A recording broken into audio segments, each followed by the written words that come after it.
Greetings and welcome to my little corner of YouTube. My name is Lindsey Pogue. I am the author of the dystopian and historical fantasy series, The Forgotten Lands. You are about to listen to part 1 of Dust and Shadow.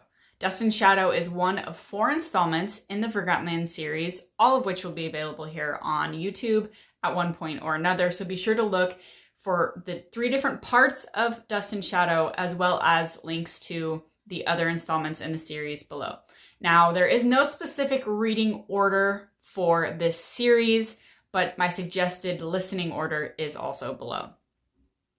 This world is for you if you like weather-ravaged settings, which is my favorite to write, if you like epic love stories, sweeping landscapes, if you like to feel the grit and the sun on your skin. This is a desert setting. This is a Western setting in a very, let's call it tainted and gritty Victorian world that I've created here. So I hope you enjoy Dust and Shadow. And without further ado, please like and subscribe for notifications moving forward, and happy listening. Dust and Shadow, a Forgotten Lands novel, written by Lindsey Pogue, narrated by Aven and Andrew Gibson. We fled Baltimore for the new territory, desperate to escape the death that hangs ever present over the city. It's a funny thing, fleeing. You flee danger for safety. You flee to escape, like we escape the oppressive fog that clings to the cities. But even in the distance we put between us and it, the blackness lingers.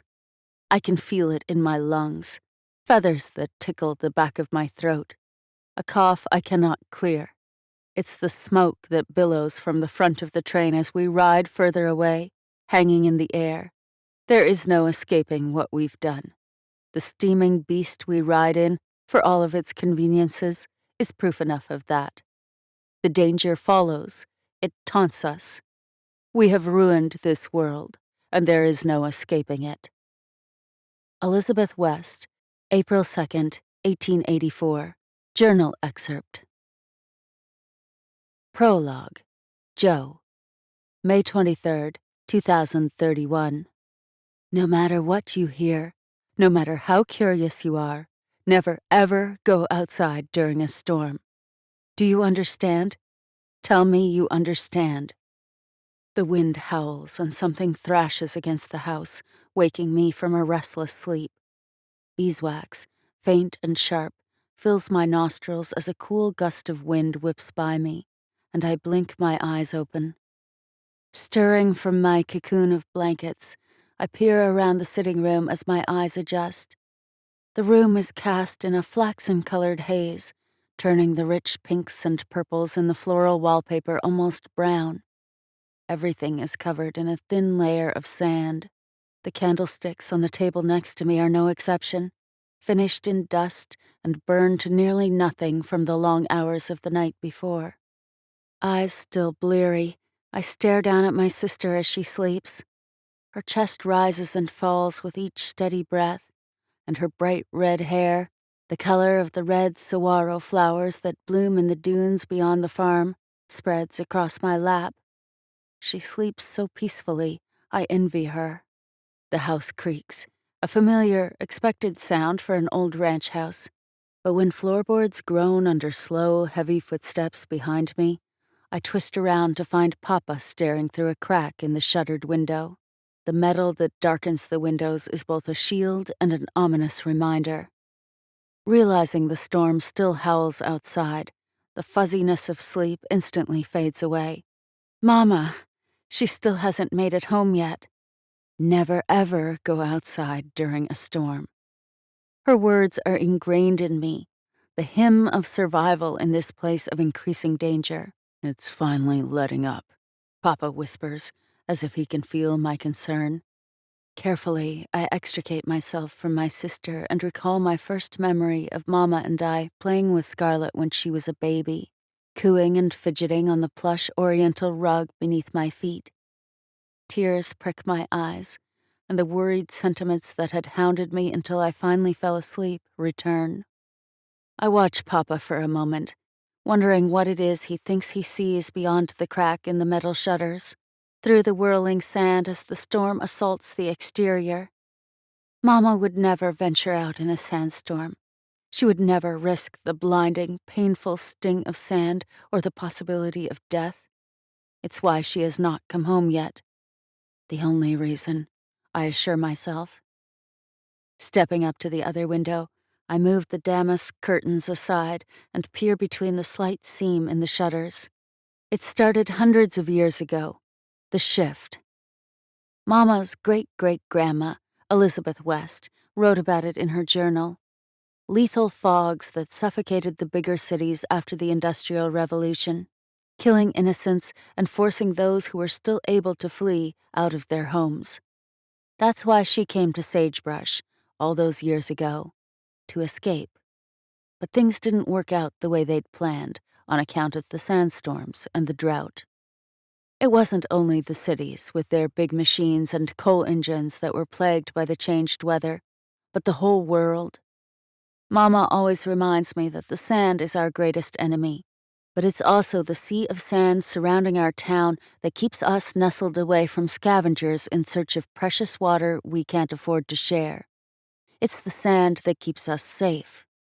Sometimes I get too curious about Grandma West and the big steamboats that sailed the world.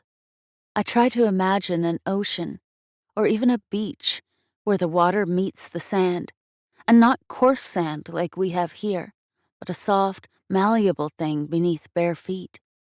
I try to think of a world where sand can be beautiful and water stretches as far as the eye can see, and my mouth dries imagining it.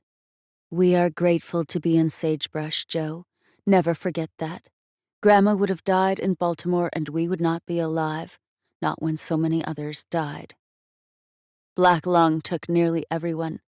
Even Grandma West was ailing from it most of her life, and the treatments and tinctures that kept her alive, the knowledge of medicine honed during those years, was passed down through the generations. Because of the Wests, Mama's always been important to our town. It's why she's their healer. Still, Sagebrush is a cruel and harsh place, but it's what lies beyond the far-reaching expanse of the desert that makes me restless. The looming dangers of the unknown. I'll kill him, Papa says under his breath, and I glance over, confused. Even if I don't understand the anger in his voice, I somehow know that even if Mama were to walk right through that door, unscathed and smiling, something terrible would follow. I can feel it, the impending something, alive and humming in the air. It turns my longing and anticipation to see Mama into fear. She's somewhere safe. I try to reassure him because Mama knows what to do during a storm. If he's done something, anything. Even at 8 years old, I know who Papa is cursing. The marshal is scary, even if I don't really know why. I've felt the tension between him and Papa during dinner parties and when we see him and his family around town. Although I don't really know him, the marshal doesn't seem like a pleasant man. But then none of the Cunninghams are very nice. I don't care for the marshal's son, Clayton, either.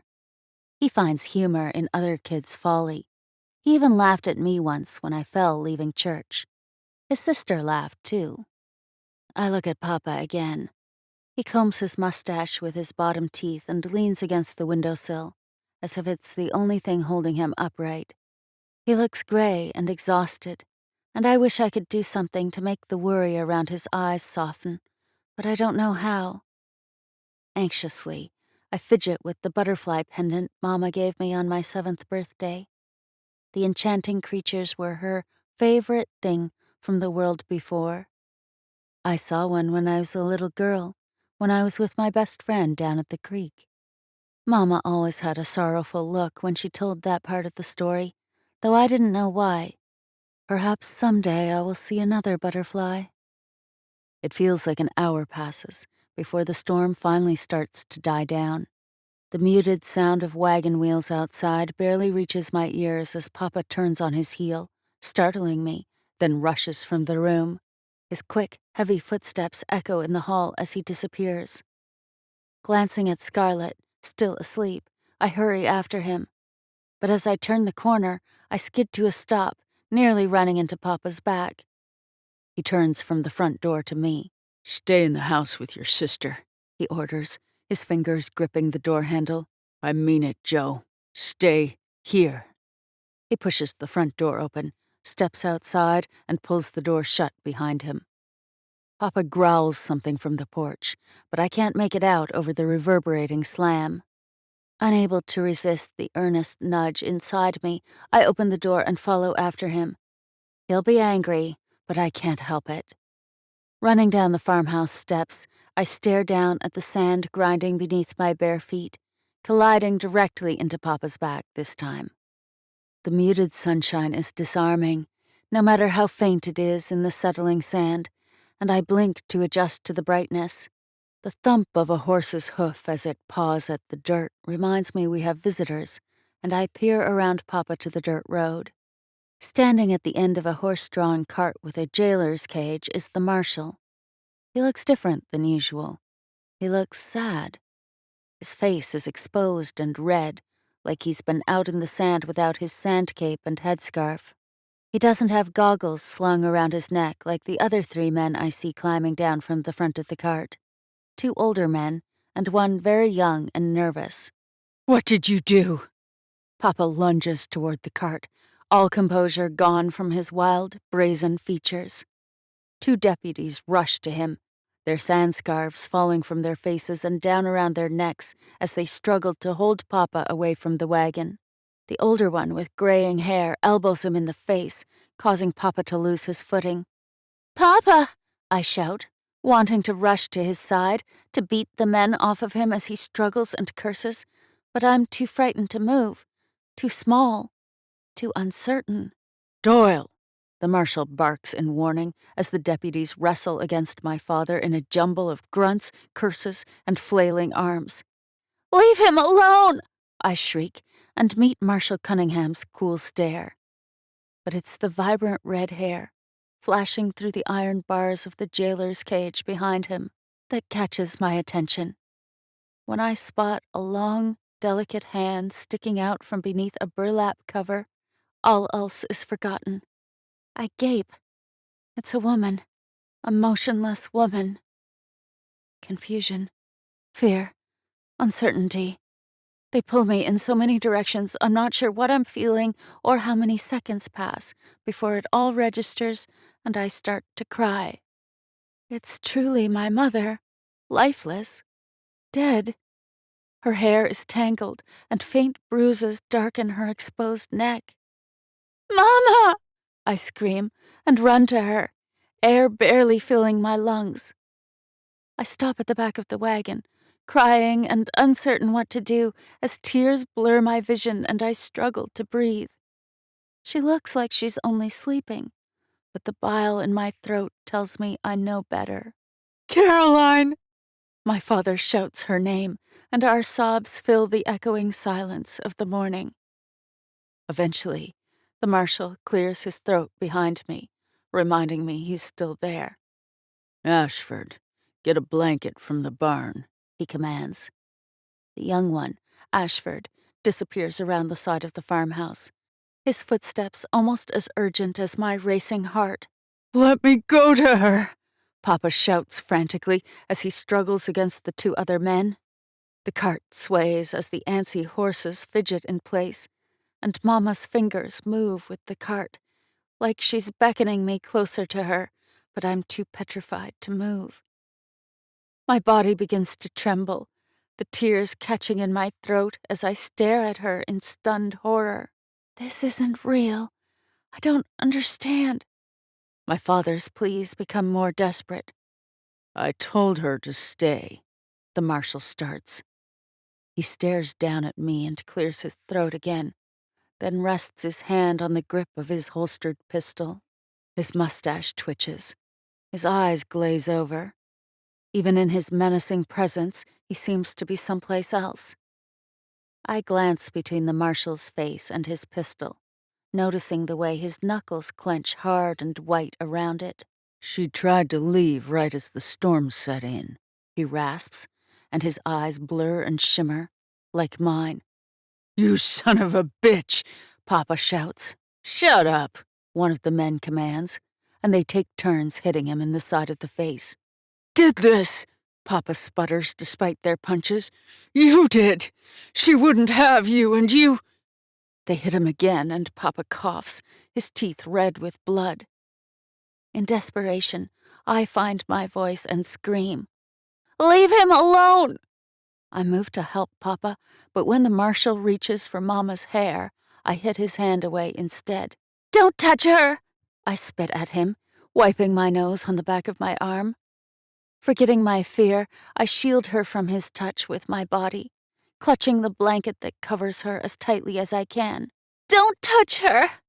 It's more of a sobbed plea. "I tried to make her understand," the marshal shouts before he clumsily takes a step back. "Did this. I know you did." Papa coughs again, his face shoved in the dirt, his nose already swelling. His eyes are bloodshot and wide as he strains to see her, his lip curled, bloody and broken. Papa's body is shaking. I hate what they're doing to him, but all I can do is squeeze my eyes shut and inhale the scent of my mother. But there is nothing left of her. Something foul clings to the blanket instead. "You killed her," he chokes out. As the words, broken and filled with anguish, pass Papa's lips, something angry and protective stirs inside me again. I turn to the marshal, hit at him and scream, but he acts as if my fit of fury is a brush of the breeze against his skin, and he barely sways in place.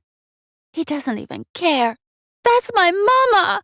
I shout and sob between kicks at his shins and punches to his stomach. I pull at his vest, smack him, push him. "You killed her!" I shriek, and Marshal Cunningham shakes from his trance. Something changes instantly in the marshal. His chapped lips pull back in a sneer, and he pushes me to the ground as anger, red and dangerous, narrows his features. "No," he snarls and points to Mama's dead body. "She did this. If she hadn't left, this wouldn't have happened. She chose to leave, and she was attacked by drifters in the storm." "Lies," Papa snarls. I climb to my feet, prepared to run to him and needing to feel the reassurance of his arms around me, when the marshal grabs hold of my arm and yanks me beside him. "Don't you touch her, you murdering son of a bitch," Papa snarls. "I'll tell everyone what you've done. I'll kill you myself." I vaguely hear Scarlet crying from the porch as I try to pry my arm from the marshal's hold, but his grip tightens. "Watch what you say, Charles." The marshal's voice is eerily calm. "Slanderous accusations have consequences." "You killed my wife! You will not hurt my daughter!" "You're hysterical, Mr. Mason," the marshal says warningly, and I cry out as his fingers press into my arm more painfully. "Calm down before you make yourself sick or cause an even bigger scene." Jane, the housemaid, and Nathan, the ranch hand, come from around the side of the house, mouths agape and faces pale as they take in the scene. Noticing Scarlet still standing on the porch, Jane hurries to her. Ashford returns from behind the house, a blanket in his hand as he walks toward us, toward my mother. "I'll tell everyone," Papa says unevenly as the two men drag him up to his knees. Ashford flings back the burlap covering from Mama, exposing another body I didn't notice before, a sickly-looking man in leathers with impossibly dark hair.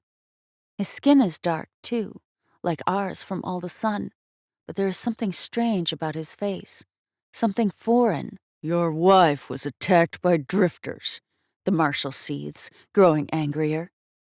Ashford lifts Mama into his arms, more carefully than I expect him to. Her head hangs limply over the crook of his elbow, her dangling arm bouncing with each hurried step toward the porch. "See what happened," the marshal shouts, my ears ringing. "She made her choice, and yes, it killed her. Perhaps you are to blame for all of your stubbornness, for what you've put me through." Suddenly enraged, the marshal shoves me closer to the dead man, and my insides roil as I take in his green, sunken face. Then the scent of him reaches my nose. The foul aroma I smelled before is stronger. This, little Josephine, this is what I protect you from. I try to pull away from his hold, but he shoves me closer to the body. I grip the hot metal bars of the cage, afraid he's going to shove me inside. This is your future without me. Caroline thought she knew better than me, and look what happened. When I peer up at him, pleading for him to let me go, his eyes are only enlivened with a fury I don't understand. There's a ruckus by the front door as Ashford herds the servants and my sister back into the house. The marshal's gaze shifts between them and my mother, her body discarded on the porch, covered with a blanket. First my mother, now my father. His face is swollen and so bloody I barely recognize him. "You're a monster!" I shriek without thought, and I tear my arm from his grasp with all my might. But I get only a step away from him before the marshal's other hand grips firmly around my throat, and he pulls me back to him. "Monster." He laughs, a throaty, vicious noise beside my ear.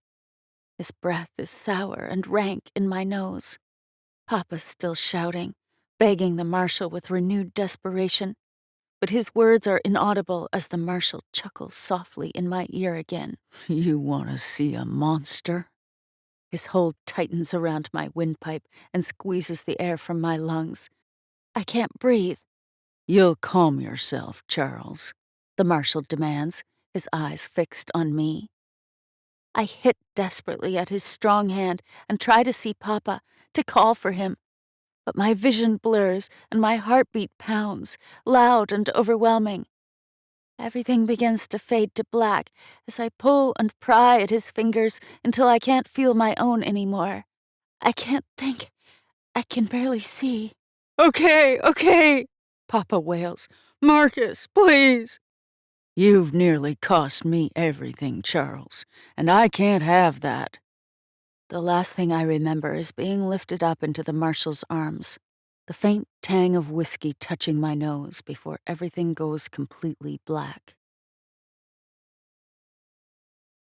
Chapter 1. Joe. 11 years later. The sun has barely risen and is already intense against my neck as I wait for the final cows to meander their way out of the barn. Days like this, when there is upkeep to be done, the animals don't get to stay in the shade of the drafty barn. Old Clover, the matriarch of the dairy herd, gives me an eye scolding as she clomps by, chewing her cud, slow and stubborn. "Sorry, old girl," I say, wiping my brow. "You're just lucky you don't have to fix the blasted steamer, since you're the one who broke it in yesterday's storm." She moos at me, and I swat her on the rump with my grease rag. "You'll get over it." Clover hustles past, joining the rest of the girls in the pasture. It's not a verdant meadow by any means, and half the time it's covered in a fine layer of sand. But us Masons have been blessed to have a few green patches left in this cracked, desolate place. Especially now. Last year, the rainy season came late, but this year the rain has yet to come at all. It's laughable, really, the thought of changing seasons. Rain or no rain, everything else stays the same. The prickly pear blossoms open in the evening and close at night. The sagebrush blooms, even in the heat of the hottest days. But everything else is dull and weathered, bristled and hardened. Even the tallest cacti, once the most prominent and yielding in the valley, are red, burnt, and shriveled, their ruby-red fruits overly harvested for food and fermented devil's juice or wine, their roots dug up and dried for fences and furniture in a place surrounded by sandstone and nothingness as far as the eye can see. This land is dying, and the seasons, it would seem, have disappeared with the rivers and the rain. And yet, as life becomes harsher, somehow the farm continues to thrive, just as it has for over 5 generations. The shift didn't change that, even if the soil has begun to fissure, mimicking the rest of the world, and the water supply continues to deplete. Though I can't explain it, I don't question it either. We are beyond fortunate, even in such a cruel, harsh place. The rusted hinges of the heavy barn doors protest and squeak as I latch them shut, and I mentally remind myself to fix the spindles someday soon. The barn and parts of the farmhouse are the last remnants of this farm from before the shift. In a climate ravaged by sand and lightning, our resources are long gone, and every bit of iron, copper, and steel the deputies find on their expeditions to the Deadlands is smelted down into impenetrable protective sheets that cover most of the city, allowing us all to live within our reinforced walls. Every building in Sagebrush Canyon is a rusted box with steel doors, save for the structures that are already too far gone, or the inhabitants who are too poor to protect themselves. But even being encased in steel isn't enough. Much like the black lung my ancestors ran from all those years ago, the sandstorms are taking their toll. No crevice is too small, and all of Sagebrush is feeling the effects of it. I peer out at the rusted steel housings that cover plots of crops spread out over the acreage. Produce has shuttered away as much as possible from the sand that so adamantly tries to consume everything. I often wonder if sand itself is alive, seeping its way in whenever and wherever it can, ruining what we treasure and consuming all we've worked so tirelessly to save. My great-great-grandmother and Uncle Teddy were alive during the shift. Had it not been for the marshal at the time and his town-changing plans born out of desperation, my family would have lost their livelihood. There would be no farm to gaze out at now, and we would have no crops to grow or sell. My family would be no better off than the steelworkers and trappers scrimping pennies to make ends meet in town. But the old marshal's greenhouses saved us masons through the decades.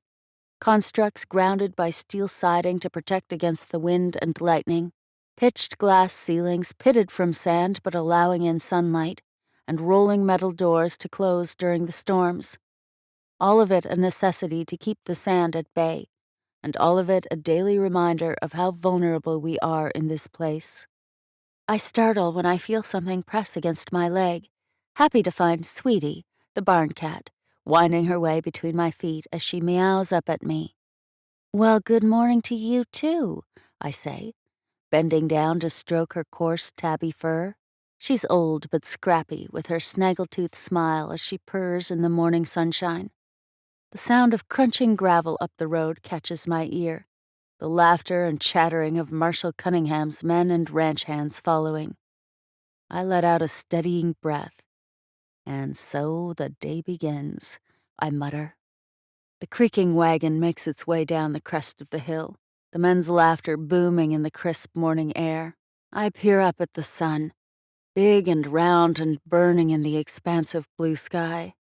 Thankfully, there isn't a storm in sight, though vultures are circling something just shy of the Deadlands a few miles out.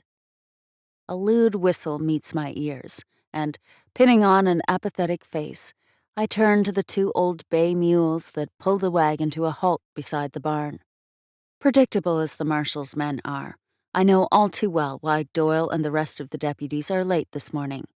Miss Hannah May and her ladies at the Brass Rail Saloon.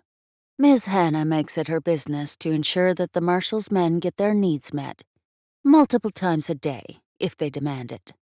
Another whistle greets my ear, but I busy myself, checking the lock on the barn door before wiping the grease from my fingers with my rag. I can handle dirt and grease and muck and manure, but some of the deputies never failed to make my stomach curdle with their loose tongues and slimy thoughts.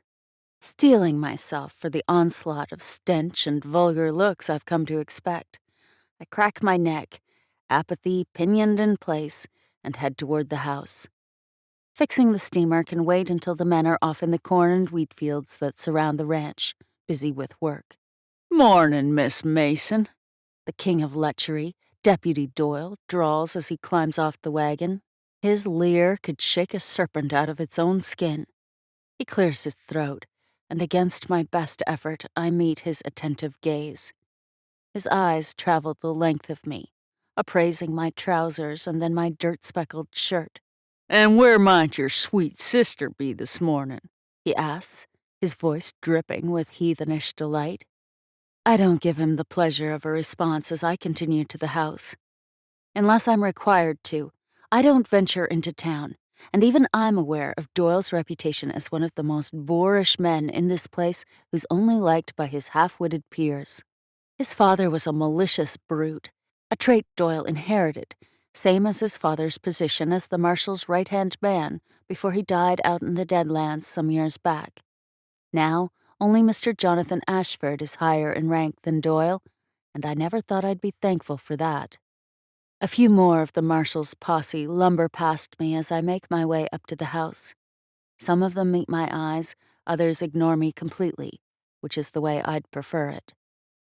I hear the front door swing shut and Mr. Ashford comes into sight, adjusting his hat. Just as he's about to step off the porch, my sister hurries up behind him and reaches for his hand. My heart thuds a bit and I pause as they exchange a long look.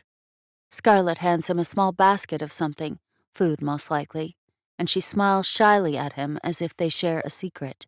Mr. Ashford dips his head in return, watching her as she disappears into the house again, and my stomach churns.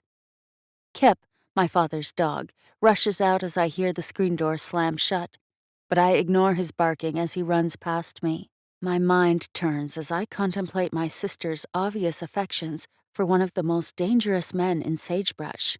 "You're up early, Miss Mason," Mr. Ashford says with forced affability as he steps off the porch.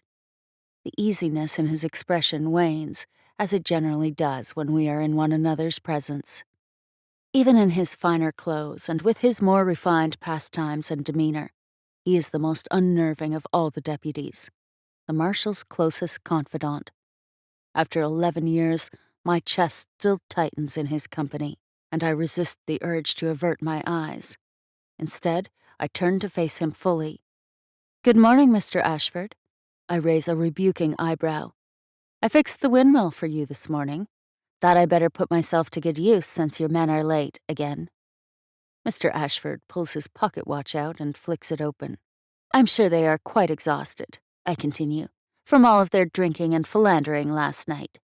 He peers out at his men, who are barely walking upright in their drunken haze. When he looks at me again, no doubt trying to think of some excuse, he eyes my trousers and grease rag instead. After 10 years of working so close with my family, he still looks at me like I'm a conundrum. "I'll make sure they work their hours, Miss Mason, and their work for today will get done, I assure you." I nod, and, not wanting to linger in his presence, I head for the side door to the kitchen. "Get to work," Mr. Ashford hollers to the men behind me. There's more disappointment and urgency in his voice than he'd let on to me, but it's easy enough to guess why. The marshal doesn't take kindly to his men shirking their responsibilities, especially when their duties are to his benefit. His grain, his dairy, his wool. After all, the marshal has a temper, one Mr. Ashford and I are aware of firsthand. I do my best to drive dark memories back down deep as I step onto the creaking porch. When I notice my dirty trousers, I brush the grain dust and cat hair away, though the grease only smears into the leather. Wonderful. Scarlett is going to kill me for coming to breakfast in such a state. The kitchen door flies open, and I take an abrupt step backward. My sister steps out with a wooden spoon in her hand and flashes her famous good morning smile at me, her green eyes crinkling in the corners. "Perfect timing," she chirps. "I was just about to ring the bell." Scarlett twirls back into the kitchen, only to stop short. Her pale blue skirts brush against my legs as she spins back around, eyeing my attire with a sigh. "Get rid of that greasy rag, would you, and wipe off your boots," she demands. I follow her inside, and mesquite-smoked ham fills my nostrils as the door swings shut behind me. "And for goodness sake," Scarlett says, leaning closer. Her eyes bore into a spot on my cheek. "Wash your face before the corn cakes cool." "We can't have cold cakes," I mumble, and brush my cheek with the back of my arm. Scarlett flashes me a warning glare over her shoulder.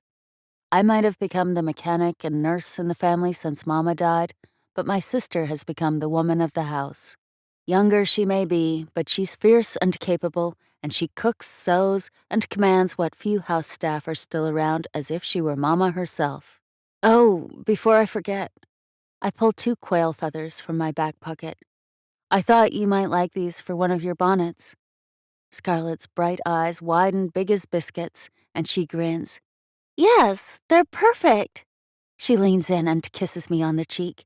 But you still have to wash for breakfast, she teases. With a grumble, I submerge my hands in a pail of water in the back corner of the kitchen and lather them with Mrs. Hill's famous oatmeal soap to scrub the dirt and grime away. Don't forget to get under your fingernails, Joe, she says, and a kitchen chair scrapes the wood-planked floor behind me. You know how I hate that. I shake my head and scrub harder. Yes, dear. It's not my fault you're such a boy, she says playfully.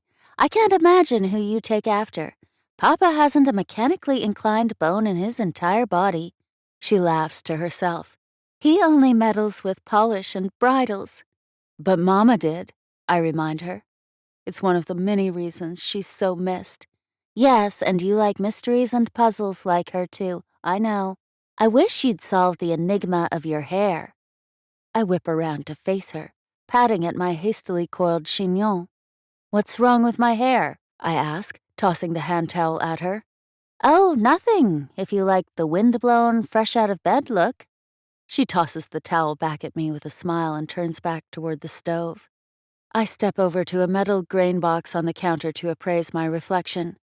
Oh, don't worry about it, Joe, Scarlett says, patting my shoulder as she grabs the kettle of hot water. We're used to it. Now sit. She winks at me, and I shake my head. If you're not careful, I won't fix the timer on the toaster. Her mouth parts in feigned horror, and I turn back to the table with a satisfied grin as our father walks into the kitchen. His blue eyes briefly meet mine before his lips pull up in a little quirk, and he glances between my sister and me. He's much altered from the past few years, I realize, just as we all are. But it strikes me that he, like most men in Sagebrush, has let his goatee grow fuller to protect his face from the sun and wind. He slides a chair out for me to the right of his. Scarlett sets her basket of cornbread biscuits in the center of the table, followed by a plate of eggs and a platter of sliced ham. Then she takes her seat in the chair across from me. Once she's situated, we bow our heads. Bless this day, Scarlett begins, the clear sky and this nourishment to our bodies. We are grateful for this roof over our heads and our good fortune when so many others are struggling. We hope for water, we wish for rain, and we pray that we stay safe. She pauses. To a more prosperous future, she whispers. To a more prosperous future, Father and I mumble in unison. I'm not sure when those words turned repetitious and empty, but that spark of optimism I felt saying them as a little girl fizzled out a long time ago. There is no hope for things to get better, not when the marshal won't even try. Our prayers only serve as reminders that things are getting worse.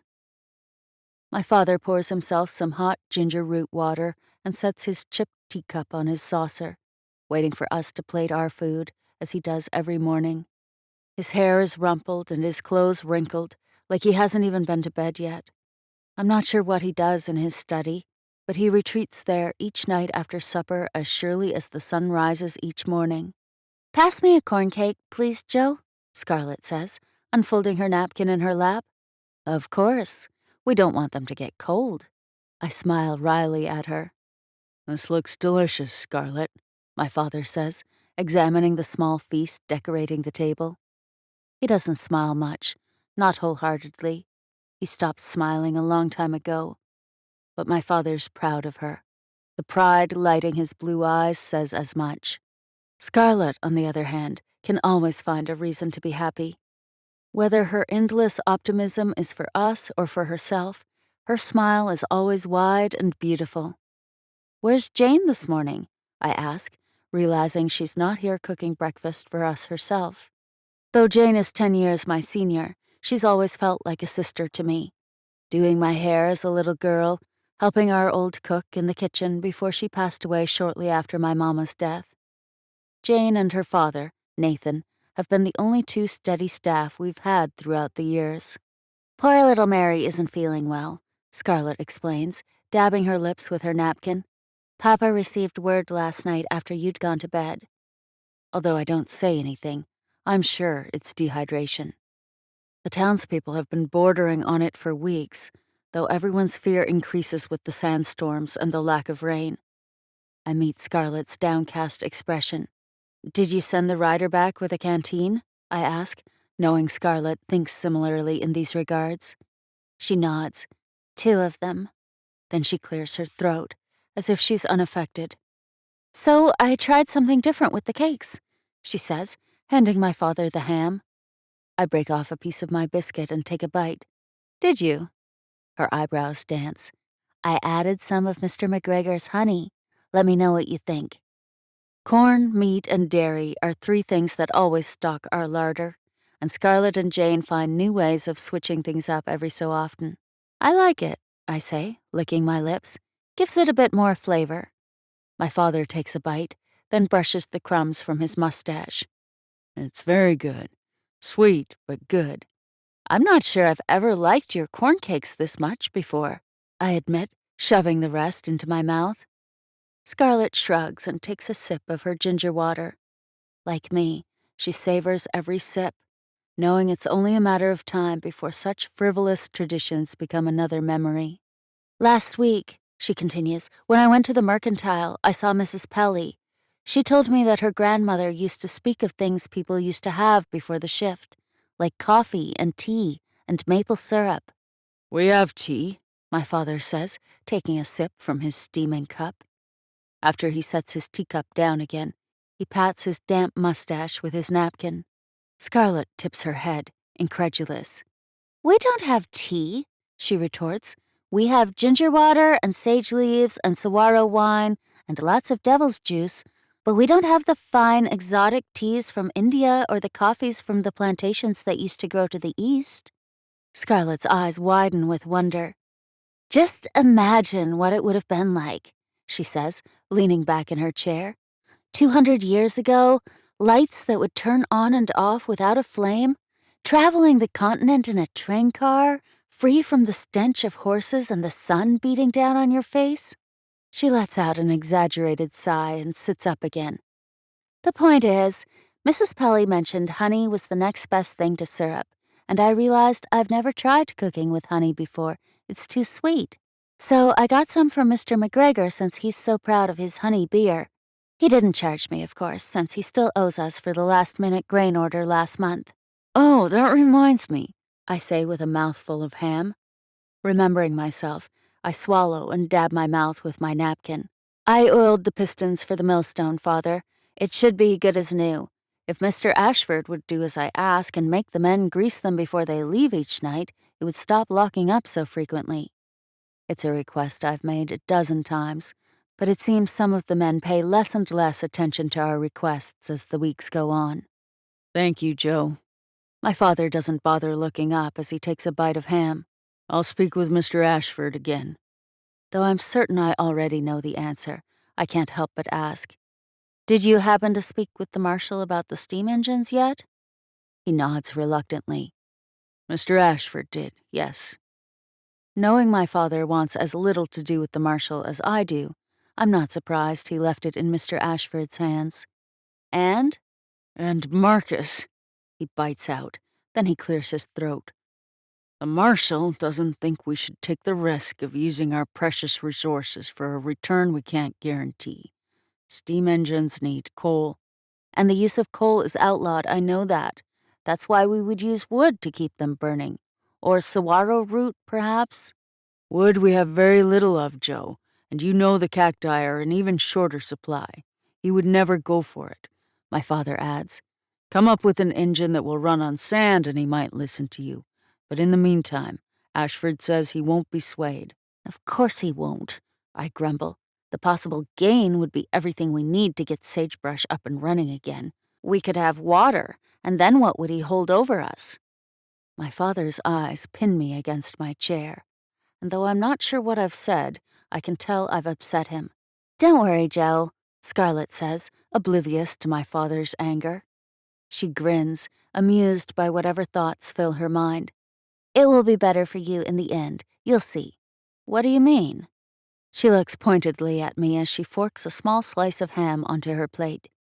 You're already covered in grease and cow poop half the time. Smoke and soot would ruin you completely. And I swear I saw you spit the other day when you were bringing the horses in from the field. I did not, I balk. But of course I did. It's something Scarlett would understand if she spent more time outdoors in the wind and sand like I do. It's not like it matters, though, anyway. Oh, it matters, Scarlett chirps. We've not fallen so far from the propriety of old, Joe.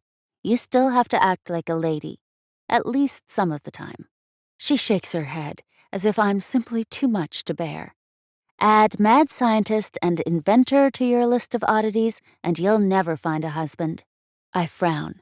Nor would I want to marry any of the men in this hellhole, as you well know. My father glares at me, but Scarlett only laughs. You have to at some point. Both of us will. Isn't that right, Papa? His eyes skirt to mine briefly before they dart away. Eventually, yes. And you're the oldest, so... Scarlett shrugs as if the idea of marriage is akin to picking out which stockings she'll wear for the day. Unbelievable. I grouse and drop my fork. It's the one topic I dread. Scarlett crinkles her brow as if I'm the one being absurd. No, seriously, why do I have to marry someone? I glance between her and my father. I can manage just fine on my own. I don't need some depraved ingrate as a husband to keep this place going, nor to take care of me. You know why, Joe. My father's voice is gruff and his eyes skirt to me. I glare back at him. No, I don't. Not really. They aren't all so bad, Joe, Scarlett says, but it's not at all reassuring. Mr. Traynor likes you well enough. One might venture to say he's infatuated with you. I've heard him propose to you before, right out on that very porch. I pin Scarlett with a pointed stare. He was joking, obviously. And what about you, sister? Mr. Tomlin is quite normal, I dare say. Well, save for his mutterings and hand-flailing as he wanders through town. There's also the vicar's son. The vicar's son is only 14, Scarlett cries. You're only 18, I tease her. Men like an older, wiser woman anyway. That's enough, my father says and takes another sip from his cup. His eyes cut between us over the brim. Scarlett and I look at each other wide-eyed and settle primly back into our seats. Why couldn't I have had any sons? He mutters to himself, lightening the mood again, and Scarlett and I withhold an amused laugh. They would have no qualms about marrying. But seriously, Father, what's wrong with being unmarried? I ask again. I can't help but cringe at the thought of having a husband. Things aren't like they were before. There is no one to impress in society anymore, and lineage, Joe. Father sighs and wipes his lips before he looks into my eyes. His gaze rests on mine long enough that I can see the ever-present shame and life-sucking regret behind the specks of green and blue.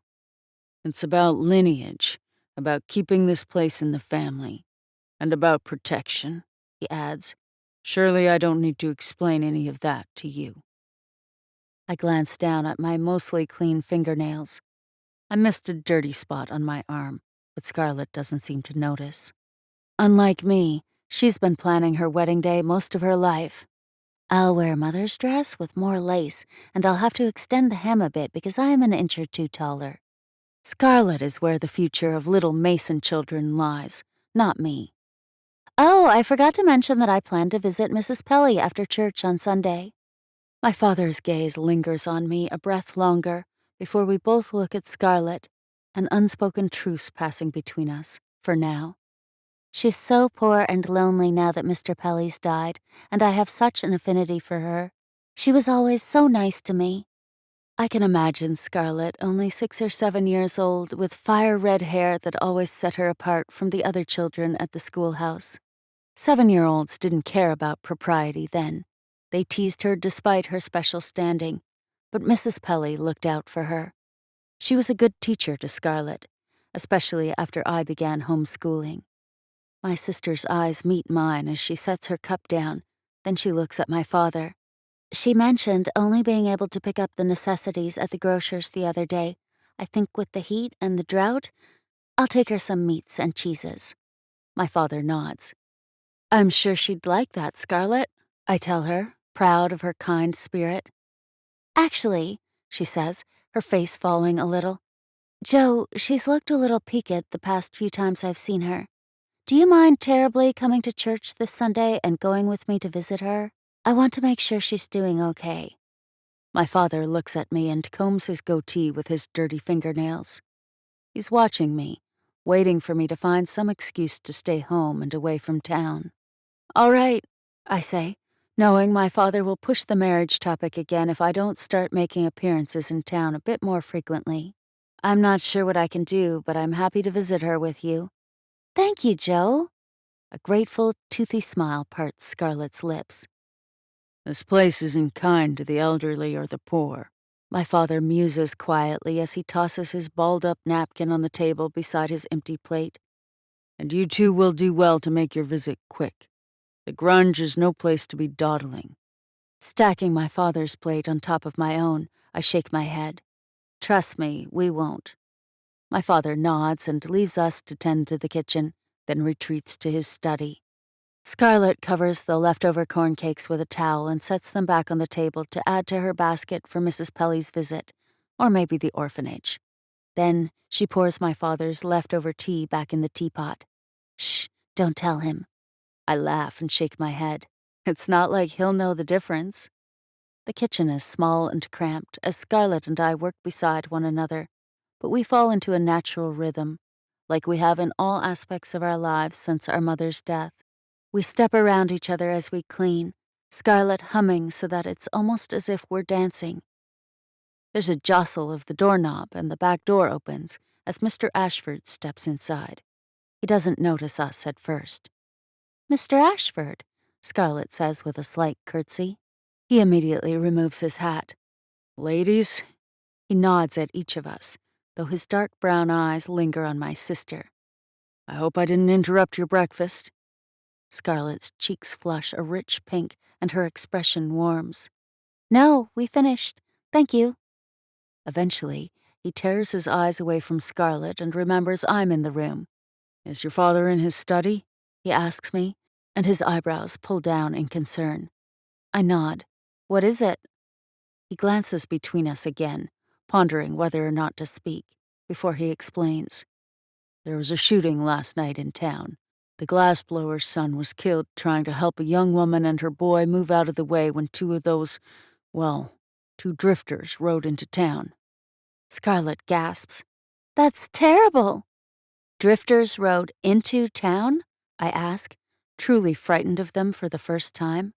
The Puebloans have always hated us, from our long-ago history fighting for this land to the days when the shift ravaged nearly everything, sending everyone fleeing for their lives, while we happened to claim Sagebrush. Now they did anything and would kill anyone to get it back.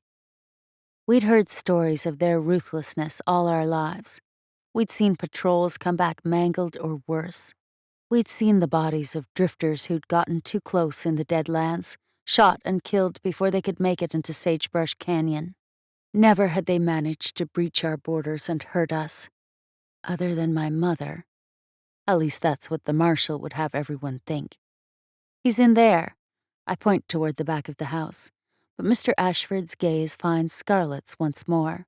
It's as if he's worried the news has upset her, and I watch as an unspoken conversation passes between my sister and the marshal's most elevated deputy. Finally, Mr. Ashford pries his gaze from Scarlett, nods to us both, and passes through the kitchen. Scarlett stares at the empty doorway long after he's gone.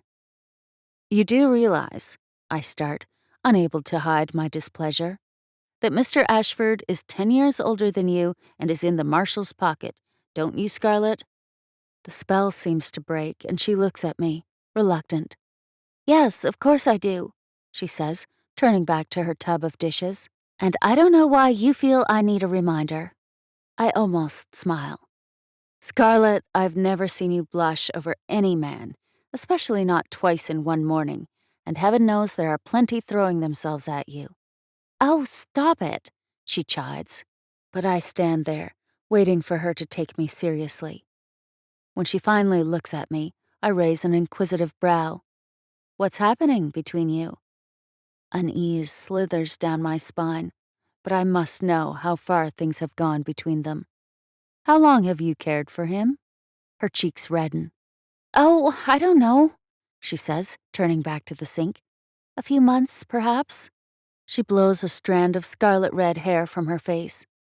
I know he's older, but I like that about him. He's not some greedy lust monger like the rest of them. There's a gentle side to him, something different than the others. It's as if he's felt loss. I can see it in his eyes when he looks at me. Scarlet shakes her head. I know you dislike him, but I can't help it. If she only knew. She grins to herself. I think it may have started when he shoved Carlyle against the wall and threatened him within an inch of his life for grabbing hold of my arm during the last harvest. I noticed then how protective he was of me, and I haven't forgotten it. She pivots to face me. He might have been placed here by the marshal, Joe, but don't you consider him a part of this place? Perhaps even a friend of Papa's? They are very close, and he's kind and gets along well with our servants. And he works for the marshal, Scarlet, I remind her again. Don't forget that. He doesn't work here out of the goodness of his heart. There's a reason Marshal Cunningham placed him here. Her brow furrows and her gaze darkens with sadness. You don't know that. Yes, Scarlet, I do. Drip, drip, drip. The past comes back to haunt me, and I silently plead with her to reconsider her feelings, as burgeoning as they might be. Besides, I add a bit more playfully, it's the quiet ones, like Mr. Ashford, that we need to watch out for. Who knows what's going on inside that head of his? Scarlet rests her hand on my forearm. I know you've been scarred by the marshal. She cringes. You know what I mean. But not everyone is as evil as he is, Joe. She's earnest, and sympathy drips from her words, making me bristle. Whatever Mr. Ashford has done in the past, I truly believe he is a better man now. Every day he has this look in his eyes, as if he's paying his penance, regardless of his sins, she says, brushing a wisp of hair from her face with the back of her hand. You don't have to worry about him around me. I know that much. I can feel it. With a sigh, I cross my arms, staring at the faded nightingales on the peeling wallpaper. I don't know about Mr. Ashford, but I know Scarlet's right about one thing. There are still good people in this town, but it's the terrible ones that are at the helm of it, and we are all just pawns in this sordid, dangerous game they're playing. Chapter 2. Clayton. Done already, love? Miss Hannah May says as I stumble down the stairs. Cora wraps her arms around my shoulders. She laughs and simpers naughty sentiments into my ear as I try to stand on sore, shaky legs. She gave you a good romp, did she? Miss Hannah grins in satisfaction. I crack a smile back at her, though it's forced, even with the tequila in my veins. The visage of the madam dances around, and I'm content to realize that, despite a bit of lingering darkness in the back of my mind, I don't quite remember what troubles I'd meant to drink away. I think I'm sated, for now. I flash them both a wolfish grin, and peer out at the room, glad to feel the haze of indifference once more. It seems louder in here tonight, the piano music mostly drowned out by drunken laughter and conversation. The metal shutters are open, and dying sunlight filters in. I'm uncertain how long I've been in here, but at least the heat of day is lifting. Whores with bright wigs and feathered headscarves sit in the laps of Sagebrush's most whiskey-trounced filth. Only briefly do I wonder when this became my life, as pleasurable as it sometimes is. Ashford walks into the saloon then, a serious air about him, as always, and I know he's here on business for my father, not for sport. As curiosity and reality begin to prick their way through my haze, Cora licks behind my ear, sending an excited chill down to my groin and pulling me back to distraction. "Care for another round?" she purrs. She's got this enticing act of hers down to a science, I'll give her that.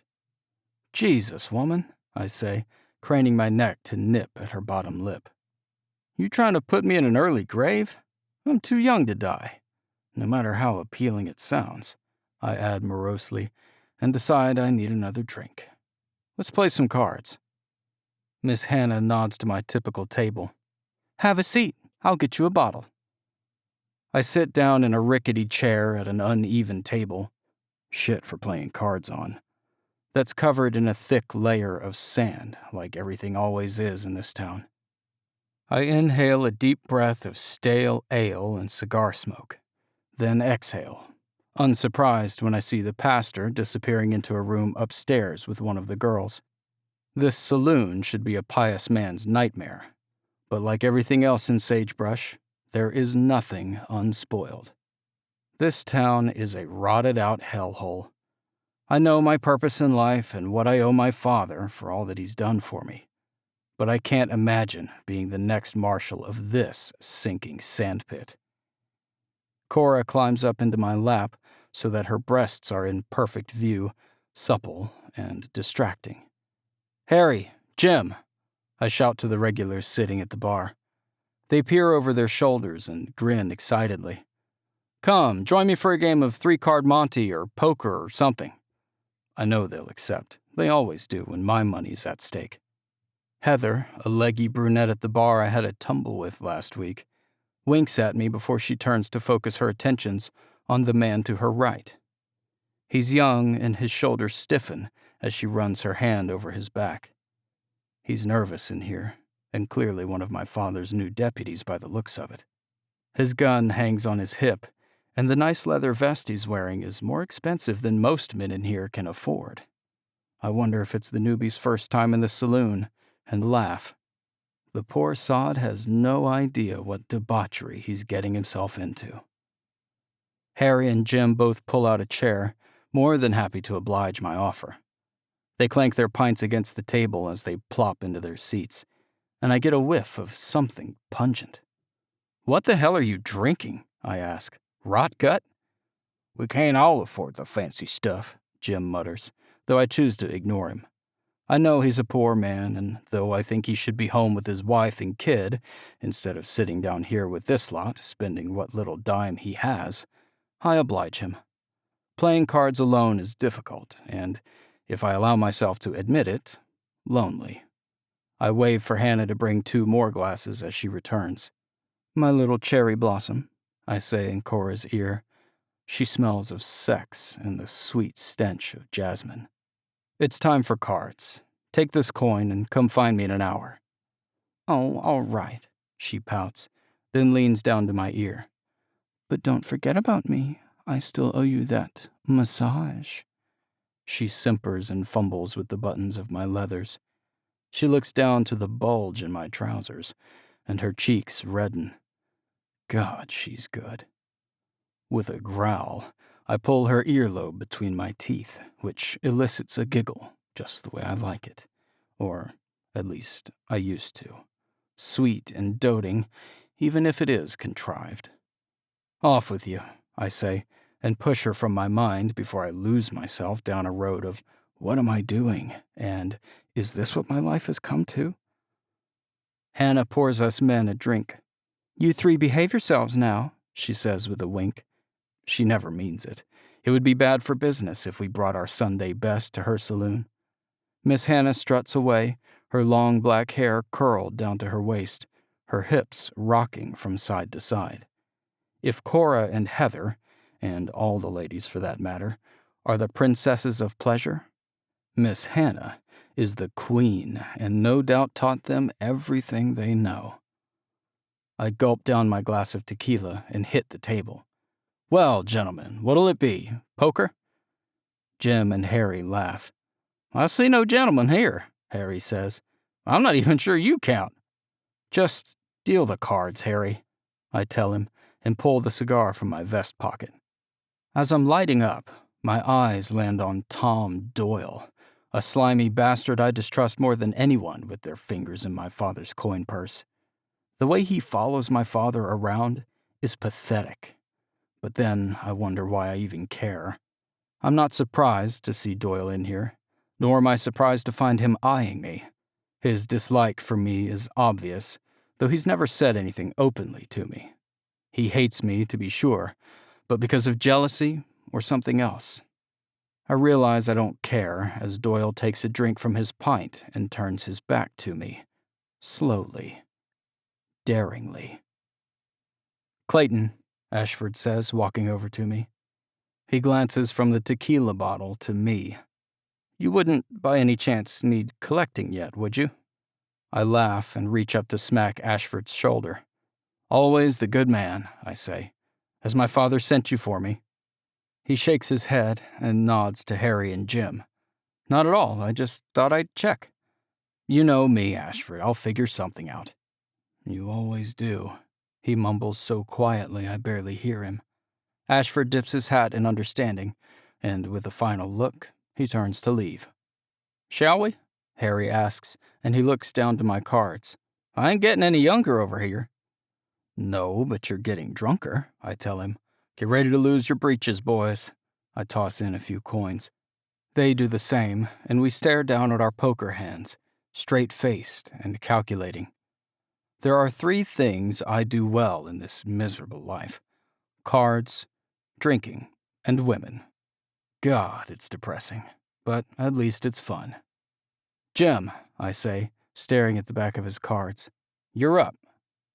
He glances between us, and I wonder for a moment if he has any idea how much money I'm going to let him win, even though I know I shouldn't. It's the least I can do, given my station versus his. It's all I can do. I know what squalor his children must live in. Fur trapping isn't what it was years ago, when wild animals, big or small, weren't so scarce. We each take a turn, trading and laying out our cards. Just as I'm about to fan out my flush, there's a commotion at the bar. The music stops, but only for a moment. It continues again as the pianist remembers himself, though my attention remains fixed on Doyle and the way he's grabbing onto Rose, one of Hannah's new girls. "What you got?" Harry asks, but I toss my hand onto the table. I'm in no state to start something with Doyle, even if I'm itching for a fight. But I can't help it. I stand up. "Clay, leave it be," Jim warns, but when Doyle slaps Rose across the face, my feet move faster. "Doyle," I say, stopping a fair pace from him and his men. He looks at me, and Rose uses the distraction to wrench her arm away from him. My shooting hand automatically inches toward the butt of my pistol, but then I remember it's upstairs. "What do you want, Cunningham?" he says, eyes narrowing on me. Doyle's men cluster around him. They're also disheveled and unarmed, save for Doyle. There are 3 too many men for me to fight on my own, but then I realize I don't really care. "I want you to keep your hands off the ladies." He sneers. "There are no ladies here." I smile, though I don't find him the slightest bit funny. "True, but you should keep your hands off them all the same. They'll simper and smirk at you, tell you whatever you want to hear, and ride you all night long. You don't have to hit them to get what you want." "And who the hell are you to tell me what I can do?" he growls, taking a step toward me. His men step with him. "Oh, I forgot. The marshal's sorry excuse for a son." He laughs to himself and peers around at his men, ensuring their amusement. "You have a lot of nerve trying to act like you're anything like your father." My tequila haze is quickly replaced by adrenaline, and I chuckle, feeling the scarred skin around my knuckles tighten as I clench my fists. "You're right, Doyle. I'm nothing like my father." One of his men takes a step toward me, and I ram my knuckles into his jaw, knocking him to the ground before he can even raise his arm to hit me. But I'm a better fighter. Doyle dissects me inch by inch, as if he's looking for a chink, and 2 more of his men step forward. "Fellas," Miss Hannah May calls, strolling over. She's the appearance of calmness and control, but I can see the nervous gleam in her eyes as they shift between me and Doyle. "Let's have a drink and settle this like real men, shall we? This is a place of pleasure, not pain." Doyle's man on the floor climbs up to his feet. His eyes are hard and fixed on me, his fists clenched. "You know how the marshal feels about fighting in my establishment," Hannah adds, and she leans into Doyle, her stare unwavering. "I don't want to have to tell him that his men are unwelcome in the brass rail on account of you." It's the perfect threat, the only one that Doyle would likely listen to. Lucky for me. Doyle's lip pulls into a snarl. After a brief, silent deliberation, he nods to his men and they face the bar, none too happy, but they do it all the same. My father's men wouldn't take kindly to being kept from the rail on account of Doyle's temper, even the newbies that look at Doyle like he's some sort of god. Miss Hannah is all smiles and platitudes as she grabs them a bottle of her finest whiskey from behind the counter. She bids them happy drinking until she turns to me and her expression hardens. With ladylike composure, she walks over, gray painted eyes narrowed. "Take a walk," she says, more of a demand than a suggestion. "Cora!" she shouts over her shoulder. Cora looks up from flirting with another patron at the end of the bar. Her pink lips part in a large grin, and she winks at me. With a whisper in the patron's ear, she excuses herself to saunter over to me, her blonde curls still mussed from our wrestling match between the sheets. Miss Hannah shoves the rest of my bottle of tequila at me, her eyes full of censure and warning, though she says nothing. Cora slides up beside me. "There's my girl," I simper. I find a strange sort of calm and comfort in her presence, and pull her in for a long, hungry kiss. "Let's get some fresh air," I say, almost breathless into her ear.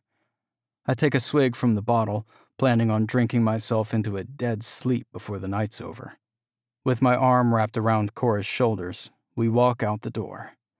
I'm grateful the heat has dissipated with the setting sun, and the sky is an inky purple. A light breeze fills my nose, and the sound of wagon wheels and barking dogs replaces the off-key piano and laughter from inside. "Where are we going?" Cora asks, kissing my cheek. "Back to your place?" I laugh, imagining the look on Kitty's face at the sight of a whore sitting down to the overdressed breakfast table with us tomorrow morning. "No, definitely not." Cora's face falls. Now, my sweet," I say, pulling her into my arms. "I thought we might dance under the stars tonight." Her brown eyes widen. "I do love a good twirl." The instant she grins, I grab her hands and step down from the sidewalk, determined to twirl her until she giggles and falls in a dizzy mess into my arms. We spin and laugh and nearly topple over when a horse whinnies beside me and a woman curses. "Do you mind?" Cora and I stop twirling, my chest heaving from exertion, and I peer at a buckskin beast prancing beside me. Then, up into the anger-slitted eyes of one of the Mason sisters. Her father and sister are posted atop their horses, staring at me wide-eyed. "Ah, Miss Mason and Miss Scarlet. Mr. Mason," I say breathily, trying to remember myself.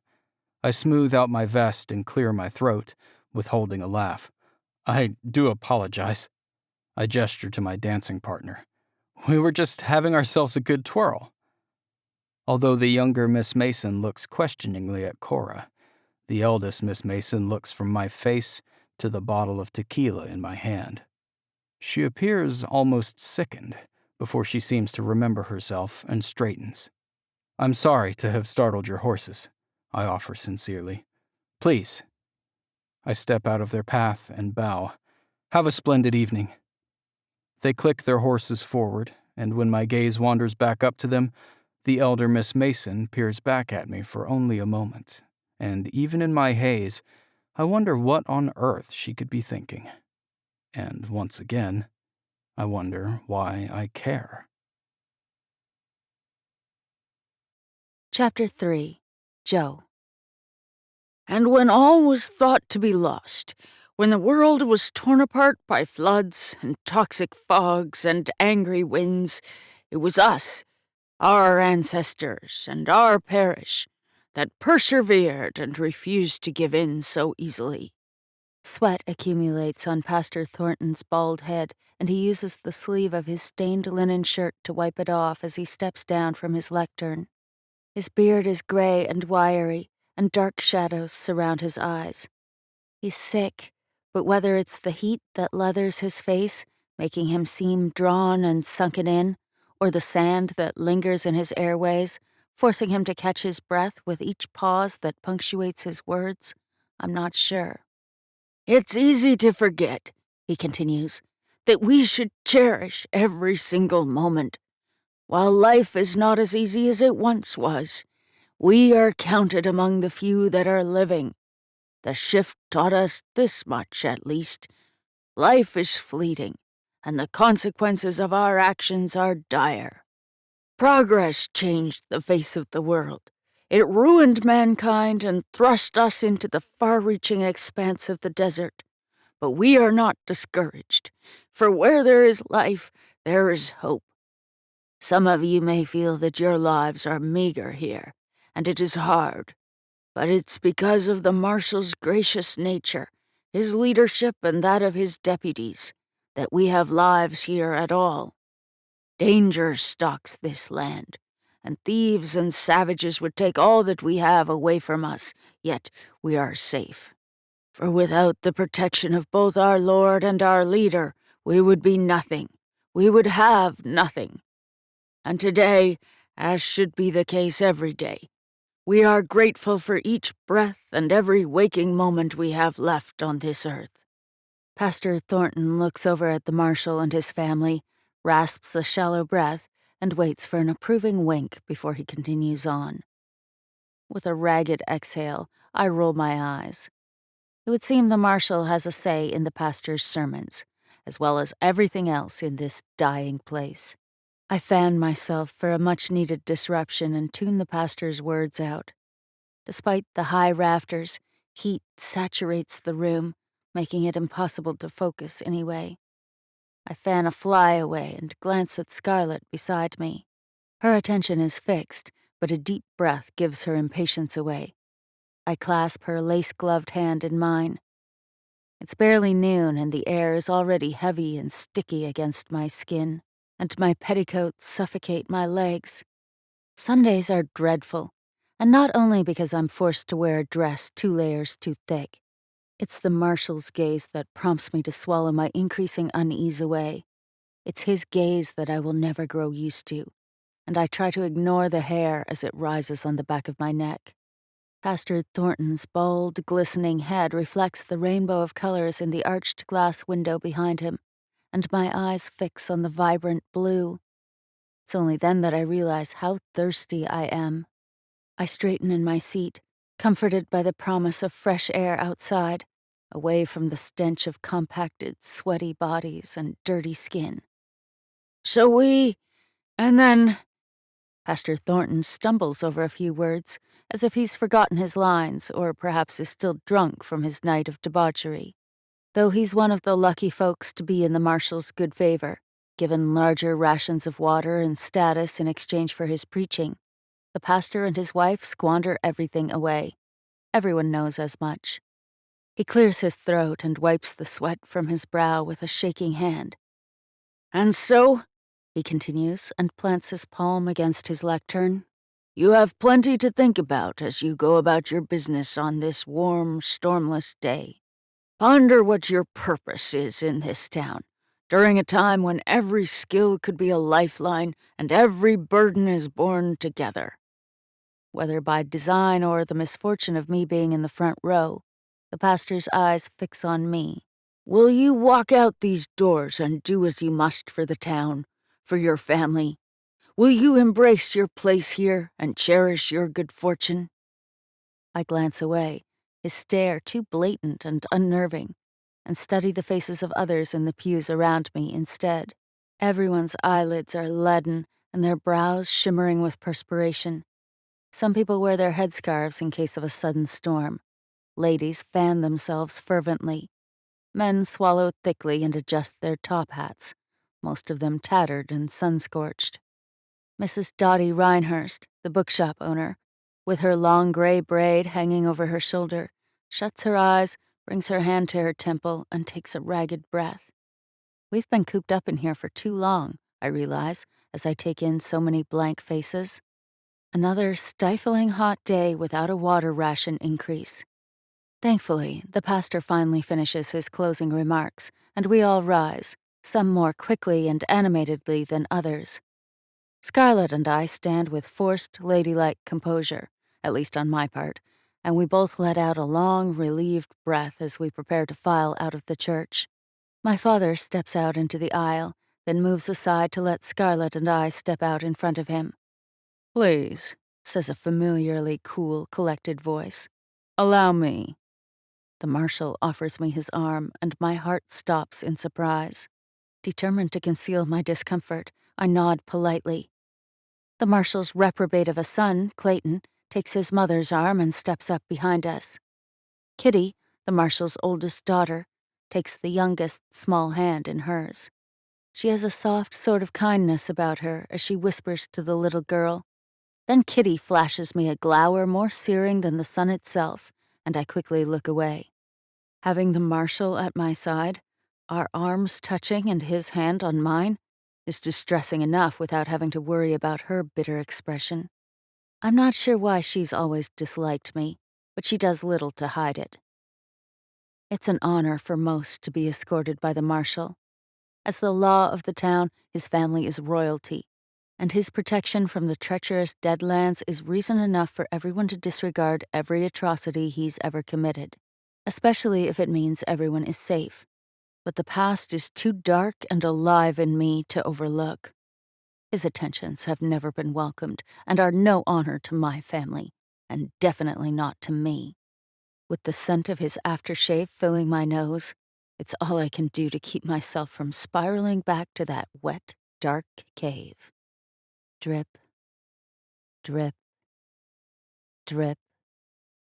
My father mumbles something behind us, and I'm sure he takes Scarlett's arm in his, though I don't see much of anything as I am paraded down the aisle, surrounded by onlookers.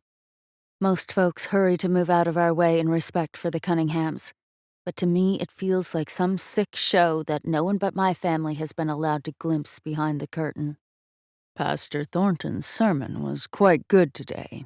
Don't you agree, Miss Mason? Marshal Cunningham's words are superficial and for others' ears more than for mine, but I nod in agreement. Yes, quite. We step out of the church and into the heat of the day. Even the slight breeze against my skin is like water on my parched tongue. I pause briefly, closing my eyes as I take a deep, steadying breath. My corset feels too tight, my skirts cling to my damp legs, and the thought that there is nothing I can do about standing here with him in this miserable heat makes me want to scream. "Come," the marshal says, and the moment I feel the pressure of his palm against my back, I flinch away before I can stop myself. He looks at me, his green eyes dark and knowing, though his expression is unreadable. He has a graying beard now that makes him seem older and less menacing than in years past, but I know the truth of what hides behind his false pleasantries. "Are you feeling all right, Miss Mason?" he asks. Smile and curtsy. It's a command I have repeated to myself in his presence for as far back as I care to remember. And, as always, I force myself to do just that. "Yes, of course. It's the heat." The words stumble out more meekly than I would like, but it's rare that the marshal pays me such obvious attention, and it's beyond unnerving.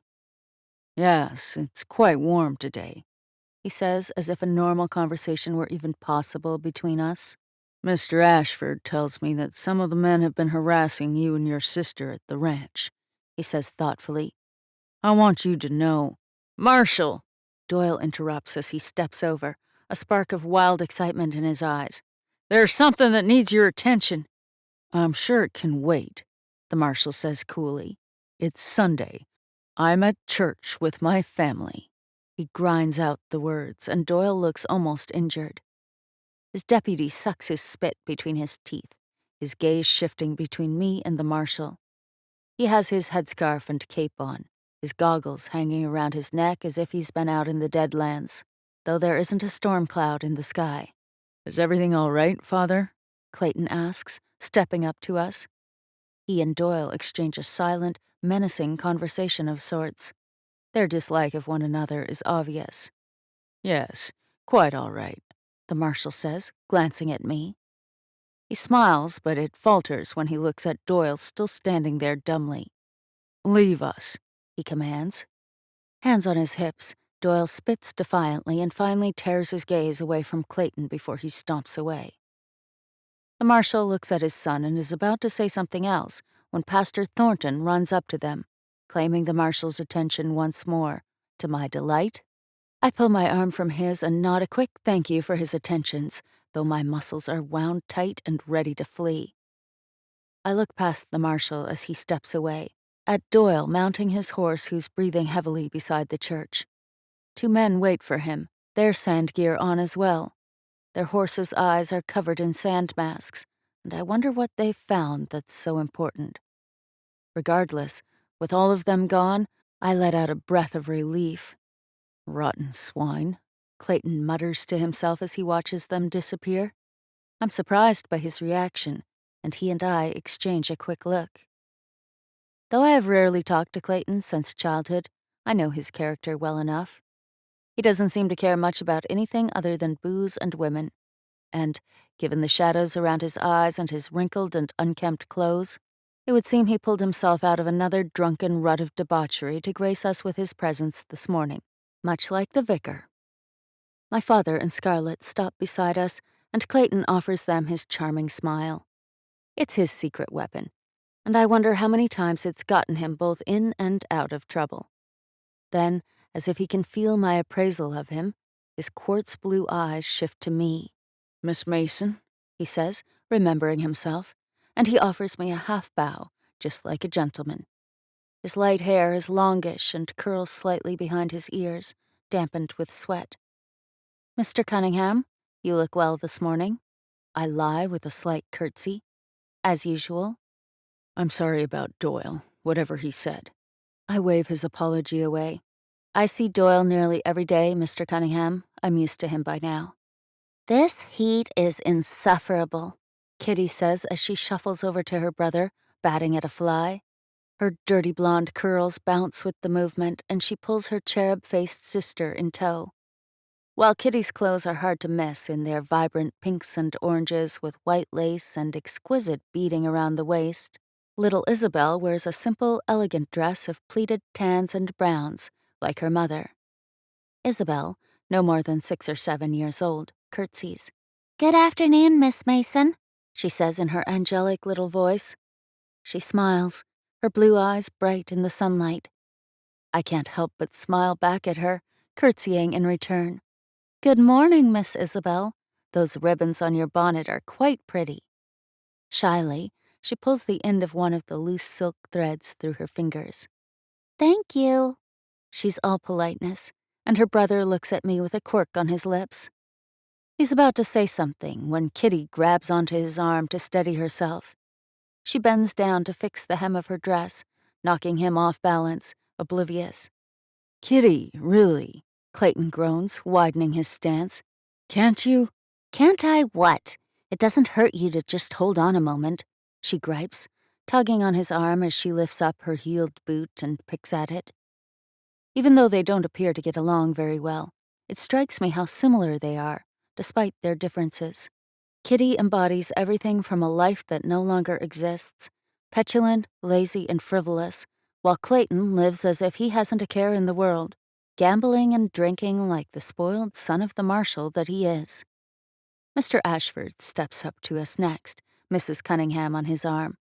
Both of them nod in greeting. I nearly laugh as Clayton rolls his eyes at his sister, but my humor is gone the moment he regards me again. His mother says something, drawing his attention away, but my gaze lingers on him. Unexpectedly, I find myself drawn to his disheveled appearance. Unshaven, The stubble around his jaw is almost translucent in the sunlight, and his nose, which is a tad crooked, makes him look almost pleasant in a human-like way. I recall the woman he was laughing and twirling with the other night in the middle of the street, and how amused they seemed to be. Even a novice like me knows who that woman was to him. Everyone knows what women are to him. And for a moment, I wonder what it would feel like to be so liberated. An image of them together flashes through my thoughts, and I swallow thickly. "Joe," Scarlett says. "It's the heat," I quickly explain and whip my head around to look at her. Her green eyes are wide and smiling at me. "I beg your pardon?" "Nothing," I mutter. "Are you ready to visit Mrs. Pelly? I noticed she didn't make it to church today." "Ah, Miss Mason," Pastor Thornton says when he and the marshal are finished with their conversation. He bows his head to me and then my sister, his weathered skin glistening. "Miss Scarlett, you both look positively radiant this afternoon." His beady eyes dance between us. "Radiant is a word for it," I mutter, and blow a loose strand of hair from my face to no avail. "Yes, well," Pastor Thornton says, "it is rather warm today." I reach up and tuck the strand back up in my braided twist, grumbling when it falls out again. I finally give up and tuck it behind my ear, and when I finish, I catch Clayton watching me. And if I'm not mistaken, there's a shadow of a smile playing on his lips. "At least we've had a day's reprieve from any lightning or sandstorms," the pastor continues, and he glances at the watchtower jutting from the center of town. I eye the deputy inside the metal safe box on the lookout platform, hopeful our luck continues. The alarms have become a daily call to shelter, and I wonder how long until sand clouds settle over us permanently. "Well," I say, too warm and agitated to stand listlessly a moment longer. "It's a bit unbearable out here in the sun. Shall we tend to our errands, sister?" I fan away the dust kicked up from folks milling around. Scarlett and my father open their mouths, all too willing to agree, when there's a scuffle by the church door and a group of people crowd around. "What's happened?" Clayton asks, hurrying over, and automatically I follow. "Ms. Reinhurst, she's fallen," someone calls. I push my way through the crowd. "Move out of my way," I demand, but everyone stands dumbly around her. "Don't just stand there, move!" I shout, elbowing past them. When I reach Ms. Reinhurst, she is unconscious and crumpled on the ground. Her lips are dry and peeling. "She needs water," I shout and crouch down beside her. "Give me some room." I peer around at worried faces. "Now!" I check Ms. Reinhurst's pulse, then her skin elasticity. Clayton crouches down beside me. "What's happened?" "Her pulse is weak. She needs water." I peer up at the crowd, waiting for someone to take action, but they all gawk back at me as if I've asked for it to rain. "She's dehydrated. She needs water. Hurry!" I say it loudly and angrily enough that Marshal Cunningham, everyone for that matter, can hear me. In spite of his bedraggled appearance, Clayton moves quickly. He pushes back through the crowd, shouting at them to back away, and he rushes out of view, hopefully to find some water. I stand and peer around, looking for a shady place to move Ms. Reinhurst, but being on the outskirts of town, there is nothing substantial enough to risk jostling her. "Let me carry her inside," my father says, but I shake my head. "It's sweltering in there. She looked ill during the sermon. It's better out here with a little bit of a breeze." I swat a bothersome fly from her face and spy Kitty standing there, horrified as she peers down at the poor elderly woman. "May I borrow your parasol?" I ask her. When Kitty hesitates, Mrs. Cunningham steps forward. "Here," she says, her voice gentle and her brow creased with worry. "Use mine." Little Isabel looks down at Ms. Reinhurst, her eyes wide with horror. "She'll be all right, Isabel, don't you worry," I tell her, and hand the parasol to Scarlett, who's come closer. "Make sure her face is covered, at least." Scarlett nods, and I hand Mrs. Cunningham my fan as she crouches down. "Please, use this. Don't stop until I can get her cooled down a little." Mrs. Cunningham complies and nods to Kitty. "Take your sister," she demands, and Kitty does so without a second thought and disappears from the crowd. I scan the faces around us for my father. He hurries over with a couple more parasols. "Move!" Clayton shouts, coming up through the crowd behind him. He rushes toward me with a small pail of water and a ladle. "Here, it was all the baker had." I nod, grateful, and we both crouch down beside the frail woman. "Miss Rhinehurst," I say softly as I try to stir her awake, "I need you to drink this." When she doesn't respond, Clayton brings the ladle to her lips and I part them the best I can, anxious to get water in her mouth. "Dottie, can you hear me?" Clayton dribbles a bit more water onto her tongue and face, and Dottie stirs a little. Slowly but surely, her eyes flutter open and she squints around, panicking. "Take it easy, Miss Rhinehurst. You'll be all right, but you need to drink some more water. Slowly, now. There you go." Eventually, her eyes brighten a bit. "Thank you, Miss Mason," she says, her voice still weak. "I'm not sure what came over me." "You need more water, Dottie," I say, forgetting myself again. Her eyes widen at my familiarity, but I don't care. "Have you no water at home?" Her face reddens, but she doesn't try to hide it. "I do, yes. I've just been rationing it." "Drink as much as you need," I tell her. "But that's—" I turn around to find Mrs. Fletcher, the baker's wife, stammering behind me. "That's what?" I ask harshly. "Your water? Can't you see she's—" "We'll make sure your water supply's replenished," Clayton says. And while part of me wonders if he's simply saying that, another part of me thinks he's serious, and I'm grateful for his unexpected generosity. Mrs. Fletcher looks relieved, guilty, and even remorseful when she looks at me again. "Sorry, miss," she says, but I turn back to Dottie as she regains her bearings. "You're going to be just fine," I say easily. I brush her loose gray hair from her face. "You can take the rest of this home with you." "Thank you, Miss Mason. Mr. Cunningham?" Dottie nods to us both. "I'm not sure how I could possibly thank you both." "There's no need to thank us, Miss Rhinehurst. You would have done the same for us. Even if I'm not sure that any of these desperate, thirsty people would have done this for me, I know Dottie would have. She used to sit with me in the bookstore when I was a girl, before I stopped coming to town much, and she would daydream with me. There's always been something kind about her, something motherly that I'd forgotten until now." "Wonderful," the marshal says behind me. "She already looks better." My heart hardens, and I glower at him. He's looking down on us with praise, though I wonder what care he would have given her if I hadn't been here. "Surely, Marshal," I say loudly just as he turns to walk away. "You wouldn't be opposed to giving Miss Rhinehurst, and perhaps all the elderly people in this town, a bit more of a water ration, especially since she's in need of it." I'm fully aware that by putting him on the spot in front of half the town, I'm forcing him to make a choice that could help everyone in this place at my expense.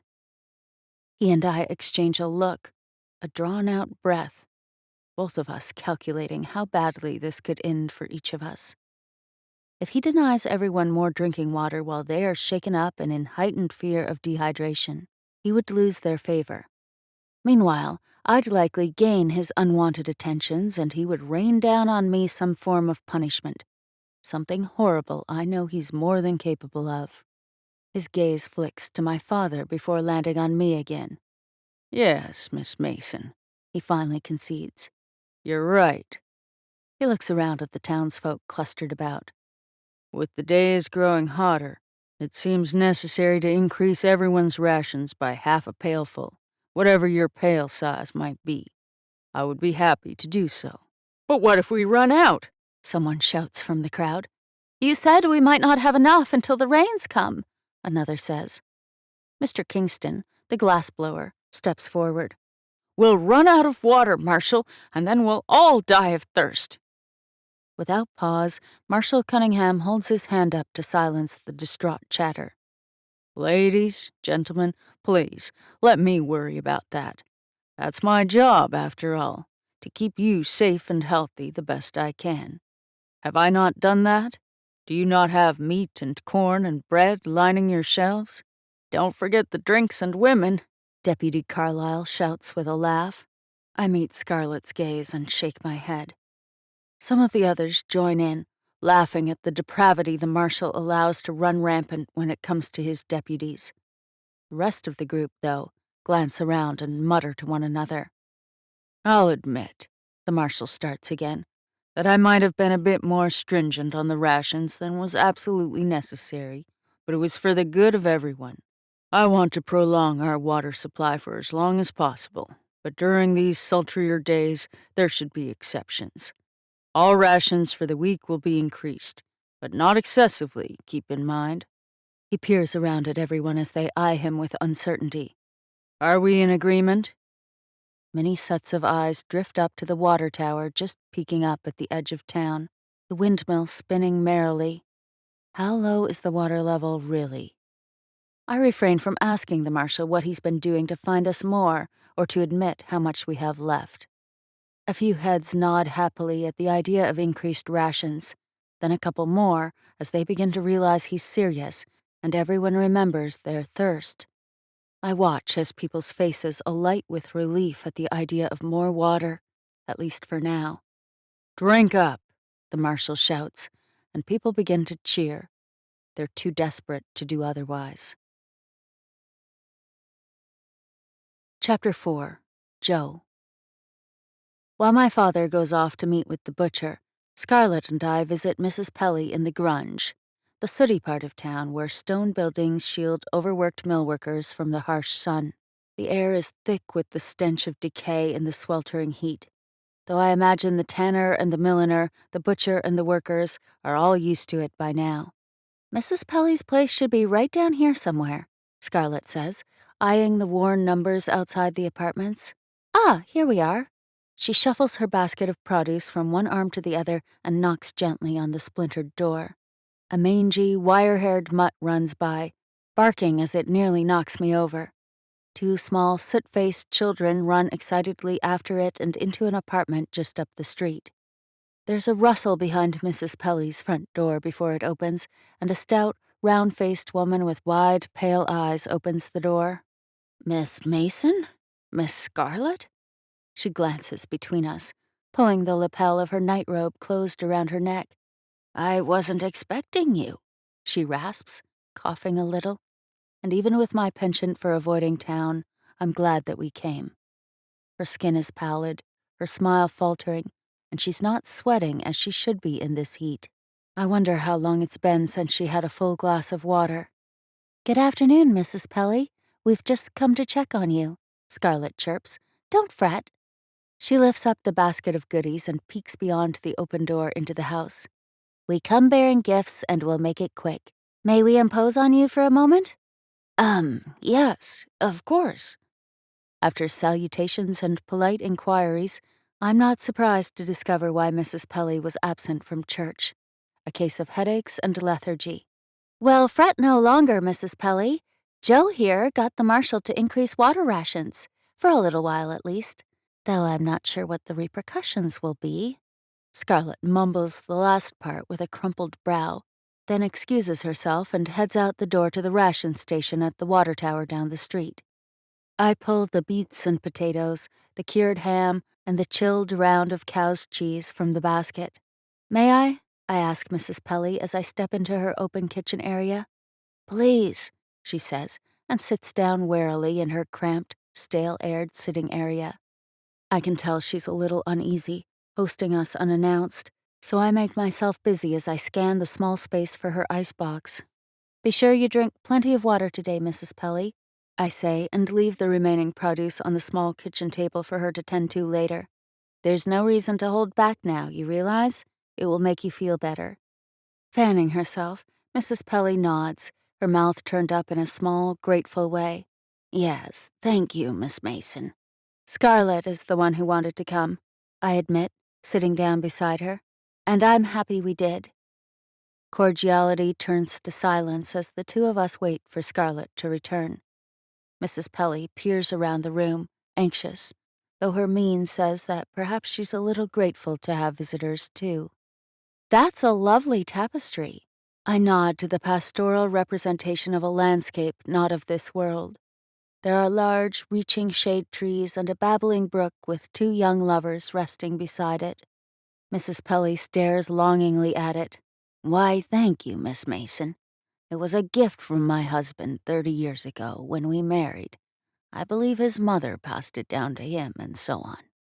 It's still in such wonderful condition, I admire. Most of what we have from times before has been pillaged.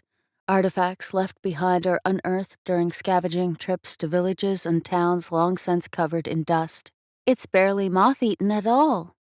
My sister returns then, a broad smile on her face.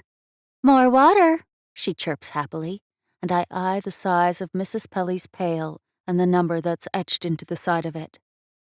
Mrs. Pelly moves to rise from her seat, but Scarlet wags her finger. "No, stay as you are, I insist. I'll pour you some fresh water." The stench of the dirty streets clings to Scarlet, and I silently commend her for ignoring it in the confines of the apartment. Mrs. Pelly looks relieved as she follows Scarlet's movements through the kitchen, and it infuriates me that this is what we've been reduced to. A number on a pail and barely enough water for a single person. It's not just the water that concerns me, though. While a small shantytown extends beyond the edge of Sagebrush proper for folks unable to afford the ruins this part of town has to offer, these old stone apartments give me pause. The occupants are too poor for steel reinforcing, and though the buildings offer a semblance of shelter for the businesses huddled between them, they've also borne the brunt of sandstorms for centuries. It's only a matter of time before they crumble. I try to imagine what this apartment might have been like 2 centuries ago. Freshly laid bricks and unpitted windows.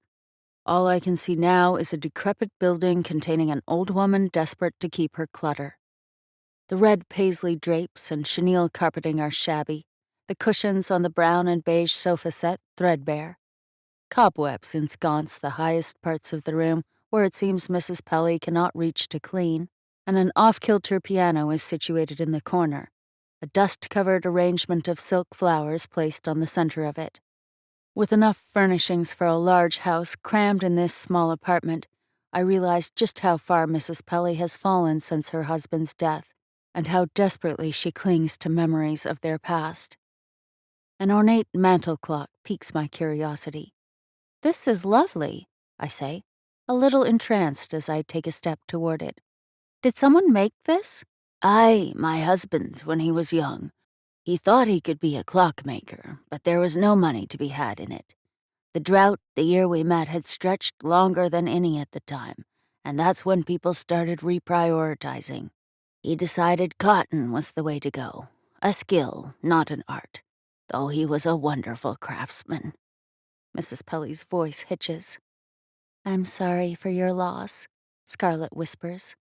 It's clear Mr. Pelly's accident a year back is still fresh, and he is keenly missed. "I'd hoped his losing an arm was the worst of it," Mrs. Pelly says quietly, her gaze glassy.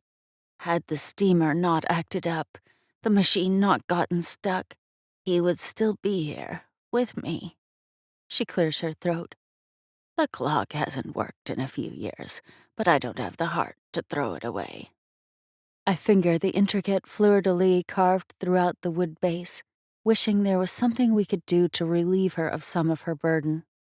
Scarlet hands Mrs. Pelly a glass of water and sets a dented copper pitcher of it on the small table beside her.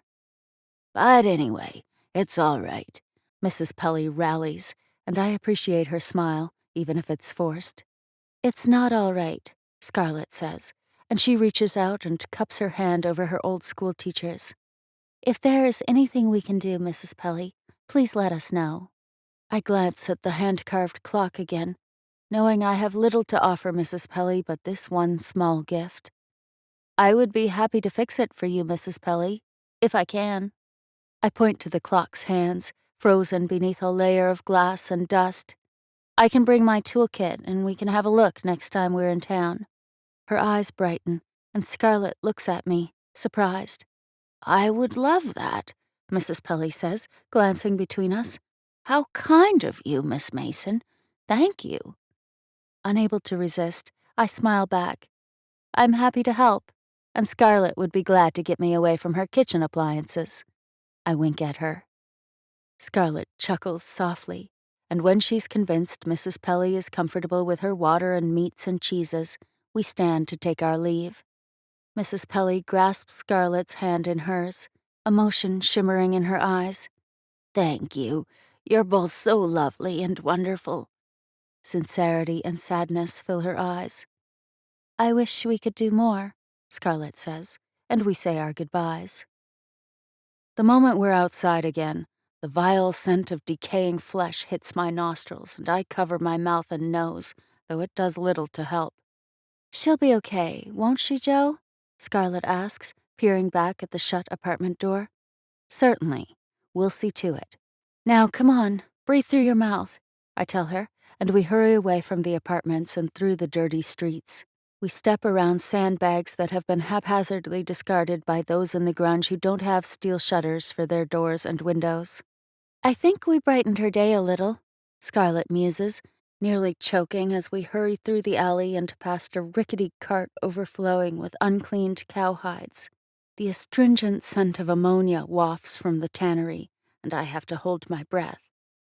Yes, I think so.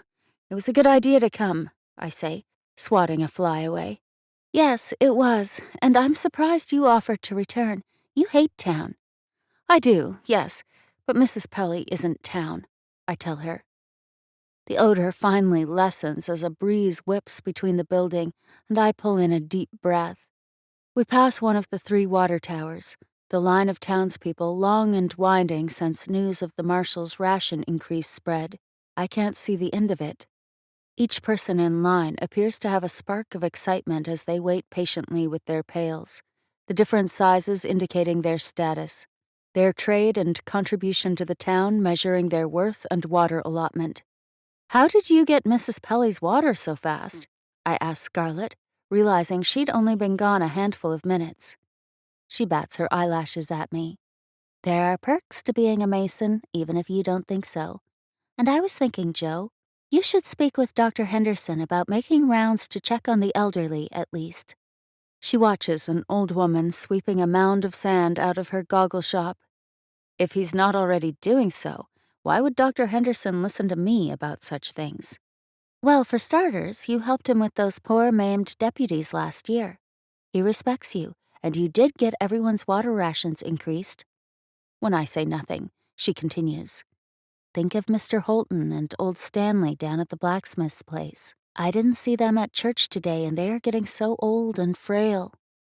Of the 500 people in this town, nearly a third of them are elderly, and I have a feeling the doctor would find any excuse not to bother with it, especially since the deputies have returned to Sagebrush more beat up than usual these past few months. All right then, Scarlett, if it will make you feel better. We'll see if he's at the clinic once we've finished with our errands. Scarlett and I weave the rest of the way through the mercantile district. While Sagebrush is relatively small, the streets are cramped and winding in the thick of it. We hurry through the cobblestone alleys, the feathers that line the gutters sticking to the bottoms of my boots. Animal blood stains the sidewalks, and soft white down floats in the air, like we've just missed the plucking of the chickens. We make a quick stop at the butcher's, noting that my father has already left, so we do the same in haste. Feet moving more quickly than ever, Scarlett and I finally step into the heart of town.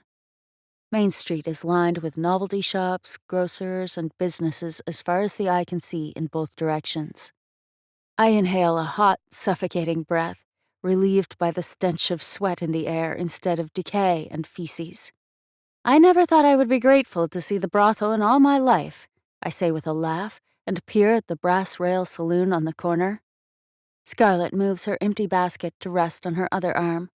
Perhaps it's a good reminder of how lucky we are, she says in all seriousness, and I agree. Perhaps it is. A man laughs from one of the saloon balconies across the street, and the steel shutters are open, carrying a scent of stale ale to my nose. One of Ms. Hannah May's ladies nibbles on the man's ear as he grabs her breast, acting as if he's as hungry for her as a mountain lion is for its prey. Another man stumbles his way out of Hannah's, tripping over his own feet before he falls into a dark corner and decides to stay there. The days of the week seem to run together for the folks who live in town, and Sunday is no longer a day of prayer for most, but a drunkard's holiday, even if the sun is only just centered in the sky. Perhaps now that people have water to drink again, that garbage they're calling whiskey will stop flowing as freely, Scarlett says. She loathes the stench of the marshal's men as they saunter into work each morning as much as I do. I smile at her innocence. That's not likely.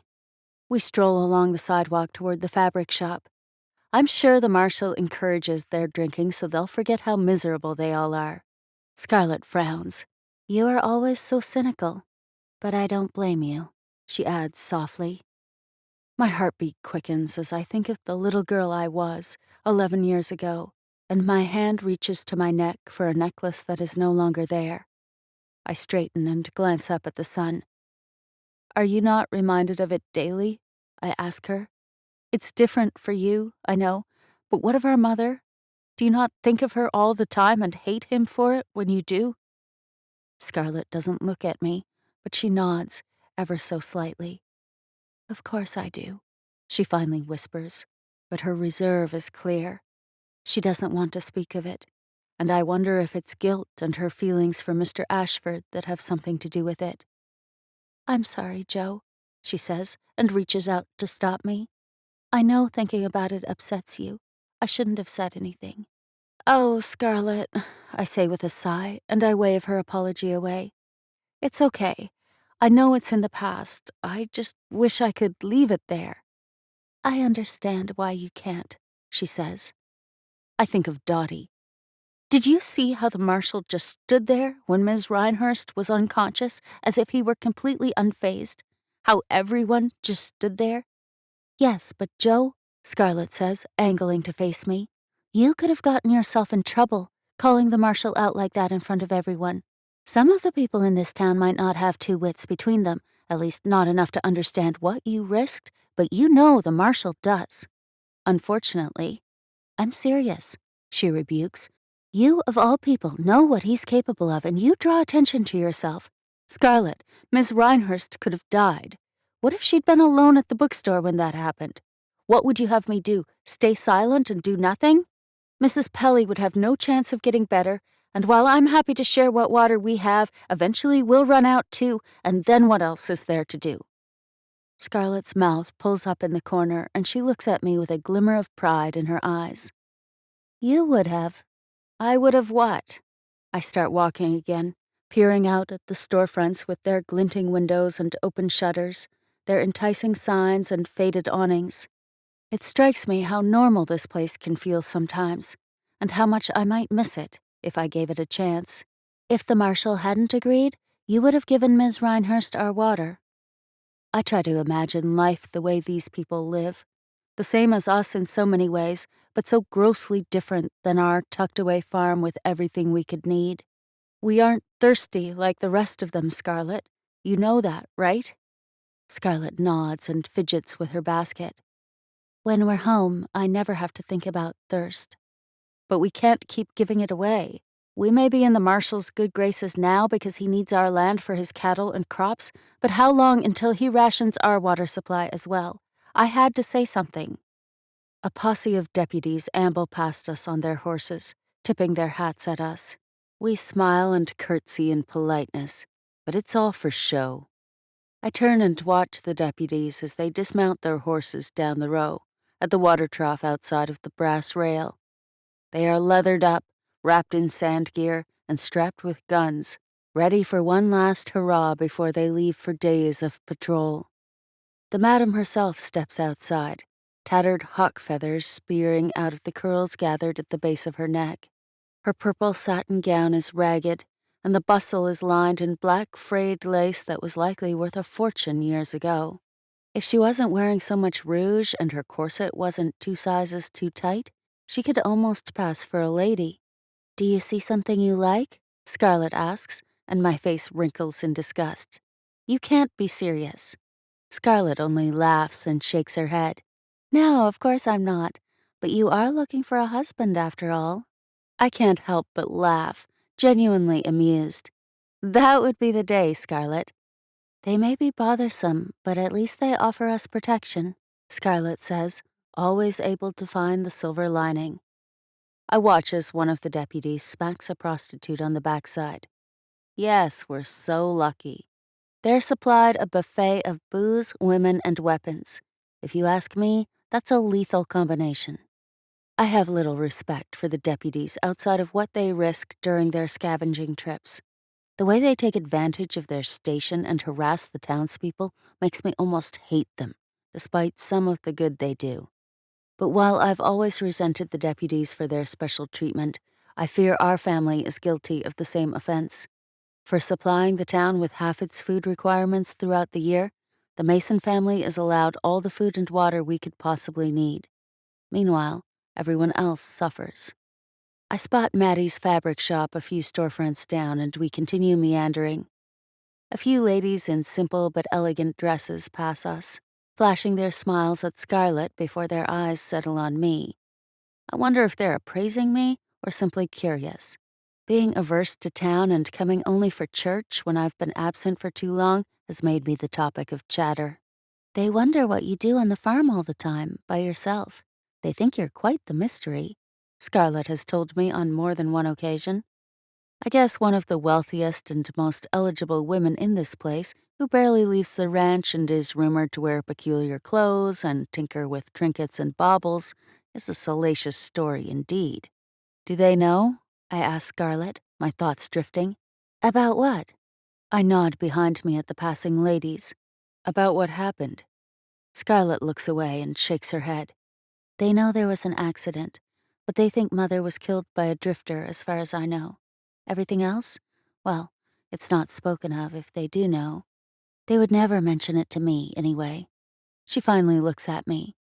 You know, other than church, I rarely see the marshal or his family. You could come to town more often, Joe. It would make you less of a topic of conversation. Even so close to the Deadlands, home makes me feel safe. Being here, I peer around. People's eyes, the marshal's men, being dressed up like a doll for people to see, it all makes me restless. Home is nearly 2 miles removed from here, and it keeps me hidden. Scarlet doesn't argue with me as we near the fabric shop. I know we're not really supposed to, she says, but do you ever imagine what's out there? In the Deadlands, you mean? I nod. All the time. We're silent as we contemplate the dangers that lie in wait a stone's throw from our farm. Well, Scarlet heaves a long exhale and her expression instantly brightens. That's enough of that. I'm going to see what new fabrics Maddie has. Are you coming in? In a moment. I nod toward the beggar boy on the street corner, sitting in the shade of an awning.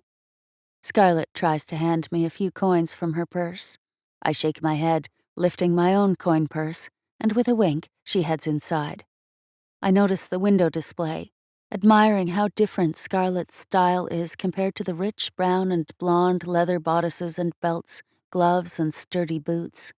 I peer down at my dress, at the faded brocade and striped fabrics made in another time. A simple ensemble, but beautiful in its own right. My tapered fabrics and bustle might be heavy, but they are nothing to the stifling confines of leather that suffocate most of the townsfolk, from collar to booted toe. Once again, I'm reminded that, in spite of my hatred of the marshal, we're lucky in the grand scheme of things. A man hollers from down the street, and I watch as one of Ms. Hannah's men tosses a drunkard out on his backside before pulling the crooked, creaking door shut behind him.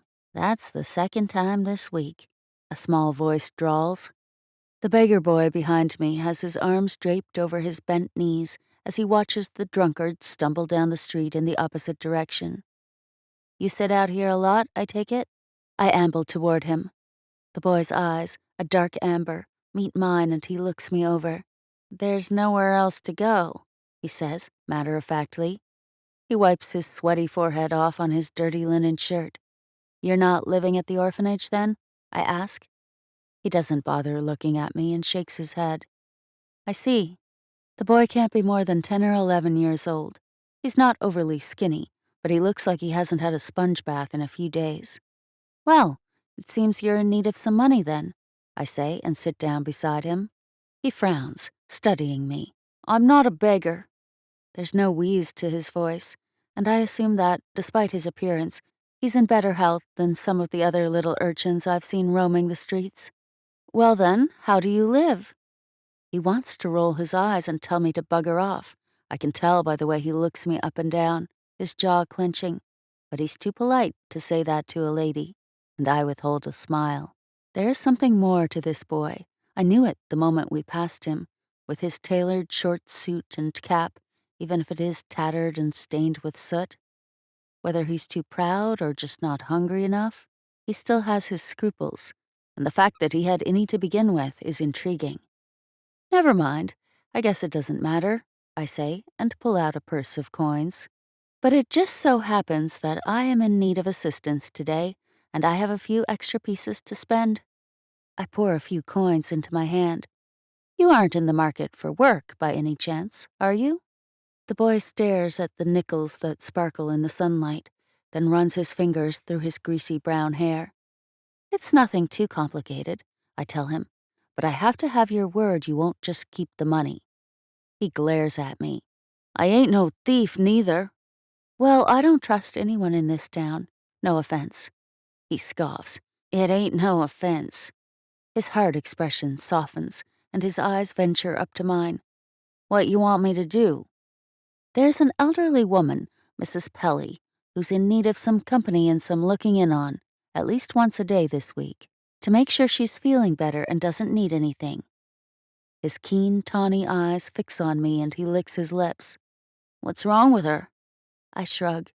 Nothing too serious, I explain. But she's been feeling unwell from lack of water, and I want to make sure she's going to recover now that the rations have increased. For now, at least. He licks his lips again as he stares at the coins in my hand, like he can taste food or water on his tongue. Like many of the poor people in this town who are unable to produce enough trade necessary for compensation, he suffers for it. And it's clear he knows hunger and thirst as much as any of them, despite his age. But coin? That will get him more water from any of the pourers at the stations, all of them underpaid and in need of some extra income wherever they can find it. After a few moments of contemplation, the boy's eyes enliven with a hunger that wasn't there before. Now, I'll give you enough coin for the week, but... He reaches out to take his payment from me, but I pull my hand away. Hey, he pouts. Wait just a minute, I chide. There's something you should know before you say yes. I never thought I would use the marshal to my advantage, and I hate myself for what I'm going to say next, but I don't trust the boy completely either. I'll know if you don't hold up your end of the bargain, I warn, and finally, slowly, drop the coins in his hands. The marshal's men are all over this town, and... He frowns and a shadow darkens his face. You're not friends with the marshal, are you? He asks me, and I nearly laugh. Not quite, and I don't wish to involve him or his men, but don't make me regret hiring you on. This is a business deal, after all. His eyes turn to slits. I told you, I ain't no thief. His voice is sharp and unforgiving this time. I'll do it. Good. Now, Mrs. Pelly lives on Gordon Street in the Grunge. Can you remember that? He stops counting the coins and tilts his head. I'm poor, but I ain't stupid. No, but you do have a smart mouth, don't you? I mutter back. I'll find Mrs. Pelly, he says easily. If she should get worse or if she needs something, I'll tell Ashford, he says, surprising me. You will? Why? The boy peers up at me, thinking. Everyone knows he works for you. Oh, well, I don't like the idea of this little boy going anywhere near any of the marshal's men. All right, then. Unless I hear from you before, I'll meet you here again next Sunday after church around this time. Sound good?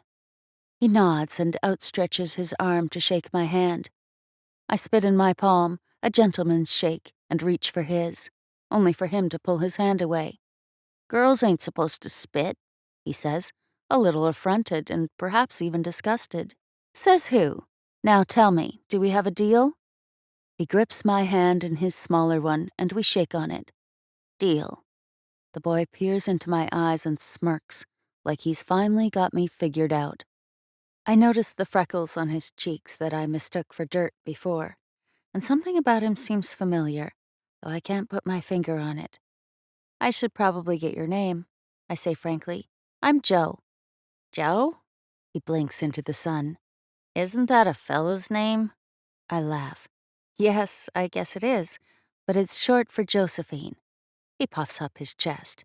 I'm Toby. Toby? That was my old dog's name, I admit playfully. He glares. It's short for Tobias. Ah, I see. Well then, Toby, you and I make quite the pair. There's companionable silence between us a moment.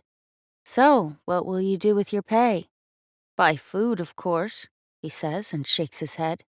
Yes, of course. I purse my lips dumbly. Then I'll buy some new boots, he adds quietly. And perhaps bathe? He scrunches his nose. Oh, I see. Well, priorities, of course, I say, rising to my feet. See you around this time next week. Toby stands up and shoves his coins into his pocket as I notice Clayton, his sisters, and their mother come around the corner a dozen yards away. Clayton's mother's arm is draped through his as they meander in our direction. Clayton! A dark-haired lady from the balcony of the saloon calls his name, but he pretends not to notice. I can't help my smirk. Kitty eyes her brother reproachfully as they draw closer, though Clayton and his mother chat happily with Isabel. I glance at Toby, but he's already gone, and I decide to join Scarlett in the fabric shop when the door opens and Mr. Henry Traynor steps out, his face brightening. Ah, Miss Mason. He removes his hat with a slight bow. Mr. Traynor? I say with a curtsy. You would never know he was a rancher, like my father, given his impeccably tailored clothes. Good afternoon. His contagious smile broadens. Good to see you in town today, though I dare say it's about time, Miss Mason. We missed you last week at church. Yes, well, I was feeling a bit under the weather. It's a lie, mostly. He nods. I'm glad you're feeling better. You've neglected us long enough. He winks at me, and I can't help but smile. Young, handsome, and wealthy, Mr. Traynor would be a good match if I were truly looking for a husband. Sometimes I think you do it on purpose, you know? I would never, Mr. Traynor, I assure you. He glances inside the dress shop. Miss Scarlett is stocking up on materials again, I see. My sister is going to be as giddy as a schoolgirl looking through her fabrics, I'm certain of it.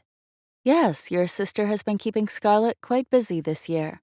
Well, industry is thriving, and I'm fortunate enough to provide my sister every convenience the town has to offer. And when our families and farms are united, I raise an eyebrow. We will be quite the couple, don't you agree? He winks at me, his grin broadening again. I blush, uncertain when Henry is teasing me and when he's not. Will be, sir? I thought for sure you'd accepted my last proposal. He chuckles, allowing me to breathe a bit easier. With a tisk, Henry dips his hat. Oh, how I long for the day you regret turning me down over and over, Miss Mason. I curtsy in return. You wouldn't know what to do with me, Mr. Traynor. I'm doing you a favor, really. He shakes his head with a deep laugh and turns to leave. That's all part of the intrigue. Good day, Miss Mason. He saunters off, whistling as if he hadn't a care in the world. Relieved the exchange is over and my heartbeat can go back to normal, I glance over to find Clayton's amused gaze fixed on me. His mother smiles politely at me, while Kitty stands beside them, bored. Breaking hearts today, Miss Mason? Clayton asks dryly. Not intentionally, I assure you, Mr. Cunningham. Clayton's brow pinches, thoughtful. You were wonderful today, with Miss Reinhurst. His praise shocks me, and I feel a coil of heat rise up my neck. I clear my throat. As were you. Thank you. I glance from him to his mother. Both of you, for your assistance. Mrs. Cunningham waves my acknowledgement away. We did what any good Samaritan would. Most of them, Clayton mutters, his gaze shifting to his sister. She glares at him and walks ahead, her parasol twirling in her hand. Enjoy the rest of your afternoon, Mrs. Cunningham says, and she pulls Clayton closer to her. His gaze lingers on me a moment, and then, with a slight bow, he and his mother follow after Kitty, little Isabel running up ahead of them. Other than at church, I'm not sure I've ever seen them all together, and I fleetingly glance around for the marshal, half expecting to find him glaring at me from some dark corner. "Slow down, darling, you'll make yourself sick," Mrs. Cunningham cautions Izzy, and as they walk away, all I can think is what a strange family they are. Chapter 5. Joe. After returning home, my father disappeared into his study to review orders for the week to come. Scarlett hurried into the sitting room to organize her new fabrics at her work table, but changing into something more comfortable was my top priority. After donning my trousers and boots and wiping the color from my cheeks, I feel like me again. Leaving my hair in its fancy twist and out of my way, I plod back down the stairs. It's warm indoors without trees to shield the house from the heat of the day, and though the sun is incessant outdoors, at least there's a breeze and something to occupy me. When I reach the final step of the staircase, I pause. The sweet sound of humming catches my ears, and I follow it into the kitchen. Jane, the housemaid and sometimes cook, sways about, oblivious to the stifling heat of the stove. I grin, pleased when she's here, adding a bit of life to the old, lonely house. "Why are you always so happy when you cook?" "Miss Mason," she shrieks, "you gave me a fright."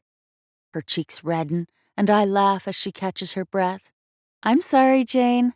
"No, you're not," she chides playfully and takes a small piece of wood off the pile stacked against the wall and tosses it into the cast-iron stove to stoke the heat.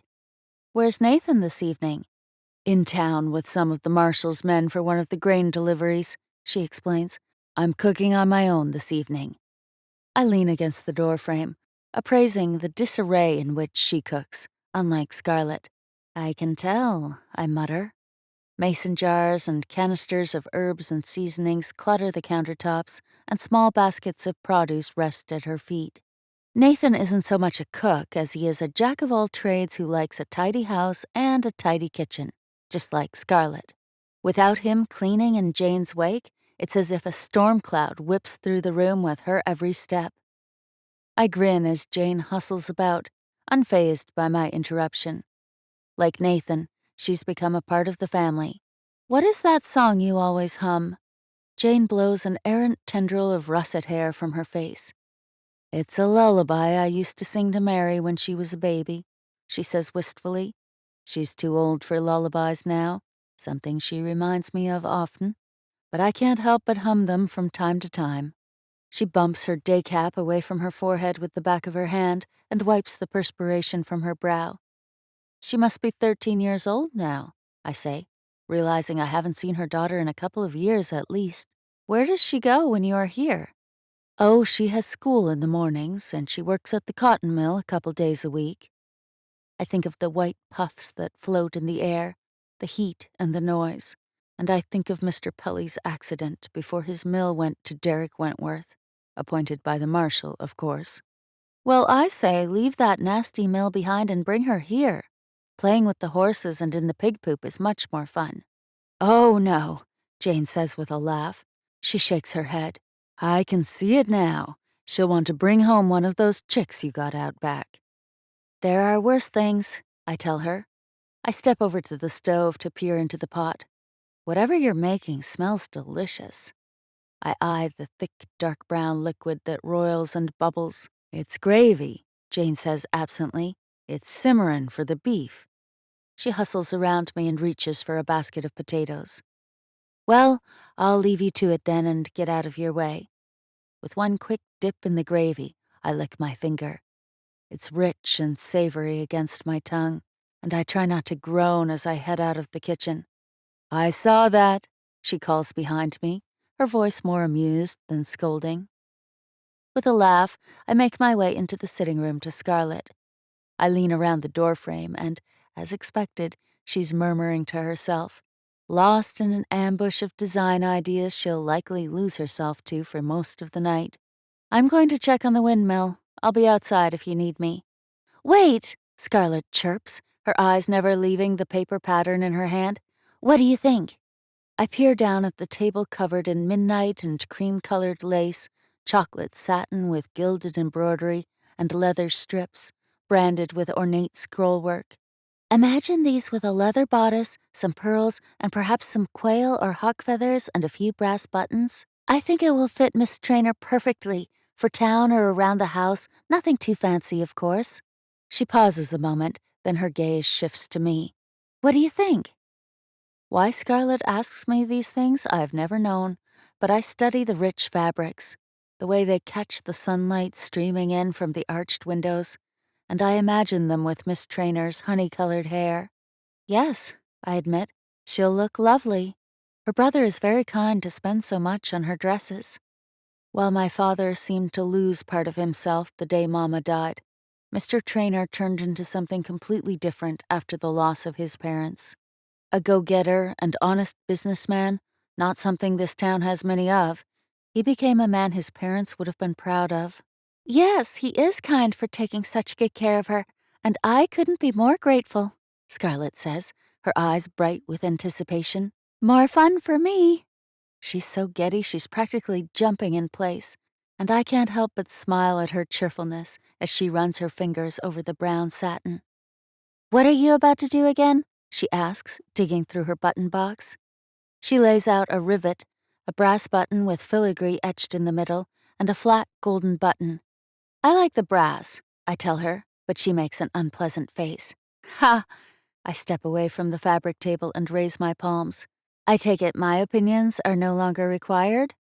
Scarlett lifts an indifferent shoulder as she holds the satin up and lets it unfold in her hands. That depends. Are you going to help with this one? No, thank you, I say quickly. You know I'm no good with these sorts of things. Then I think the rivets will go best, she says, dismissing me. She flashes me a smirk. With an exasperated shake of the head, I pick up the book I discarded on the table last night and walk it over to the bookshelf.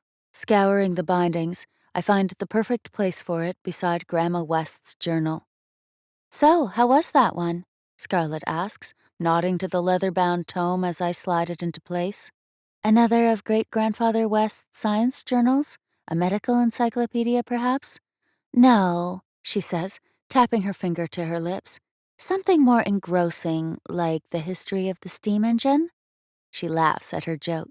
I'm sure it was riveting. How clever you are, Scarlett, I drawl, mimicking her sarcasm.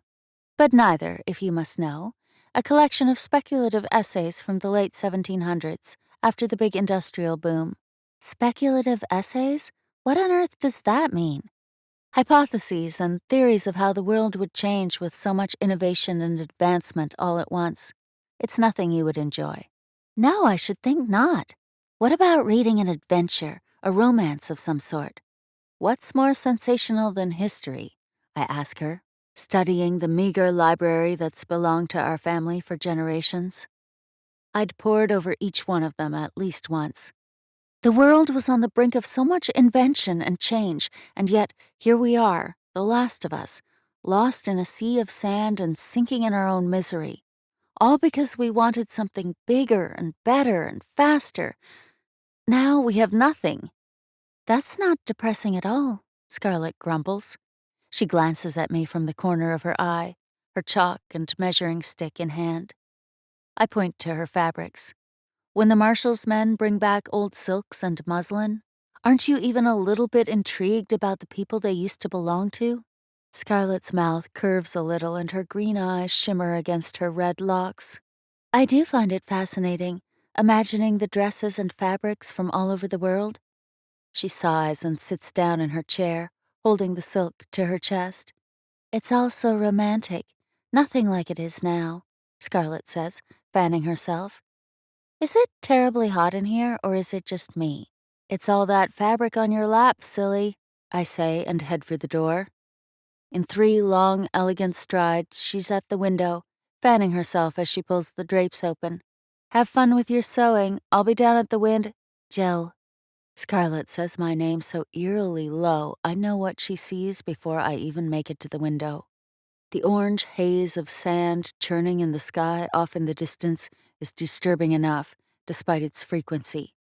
But when I notice so few cattle in the pasture, my heartbeat thuds and skips a beat. "Where are they, Joe?" I'm running out of the room before Scarlett can even call for my father. I hear his study door creak open down the hall as I rush through the dining room and into the kitchen. Jane and Nathan gape at me. "What's the—" "Jane, lock up the house. Nathan, close the crop shutters," I shout, and let the door swing shut behind me. Getting the animals, our livelihood, inside is paramount, and I sprint toward the pasture. With no work crews present on a Sunday, there's little time to search for the missing cattle. I begin counting them as I run, almost immediately giving up. At least half of them are missing. "I told them to fix that damn fence!" I shout at Mr. Ashford, though he's not there to listen. Reaching the pasture, I scour the ground. It's littered with fading hoofprints indicating the direction they've gone, and my dread lifts, but for only a moment. As I peer beyond the property, toward the sandstone canyons, a sickness thickens inside me. The sound of the storm alarm in town barely reaches my ear as the wind carries it away, and I know we have only an hour or so before the storm reaches us. "We've got to get them inside," my father says in a rush behind me. Kip crawls out from a napping spot beneath the barn, his tail wagging as quickly as my heart beats. My father meets his eyes and points toward the cattle. "Get 'em in," he commands, and Kip rushes toward Clover and the other cattle, barking excitedly. "Scarlett, check the chickens." "They aren't all here," I say, trying not to panic. "The cattle," I clarify and point to the short trail of cows trotting into the barn at Kip's insistence. My father doesn't say anything, but stares at me, his eyes looking through me. "We have to find them," I shout, stirring him from his daze. "Help your sister get the rest of the animals inside. I'll go find the rest of them." I shake my head. "You won't get them in time on your own." "Then I won't get them all," he barks. "Get the animals inside and close up the house." He rushes for his horse, but I know he's being unrealistic. "You won't make it back with half that herd alone," I tell him, and he knows it.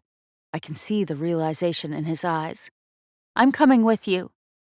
Kip barks at the remaining sheep and cattle as he herds the stragglers inside, and I lock the barn door behind them. "Josephine," my father bites out, exasperated. "For once, won't you just listen to me?" My jaw clenches, surprised he's fighting me on this. "And for once, will you please just listen to me? We'll be so indebted to the marshal next month when we don't have enough beef to meet what's expected, we'll be under his thumb even more. There won't be any coming back from that. God, not to mention we've been raising them for months. Why are you being so stubborn about this?" I brush past him and into the stable. "I'm going with you." "Scarlett," I call behind me. "Nathan will help you with the house and the crops when you're finished with the animals. We'll be back as soon as we can."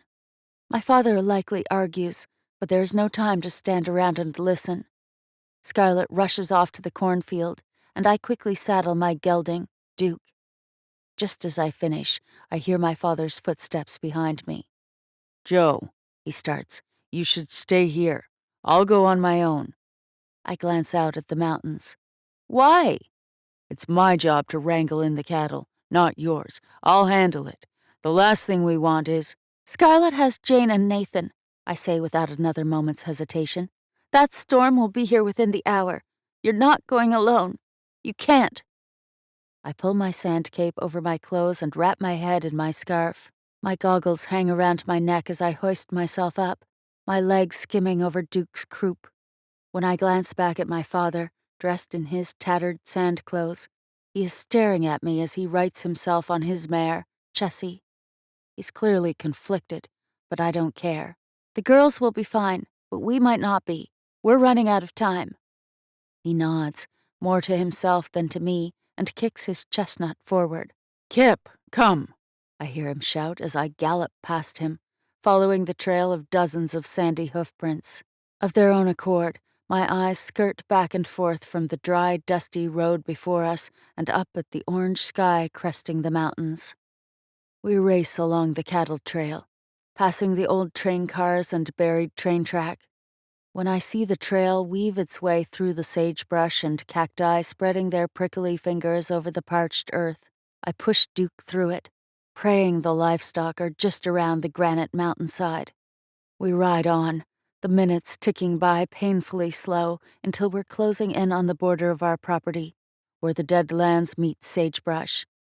I've never been this far in the Deadlands before, and though I'm fearful of what I might find lying beyond, drifters and criminals aren't enough to stop me as the trail continues further, and I urge Duke faster. I hear my father's horse galloping up behind me as I weave my way between the mountains, and I push Duke harder. "Slow down, Joe," my father calls, but his voice is muffled. "Joe!" I barely hear my name on the wind that whips through the hair escaping my headscarf, and as I round the bend ahead, I'm nearly thrown over the saddle as Duke comes to an abrupt halt. Pure instinct tells me to hold on, and I grip the saddle horn and reins, screaming as I see the canyon below. I gasp for breath, my heart hammering in my throat as I realize I almost went over. Duke fidgets and neighs at the edge of the cliff, breathing heavily as his head whips up and down, pulling at the reins. All I can do is stare down at what's below. I can't take my eyes off the cattle that mill about, grazing on greens in a canyon, and drinking languidly from the crystal blue stream that runs through the gorge. For a moment, I forget that time is our enemy, and I try and fail to believe my eyes. "Water!" I exhale, my voice muffled by the cloth around my face. I shake my head when my father's horse stops beside mine. The cacophony of mooing below and the sound of all of our panting and heavy breathing fills the air. "There's water!" I gape at my father. I'm overwhelmed at the sight, and my father's eyes are almost wild with fear and adrenaline, but he doesn't seem surprised. Tugging at his reins, he kicks Chessie into a trot and navigates the narrow path down the mountainside to the water, as if he's done it 100 times. My stomach sinks and I pull in a sharp breath as I begin to understand. He's been here before. Duke follows Chessie automatically, and we trot down the slope after my father. As the horses descend on rocky ground, my eyes stay transfixed on the shimmering surface of the water. This cannot be.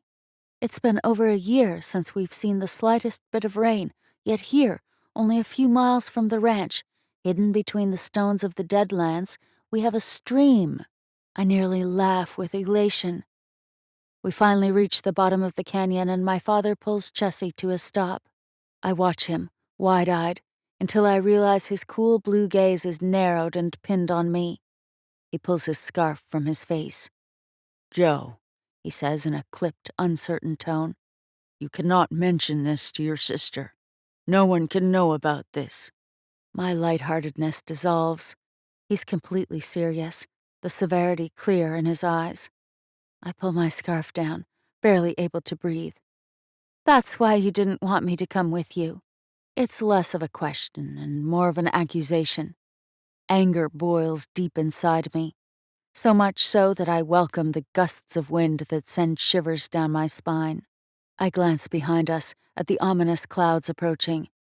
"You have to trust me," he says, and in my anger and disbelief and wounded pride, I ignore him and head toward the cattle, because they're all I can process right now.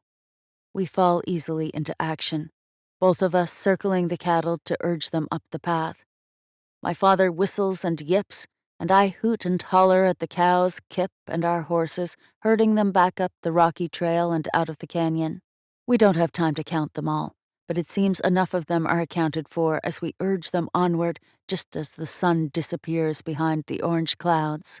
I hear thunder in the distance, and the heat is sucked from the dead earth in an instant, and the wind chills my bones. Up and out of the canyon, my father leads the herd while I ride alongside it, Kip bringing up the rear. More excruciating minutes pass as we fight against the storm, my mind swirling with confusion and anger. The cattle increase their pace as we ride across the desert floor, knowing we're nearing shelter. I push Duke even harder, drawing closer to the safety of the farm with each galloping step.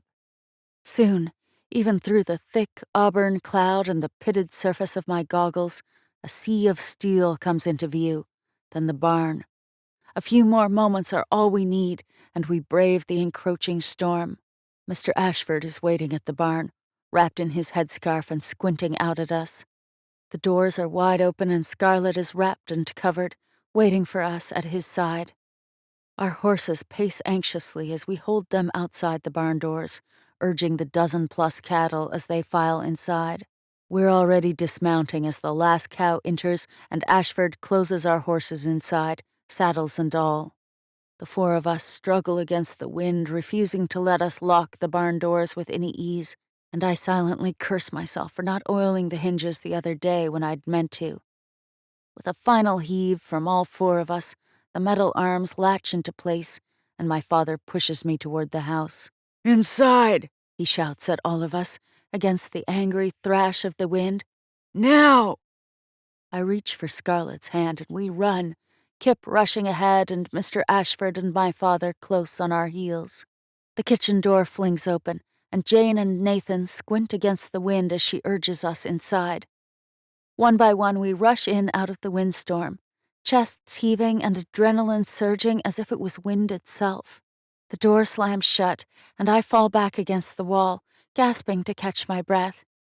The seconds pass, and the six of us stand there, our heaves filling the room. Scarlett's eyes are wide with horror as she assesses me and then my father. "Are you both all right?" Her eyes brush swiftly over Mr. Ashford before they rest on me. "Joe, your face." It burns, raw and sand-battered. But if that's the only catastrophe, we're lucky. I brush her concern away with a reassuring smile. "I'm fine," I say, letting out a rushed, shallow breath. "I'm fine." Clearing their throats, the servants help my father and I divest our storm gear.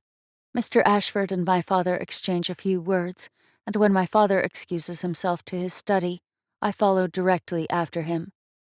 No doubt Scarlett and Mr. Ashford sense there's something amiss, but I can't ignore my gnawing questions and raging anger. My father's shoulders are squared and his slow, steady footsteps feel like a march to a prosecution, and when we finally step into his study, I barely shut the door behind me before I demand, "How long have you known?" My father pulls his pocket watch from his breast pocket, eyeing it carefully as if he'd thought he'd lost it, and he places it on his desk crammed in the corner of the room. There are papers strewn about and ink stains on its surface. "I've known about it all my life," he explains without apology. I eye him closely as he sits down at his desk easily, as if he hasn't a care in the world. He props one leg up on the footrest as he gestures for me to sit down in the leather-back armchair in the corner of the room. "Water was plenty before the shift, so it was no big deal. Even years after the first settlers came here to escape black lung, rain still came and drought, though inconvenient, was to be expected in between. Miners knew about it on account of it running through the mine, but they all fled when the drought stretched on too long, and soon, much like the gold, the stream was forgotten, at least by everyone but the Cunninghams." My brow furrows as I register his words. "The marshal knows of it?" "The marshals have been making sure us Masons keep it quiet ever since." He looks up at me. "There are many reasons we cannot tell people about the water." "You can't be serious." It's both a question and exclamation. "People like Ms. Reinhurst are dehydrated. Mrs. Pelly, the shoemakers, what about the children? This whole time you knew there was water and you did nothing?" I can barely keep my voice down, but I remember there are prying ears in the house, servants and the marshal's henchmen alike. "It's not as simple as that, Joe," he grumbles and runs his hand over his face. He scrapes the hair surrounding his bottom lip with his teeth, a telltale sign that I won't like what he's going to say next. "If the townspeople knew about the river, there would be no order. Everyone would swarm to it." "Yes, because they're thirsty." "I'm doing it to keep you and Scarlett safe." I barely hear him against the howling wind outside and the shuddering sideboards of the house. But it doesn't matter because there is no sense to his logic. Not when people wake up each day rationing their water, panicking that someday soon they will run out. What is he holding over you? I ask, knowing the marshal has a devilish hand in this. I don't wait for an answer before I shake my head. This truth is salt on an open wound. He doesn't own water. I know that's what he'd like to think, but you make it sound so simple, Joe, my father practically shouts, his voice desperate. It is, isn't it? People are thirsty. We don't get to decide who lives and dies because we have the option to do so. And you would have your sister dead instead, he barks out, and I gape at him. I am doing this to protect you, both of you. I shoot to my feet. Protect me? I scoff and take a step toward him, resentment coursing through me. You can't protect me or us. You never could. After every horrible thing that has happened, you think this time is different? My father's brow furrows and pain deepens the creases around his eyes.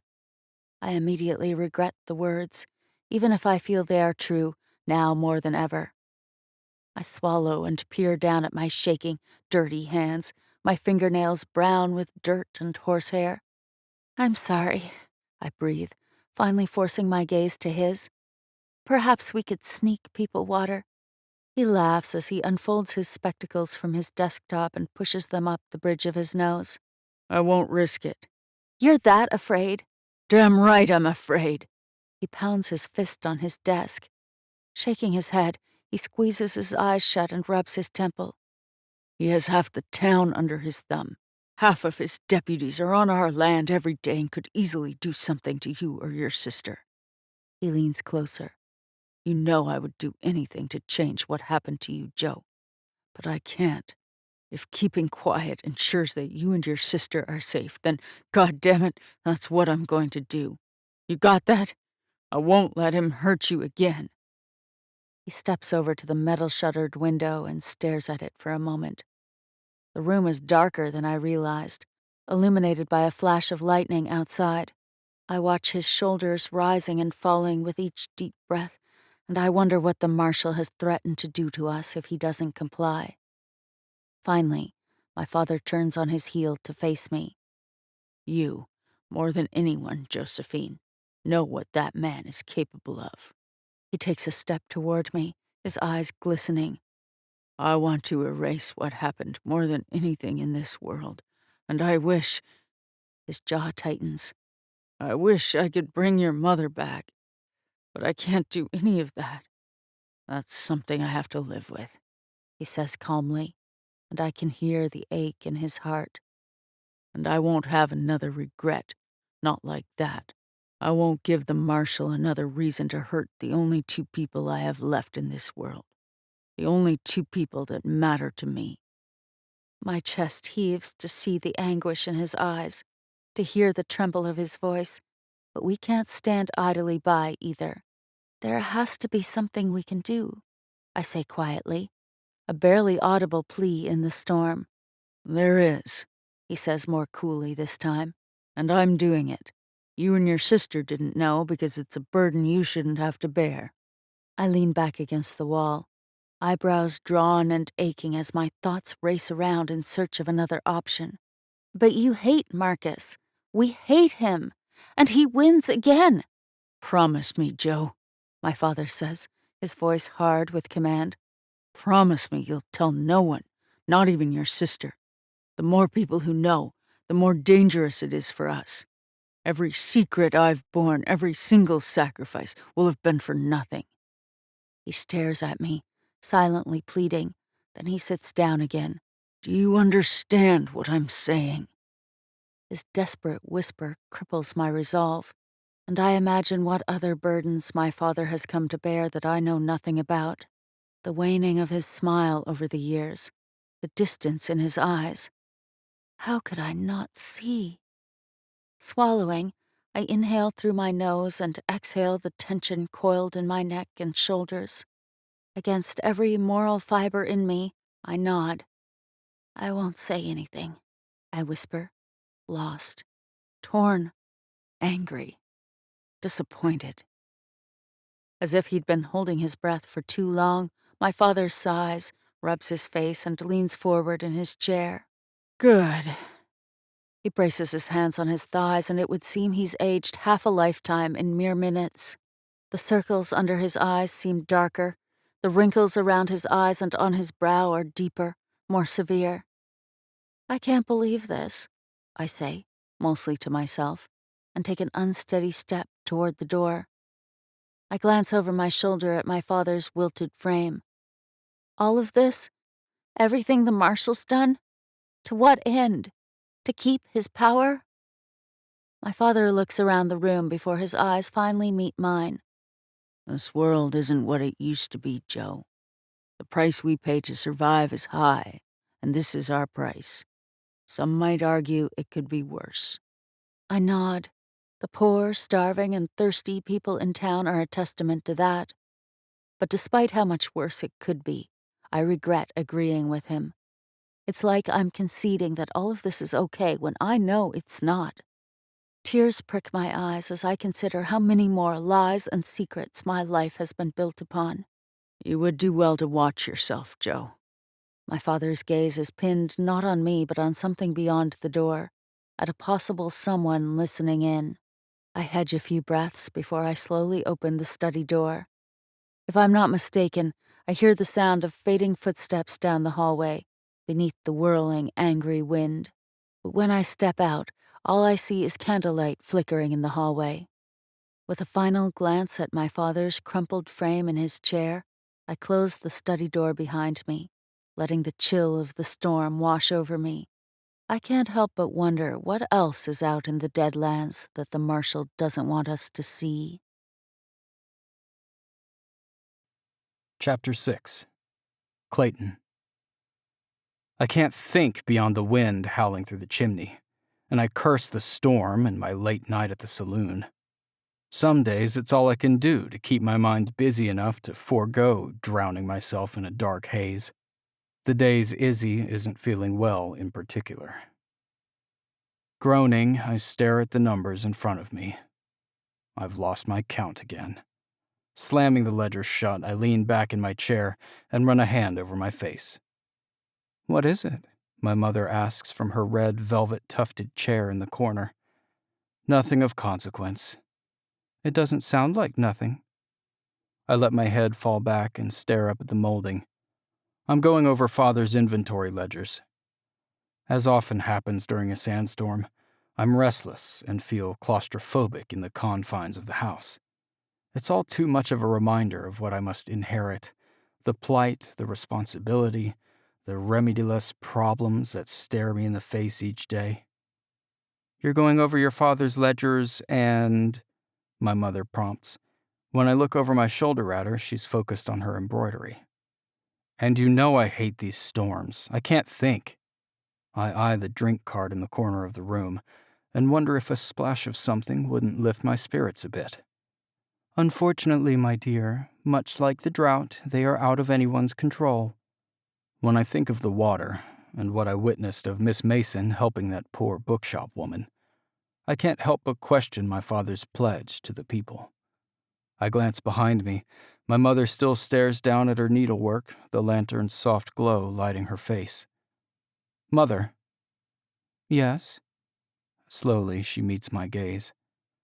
I set my quill back in the ink pot. What do you think about what Father said today? About increasing rations for everyone in the heat? She sets her needlework in her lap and assesses me. Are you asking me if I approve? I shake my head. No, of course he should have done so. I simply mean, why had he waited so long in the first place? Not even I'm oblivious to the predicament so many people are in here. He's their marshal. It should not have taken Miss Mason to alert him of such a thing. No, I suppose you're right. Who knows what goes on in that head of his? She picks up her embroidery again, pauses, and looks at me. You would have done differently? I nod. Yes, I think everyone deserves the same amount of water. Why should some have more than others? It's the way it's always been. Perhaps it's time for things to change. Amusement lights my mother's eyes, which I'm not sure I appreciate. What is it? I ask as the corner of her mouth curves up. It's like she knows a secret. Oh, nothing. Though it seems you have more of an interest in your father's business than you thought. It was Miss Mason who got me thinking about it, actually, I realize. Oh? Turning back to my ledgers, I can't help the questions that spring up at the thought of her. Do you know why she's so reclusive? I ask. No, I do not. Why do you ask? Curiosity, I guess. I remember her as a child, but she disappears from memory after that, save for a Sunday at church here and there. It's singular, don't you think? Especially given her father and sister frequent town regularly. I know her mother passed away, and that's all I can attribute her absence to. A bit singular, perhaps. I hear the clink of my mother's teacup on the table, as if she miscalculated where to set it, and she curses softly against the angry wind. When I peer back at her, she picks up her teaspoon, stirring her tea gently and noiselessly, the epitome of a proper lady. Staring back down at the scribbled numbers and worn paper before me, I flip to the beginning of the wheats and grains section of the ledger and glare at it. The small, almost illegible numbers are discouraging enough, but I begin counting again. And again, my mind wanders, this time to the millstone at the Mason Ranch, based on the image the men have painted of the eldest Miss Mason, in her trousers working on steamers and machinery around the ranch. I try to imagine her at the helm of production. I frown. They would paint her as a man, though her soft, delicate features and rich, dark hair would say otherwise. And there was something hauntingly vulnerable in her hazel eyes, despite her determination today. She did what no one else would. This time my mother's eyebrows lift in curiosity. It's true. Quite admirable, don't you think? I nod absently. Yes. Before you go getting any ideas, darling, she's too good for you, I'm sure. She says it with a hint of a smile. I glare at her. Thank you, but that's not why I was asking. I see. Well, her actions make sense, I guess. I hear she assisted Dr. Henderson when the deputies returned from the Deadlands last year, practically on death's door after being attacked by savages or drifters. I'm not sure there's a difference anymore. But regardless, she says thoughtfully, I think it's animals that she knows best. Ah, yes, that makes sense. My mother's pale blue gaze redirects from her linen to meet my eyes.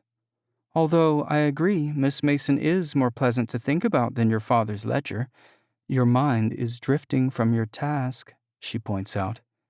What specifically are you avoiding doing? I run my fingers through my hair, feeling the tips brush the backs of my ears, and rest my elbows on the table. Assessing father's inventory, I tell her, and I eye the leather journals stacked haphazardly on the table, awaiting my review. He's tasked me with reconciling them, another mundane task in preparation for what is to come. The sitting room door opens, and Kitty and Izzy step inside. There's no need to be frightened, Kitty says, and Izzy wheezes as she clears her throat. You'll get yourself worked up over nothing. She nods toward the sofa. Go on, settle in. If only Kitty were as kind to the rest of the family as she is to our little sister. I wink at Izzy, eliciting a big grin from her before she crawls up onto the sofa with Kitty by the empty fireplace. You're not scared, are you, Izzy? I ask. It's just wind. You're used to the wind. I'm not afraid, Izzy says distractedly as she fixes her doll's hair. But I don't like it. Kitty doesn't even spare me a glance as she tucks a blanket around the two of them. None of us do, darling, my mother says. How are you feeling? Any better? Izzy nods and looks over her shoulder at Mother.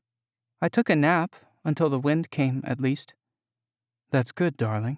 Dr. Henderson gave us a new tincture for you today, should your chest start hurting again. Yes, Mama. Izzy blinks at her. What are you doing? My mother looks up, a knowing grin parting her lips. Embroidering you something? Would you like to see it? It's a surprise? Izzy asks. Then she shakes her head. I can wait. She refocuses on Miss Patty, the doll my father brought her on her 7th birthday that she named affectionately after her nanny. I turn back to my ledgers, wishing I had a delicate porcelain-skinned plaything right about now, too.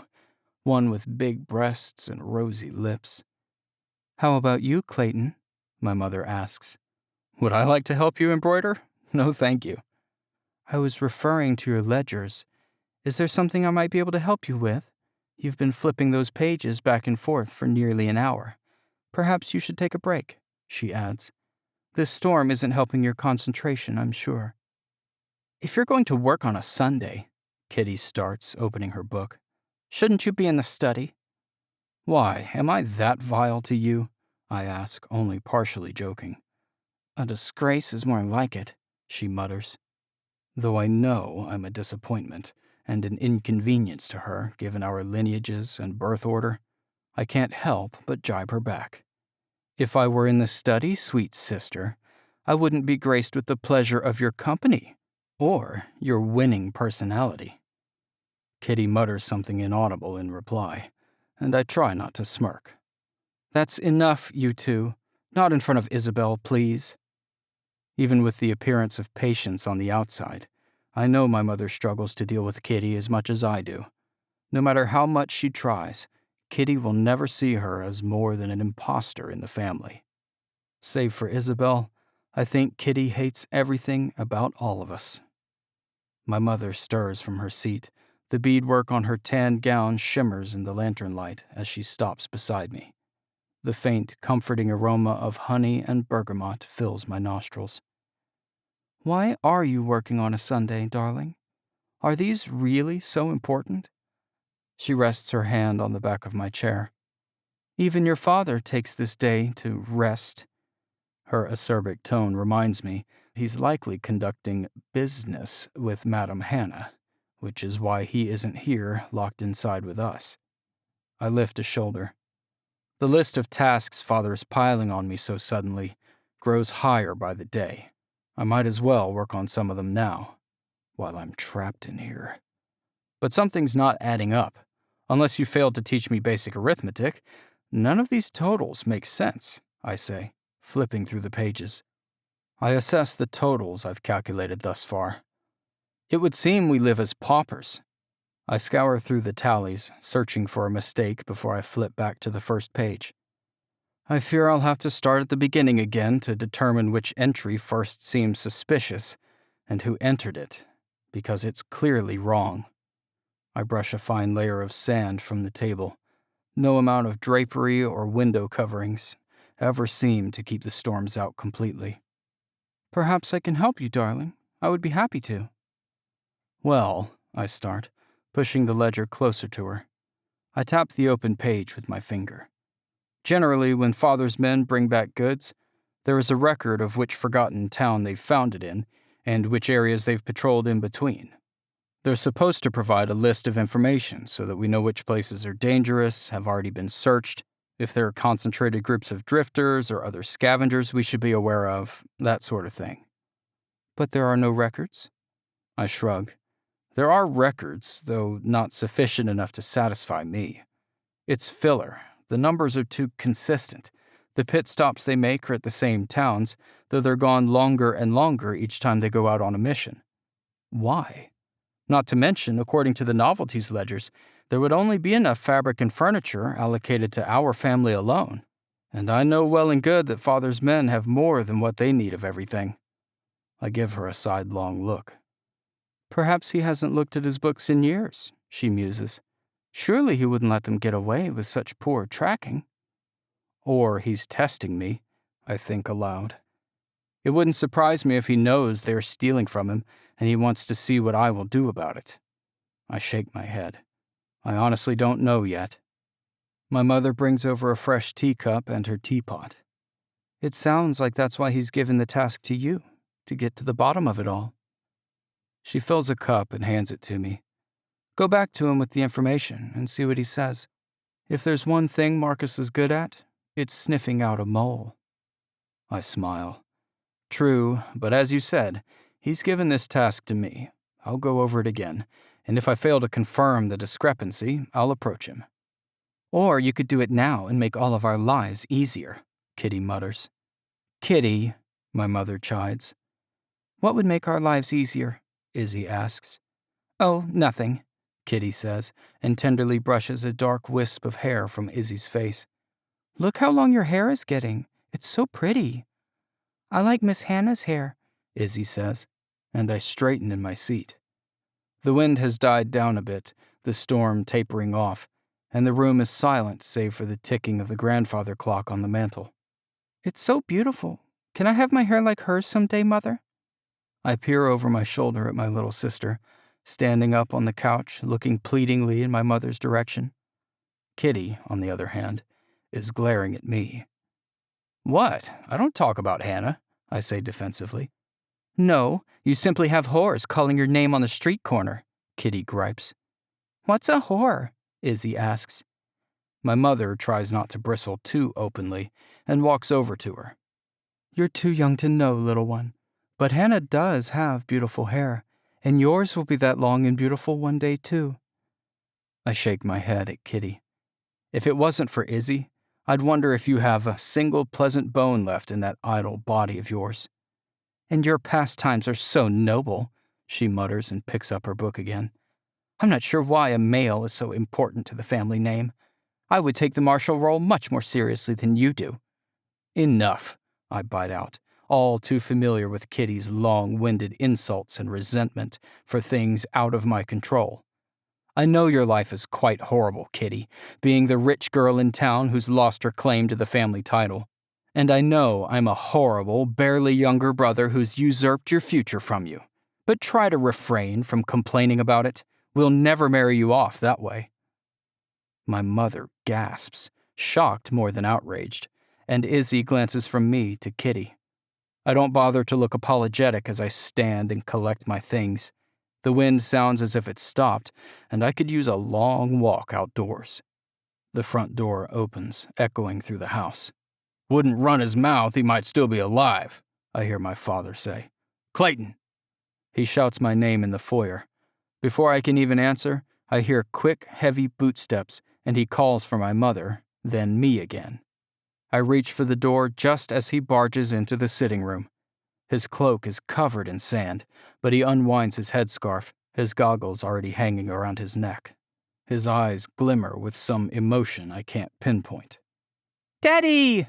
Izzy says, jumping off the sofa. She runs over to him, undeterred by the sand wafting off him and onto my mother's freshly swept floor. She sighs in exasperation behind me. With a broad smile, my father gathers Izzy up into his arms, so small and innocent against his large, dark form. Hello, my little Isabel, he says, kissing her cheek. The moment Izzy begins to cough, the room falls silent. Her cheeks redden as she covers her mouth, smiling at him when she's finished. My father's brow furrows, and he kisses her cheek. Are you not feeling well again? I'm fine, she says, though I glance at my mother, noting the same worry in her eyes. My father squeezes Izzy tighter, then looks at my mother, his eyes red-rimmed and weary with exhaustion. What did Doc say? My mother walks over to him and takes Izzy from his arms. He gave us something new to try, she says with false ease. Izzy nods her head happily. Yep. And she nearly breaks my heart. Good. My father smiles at her, but it doesn't reach his eyes. It never does. Mr. Ashford steps into the doorway, covered in as much sand as my father. As if remembering his purpose, my father looks at me. Well, I ask with tapering alarm, what's all the shouting about? Come, my father says, taking the ledgers from me. There's been a situation with one of my men. He looks pointedly at my sister. Kitty, I'm throwing you a birthday celebration. You and your mother will begin planning immediately. She's not my mother, Kitty grumbles, so low my father doesn't hear her. He looks at my mother, then at me. His hair is mussed like he's run his fingers through it over and over. I'm not sure what's bothering him, but he hasn't quite been himself lately. After a deep breath, he looks back to my mother. I'll have the guest list ready by this evening. It'll be at the week's end, and I want the Masons to be our honored guests. he says, surprising us all. Then he eyes Kitty. Make yourself useful. But Kitty's eyes widen with hurt. Then she frowns. My birthday was 2 months ago. Without another word, my father walks out, leaving my mother and Kitty to stare at one another in bewilderment. Clayton, he calls, and I rush out the door after him. Chapter 7. Joe. Wind whips through my hair as I stare down at my mother's tombstone. It is weather-worn and as fractured as the earth beneath my boot heels, and just as lonely as I feel now. Why my father insisted on burying her out here, so close to the Deadlands and forgotten by the rest of the world, I've never understood. Until now. I can't get yesterday out of my head. The expression on my father's face. The image of the water. Duke clears his nostrils, half asleep in the slender slice of shade provided by a copse of pines at the edge of the crumbling necropolis, and I remember why I'm here. Crouching down, I pick a purple sandbell from its green, viney bed, each bloom peeking up through the cracked earth, a testament of their will to live. I roll it between my fingers and watch the bell-shaped petals twirl. It's the color of the butterfly. I peer down at Mama's gravestone. Caroline Maria Mason, 1995 to 2031. Although my frequent trips here are generally for solace, where the sea of purple sandbells meets the damningly blue sky, today I wish more than anything for answers. However, because of the marshal, I know I will never hear her voice again. You knew about the stream, I whisper. You had to have known about it. I rest my hand on my chest where the butterfly pendant should still rest, and shut my eyes to will away the tears edging closer to the surface. If I hadn't found it, if I hadn't insisted I go, he would have gone on his own and lost half the cattle out there. My breath hitches at the thought. He was willing to risk the cattle so that I wouldn't find out, maybe even himself. The secret stings, no matter how well-intended it might have been, but it's the weight of my father's sacrifice all these years and what he was willing to give up yesterday that has me so torn between what I know is right and what I am willing to sacrifice for others. Do I keep my family alive and safe, or unveil the marshal's secret, a man I hate with all my being, so that everyone might see what he really is, so that people have water, at least for a little while longer? Is that why he killed you? I crouched down to sit against her tombstone. Because you knew and the marshal didn't trust you? While I believe it's likely, that doesn't seem a good enough reason to kill her. Not when my father knows, too. I lean my head against the rough stone and shut my eyes. I don't know what to do, I breathe, the words lost in the breeze that lessens the damning heat of the sun. A hawk shrieks a battle cry off in the distance, and a lost cricket chirps a sporadic song from the sagebrush beyond the graveyard. In a lulled daze, I pull my legs up underneath me, my leathers scraping against the dirt. But it's only when I lick my dry, scaly lips that I wonder how long I've been out here. I think of water. I think about the marshal again. I remember Mama smiling down on me. I see her and Papa when the world felt right and they were happy together. Then I wonder what secrets they had together, and what secrets my father bears for us now. Mama's voice, somewhere off in the distance, fills my thoughts and I lose myself in a dream. Come, love, she whispers as she quietly opens the bedroom door. Time for bed. Scarlett is already sleeping through the lightning storm. She's a year my junior and curled up against the wall in my bed so that she won't wake alone. The air is cool and the floor creaks beneath my feet as I carefully climb in beside her. Be good for your papa tomorrow, Mama says as she brushes my hair from my face. And when you're finished with your chores, I need you to fix your great-grandmother's clock that you put to pieces. I nod sheepishly. But where are you going? Her mouth pulls up at the corner. I need to visit the marshal tomorrow to check on his son. Again? She disappears there so frequently, my heart tugs at the thought. You said Clayton was feeling better. Papa said you were going to stay home now. Clayton is much better, but... She glances at my sister and then at me again. It's no matter. It's time for bed now. I frown. Do you need my help? I can assist you, like I did with Mrs. Tully when she had her baby. I can fetch you water or get you... Not this time, Joe. There's a look in her eyes that worries me, but she leans down to kiss my forehead as if nothing is amiss. When she sits up, she runs her fingers through my dark hair. You know I love you, don't you? A sadness blankets her features before she forces herself to smile. Nodding, I pull the quilt up beneath my chin. That's why you named me Josephine, right? She smiles fully this time. That's right. Were you very good friends? The very best. She and I did everything together when we were girls. Got into all sorts of trouble.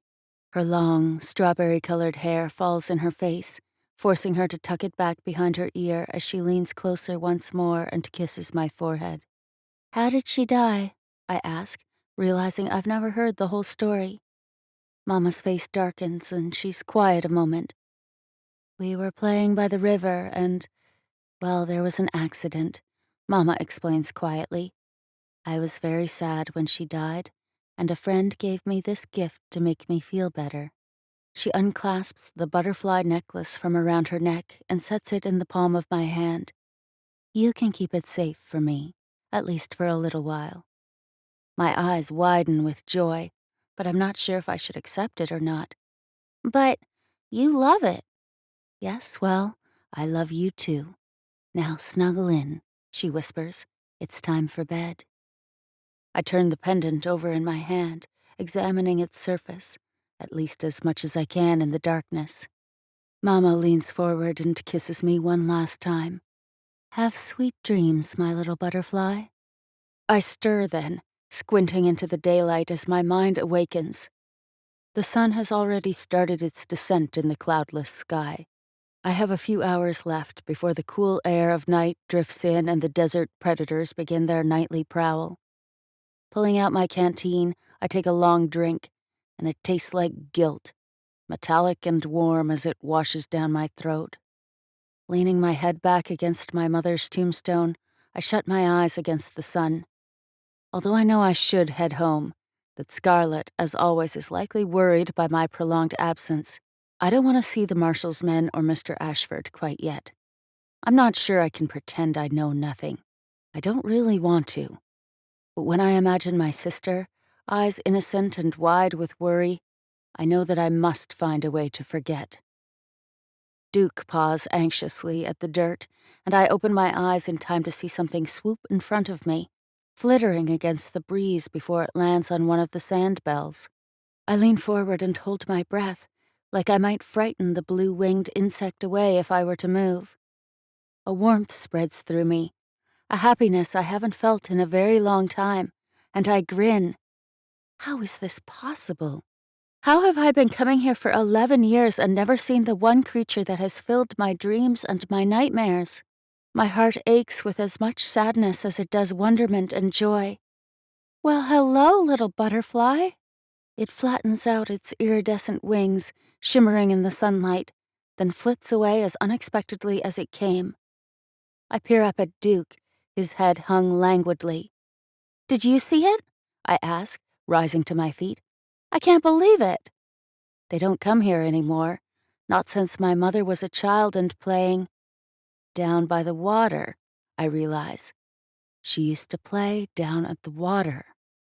With a surge of strange curiosity, I mount Duke, deciding now is as good a time as any to explore the stream my mother was so fond of in her youth, the stream that is both a blessing and a curse in this godforsaken place. Though I'm not one who generally believes much in fate or omens, I do appreciate a timely coincidence. Sparing a final goodbye glance at my mother's grave, I ride Duke another quarter-mile out to the sandstone, reaching the edge of the Deadlands, before I steer him off the path and toward the canyon. We retrace our steps from yesterday, and the instant the stream comes into view in the ravine below, I'm awed by it all over again. Its crystalline surface is something from another world, at least 6 or 7 feet across, though its depth is minimal. Desperate to touch it, to taste it, we make our way down the ledge. Duke hurries, more invigorated than before, and I wonder if he can smell it or knows innately what it is. When we reach the edge of the stream, he steps inside, his hoof scraping against the rocky bottom. He slips a little on the slick pebbles, though he doesn't seem to care as he submerges his snout in the water and slurps in a long drink and then another. Removing my riding gloves, one finger at a time, I crouch down beside him, slowly, and cup my hands full of water. I watch as it escapes between my fingers, then take another handful and drink. It's the best thing I've ever tasted, like a soothing promise on a parched tongue, and it's refreshing without the tang of metal or the cloudy remnants of sand like we so often drink. I wish more than ever that I could share it with Scarlett. Duke and I revel in the stream for a moment, drinking and looking around, blinking into the setting sun. The canyon is a menagerie of flora and fauna with more life in it than anywhere else I've seen in these lands. Little cactus wrens sing happy songs from their perches on the yuccas and junipers that sprawl along the canyon floor. Orange blossoms I've never seen before dust the rocky ground, and white greasewood blossoms are open in full bloom. Then I see another jewel-toned butterfly flit from a white blossom to an orange one. This place is a haven of things unimaginable in a land sick and dying. There is life and beauty here because of the water.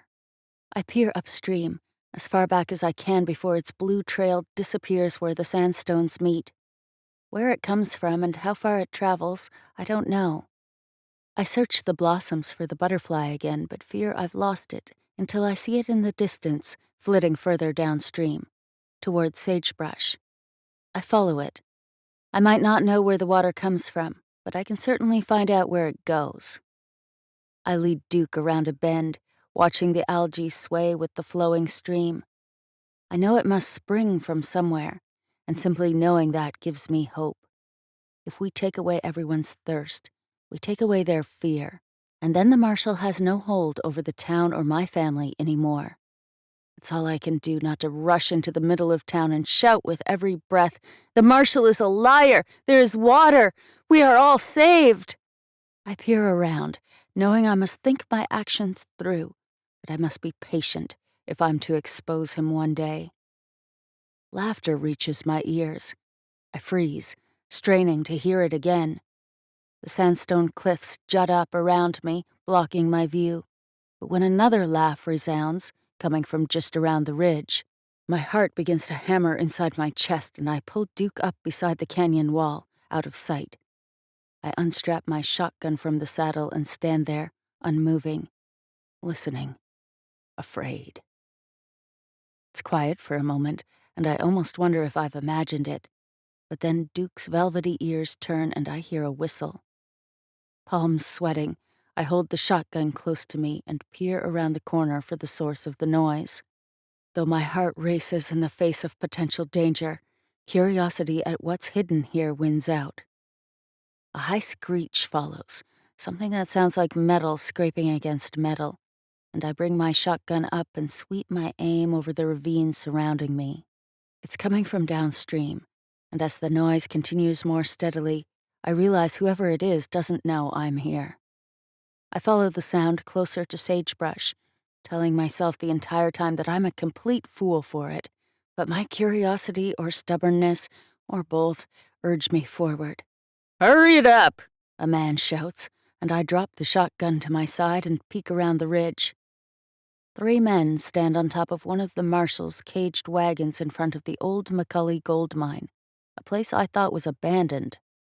The mine is what put Sagebrush on the map during the gold rush in the 1800s, right before the final climate shift. But that's not what curdles my stomach. I take in the mine's heathenish facade and the stream running beneath it. Drip, drip, drip. The memory of that night comes roaring back to the forefront of my mind, and my heart thuds with a deep-seated fear I haven't felt in a long time. Drip, drip, drip. It's where the marshal took me all those years ago, a place I never wanted to see again in my life. I thought the mine wasn't used anymore, but the cart and the men that stand before it tell me differently. It would seem I've stumbled across another one of the marshal's secrets.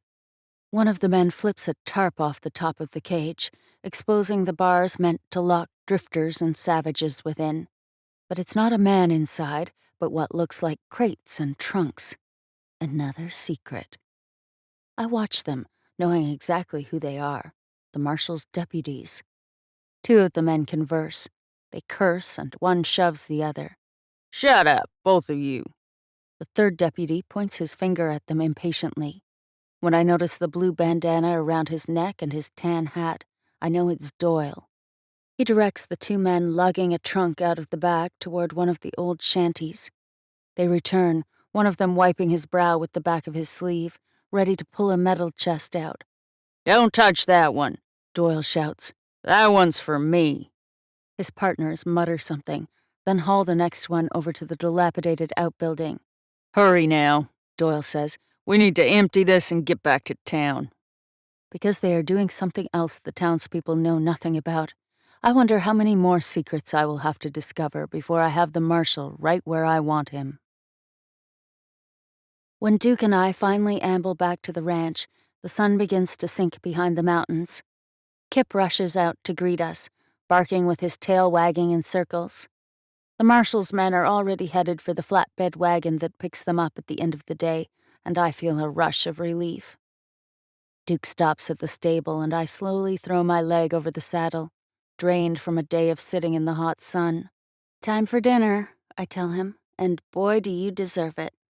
I run my fingers through his black forelock and then down the bridge of his nose, feeling his whiskers prick against the back of my finger as I rub the velvet of his snout and chin. I watch my father draw closer from the corner of my eye. His stance is rigid, and I can tell he's full of questions, or perhaps accusations is more like it. He pets Duke's withers, never taking his eyes off of me. "Where have you been?" "I didn't tell anyone, if that's what you're asking." He stands there a minute longer, and I hear the mule and cart pull away. "And," I start again, "I won't say anything. I told you I wouldn't. At least not until I have a plan." My father's green-blue eyes fill with relief and perhaps gratitude, and he nods. "But tell me," I say without much thought. Leaning against Duke, I study my father, measure his reaction with more intent than usual, and I ask him, "Is that why he killed her?" I know there is plenty my father hasn't told me, but I know that I, of all people, deserve an explanation. Although the answer and its implications frighten me, there's a strange relief in the possibility of learning the truth. My father's eyes widen slightly in surprise, and he glances back at the porch where Scarlett is standing, watching us. "No," he says, and his voice cracks a little. "It's not." "Then why?" Though my father doesn't look away, I can tell his mind is elsewhere. His jaw clenches and his mustache twitches. "I deserve the truth, after all this time. I know there's more you're not telling me." And as I stand there, growing impatient as I wait for him to find the words, Scarlett hurries toward us. I have to bite my tongue as I shake my head. "Perhaps that's a story for another time," I say, more than disappointed, and I force a smile as Scarlett draws closer. "What's going on?" she asks, looking at me. "Where have you been? We've been worried." I reach for Duke's reins, meeting my father's contemplative gaze. "I was at her grave," I tell them, and lead Duke to his stall.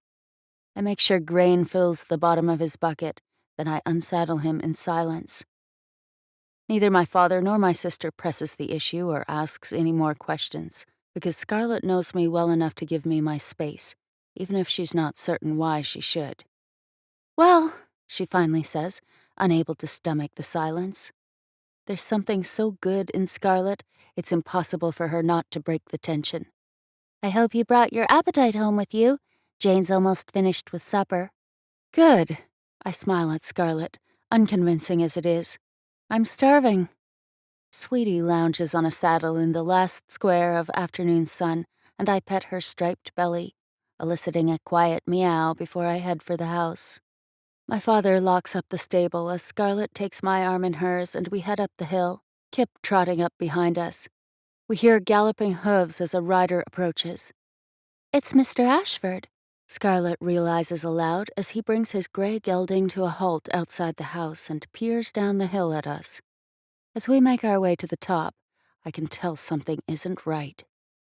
Mr. Ashford dismounts as Doyle and another man come into view, bringing their horses to a stop beside Mr. Ashford's.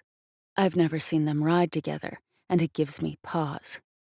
My father looks at me, and I comprehend for the first time just how worried he has been all day that I'd told someone. He silently beckons me to say nothing as we draw closer, his eyes pleading, and I nod in agreement. But my father doesn't know what else I saw today. My mouth turns dry and my appetite shrivels to nothing as I register what might happen next. They had to have seen me. They must know that I found the stream, and it's all I can do to keep a straight, unaffected expression as the possible repercussions circle through my mind. Drip, drip, drip. What the marshal would do to Scarlet. What the marshal would do to me, to my father. What have I done? "Mr. Mason," Mr. Ashford says, and he removes his hat, dipping his head to each of us in greeting. "Ladies?" "What is it, Jonathan? It's a little late for house calls." My father's voice is steady as he removes his hat and uses the sleeve of his shirt to dry off his forehead. Mr. Ashford hands my father a letter. "It's an invitation," he explains. Confusion and surprise make my heart beat staccato, and I suddenly have more questions than ever. My father takes the letter in his hand, opens the seal, and reads the contents. I eye Doyle discreetly, certain the severity of what is to come is written all over his face. My father harumphs, his brow slightly furrowed, and he hands the letter to Scarlet. "Read it aloud," he requests. Scarlet looks between him and Mr. Ashford, both of their eyes on her, waiting. She clears her throat. "Mr. Mason, Miss Mason, and Miss Scarlet Mason," she begins. "I request your family's presence at Friday's dance and celebration of my daughter Catherine's birthday and in honor of my son Clayton, the next Marshal of Sagebrush. You will be my honored guests of the evening. The event will be held at Sally's Billiards at 5 o'clock sharp. You are all to attend, and I've seen to it that a carriage will pick you up at 4. Yours, Marshal Cunningham." It's not an invitation. It's a summons. My brow begins to ache, and I realize that, like my father, I'm frowning. What is the meaning of this? A birthday celebration and we his honored guests? I glare at my father, though it's not his doing. It's not at all what I'd been expecting. I follow my father's gaze to Mr. Ashford. "This doesn't make any sense," I say, a bit frantic. "The marshal would like a response now," Mr. Ashford says, and though he momentarily meets my gaze, he quickly looks away. Mr. Ashford rarely looks me in the eye, so it's not surprising when he averts his gaze, and yet I can't help but feel like there's a weight to his silence that isn't usually there. With a sigh, my father rubs his chin absently, looking at Doyle. A smirk, dark and taunting, fills the deputy's face, causing my father to look away. "Surely we're not attending," I hedge, but my confidence wanes as my father eyes me and then Mr. Ashford again. "We'll attend," he replies quickly and nods to Mr. Ashford. "You may deliver our reply." Mr. Ashford nods, and he almost looks relieved. "Very well. Until tomorrow, then." He puts his hat back on his head, and Scarlet walks him to his horse, the pistol holstered on his belt glinting in the setting sun. I try to ignore Doyle peering down on us from atop his horse, no doubt sent here to ensure my father accepts his invite. "Surely you can see there is something else afoot here, Father," I say quietly, and more earnestly than I probably should as I take a step closer. He doesn't look at me, seeming almost unfazed by the invitation, and nods once more to the deputies before they gallop away.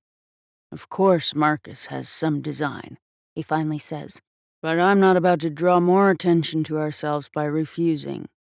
Finally, we turn toward the house. I'm just happy they weren't here for another reason. He says nothing more, but I know exactly what he's thinking. Scarlett watches Mr. Ashford as his dust trail disappears down the road. "Well, that was unexpected," she says, hands resting on her hips as she follows us into the house. My father looks between us. "You have 4 days to find yourselves something nice to wear to the party," he tells me specifically and kisses Scarlett's forehead. "We're honored guests, after all." My mouth falls open. "But—" "Don't worry, Joe," Scarlett says with a wink. "Leave the dresses to me." She beams with excitement. "Supper's ready," Jane calls from the dining room. My father mutters something about being starving as he steps inside, and Scarlett claps happily as she follows behind him. I stand gaping in the doorway. My mind races to catch up with whatever just happened, and despite the heat of sundown, I shudder at the thought of spending an entire evening in the Marshal's presence. Chapter 8. Joe. "Oh good, you're here," Scarlett sings as I step into her bedroom. It's in disarray. Fabric scraps and shears, ribbons and laces, hat boxes and beads are strewn about, covering her floral rug and cluttering her vanity. Even the trunk at the foot of her bed is open and colors seem to explode out of it. "Close your eyes and put out your arms." Her voice has a genuine trill of excitement I haven't heard in a while. It makes me smile. "Oh, all right," I say, anxious to see what she's dreamed up for the party. Squeezing my eyes shut, I let her lead me further into the room and around the debris that scatters her floor. "One moment," she says in an impatient whisper, and I hear fabrics swoosh and floorboards creak before I feel the air shift around me as she returns to my side. "We've only got a couple of hours before the party, so you better open your eyes," she says, barely containing her enthusiasm. With more anticipation than I expect, I do. "Scarlett!" I gasp, taking in a black chiffon gown with a gilded butterfly embroidered on the bodice. Its pointed wings angle down over the hips, accentuated with gray feathers, black lace, and turquoise beads. I reach for the absent pendant around my neck and feel a flutter of sorrow. "Since you don't have your necklace anymore, I wanted to give you this." She nods to the butterfly dress, and her expression wavers. She's nervous, but I have no idea why. The vision of her becomes watery as my heart swells with both sadness and gratitude. "It's absolutely exquisite, Scarlett." I run my fingertips over the gold intricacies. "Here," she says, holding out a leather band of quail feathers. My sister's face beams with pride, her excitement unmistakable, and I don't have the heart to tell her I will feel even more out of place in such an extravagant gown. "Thank you, Scarlett. It's stunning, truly." "I'm so happy you like it." She claps her hands together. "It's our first fancy party. I wanted you to look beautiful. You'll garner Mr. Trainor's attentions, to be sure." I chuckle at her incorrigibility and shake my head. "You're persistent, Scarlett. I'll give you that," I tell her, and hold the dress out, eyeing the delicate shoulder straps. The last thing I want is to turn anyone's head. "Oh, hush. You heard Papa. You'll have to pursue someone at some point. You might as well start thinking about it. Now," she spins me around, "we have to hurry. There's still lots to do before the carriage arrives. Jane," she calls, "you're needed, please." "Where's your dress?" I ask as my trousers fall to the floor and I take a reluctant step out of them. "Oh, I've whipped up a little something for me as well. But—" She shakes her head, studying my appearance. "We need to get started on you now if we're to transform you into a butterfly." I try to forget my unease and revel with Scarlett in her giddiness. I pull off my chemise with a little more pep. "Perhaps we should have started grooming me this morning then," I say with a self-deprecating laugh and turn my back to Scarlett so she can take down my hair. Her laugh fades and her hands still in my hair. In a forgetful moment I question why, then clear my throat, remembering. "Will the dress cover them?" I ask quietly, placing my palm against my chest. My heart pounds with more vehemence the longer the silence stretches, and a sick feeling settles over me. In that one moment, the lightheartedness of the occasion vanishes. I feel Scarlett's hands fall away, and I peer over my shoulder at her. She nods and hands me her robe. I'll make sure of it. Chapter 9. Joe. The carriage ride through Sagebrush is a bit uncomfortable, but I'm not sure if that's due to what's left of the rough, rotted roads or the fact that I'm about to enter into an unpredictable evening and I'm already feeling more exposed than I think I can bear. Not that what I'm wearing is revealing, at least not overtly so, but dressing up means standing out, and I don't want any attention. For the first time in my life, I wish for a sandstorm so we can lock ourselves away, instead of attending a party none of us wants anything to do with. Maybe save for Scarlett. I think all of this lace and chiffon might be hotter than my day dresses, she says from her seat across from me. My father offers her a pleasant smile and she opens her fan. A crash draws my attention out the window.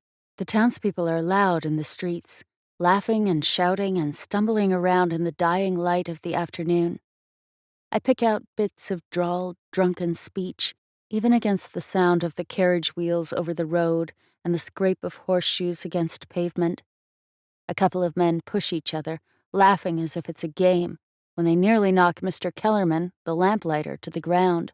Another woman slaps a man in the face, her scowl more terrifying than his, and children in tattered clothes kick a ball back and forth on the sidewalk. I peer down at my clothes again, wondering how it is that my family has traveled this road instead of another. Sitting back in my seat, I take stock of the carriage and wonder for a brief moment if this is the carriage Mrs. Cunningham uses when she comes into town from their estate up on the hill, or if it simply sits in a lofty, unused stable waiting for occasions such as this. I study the polished wood paneling and the blue cushions we sit on. Guilt washes over me once again.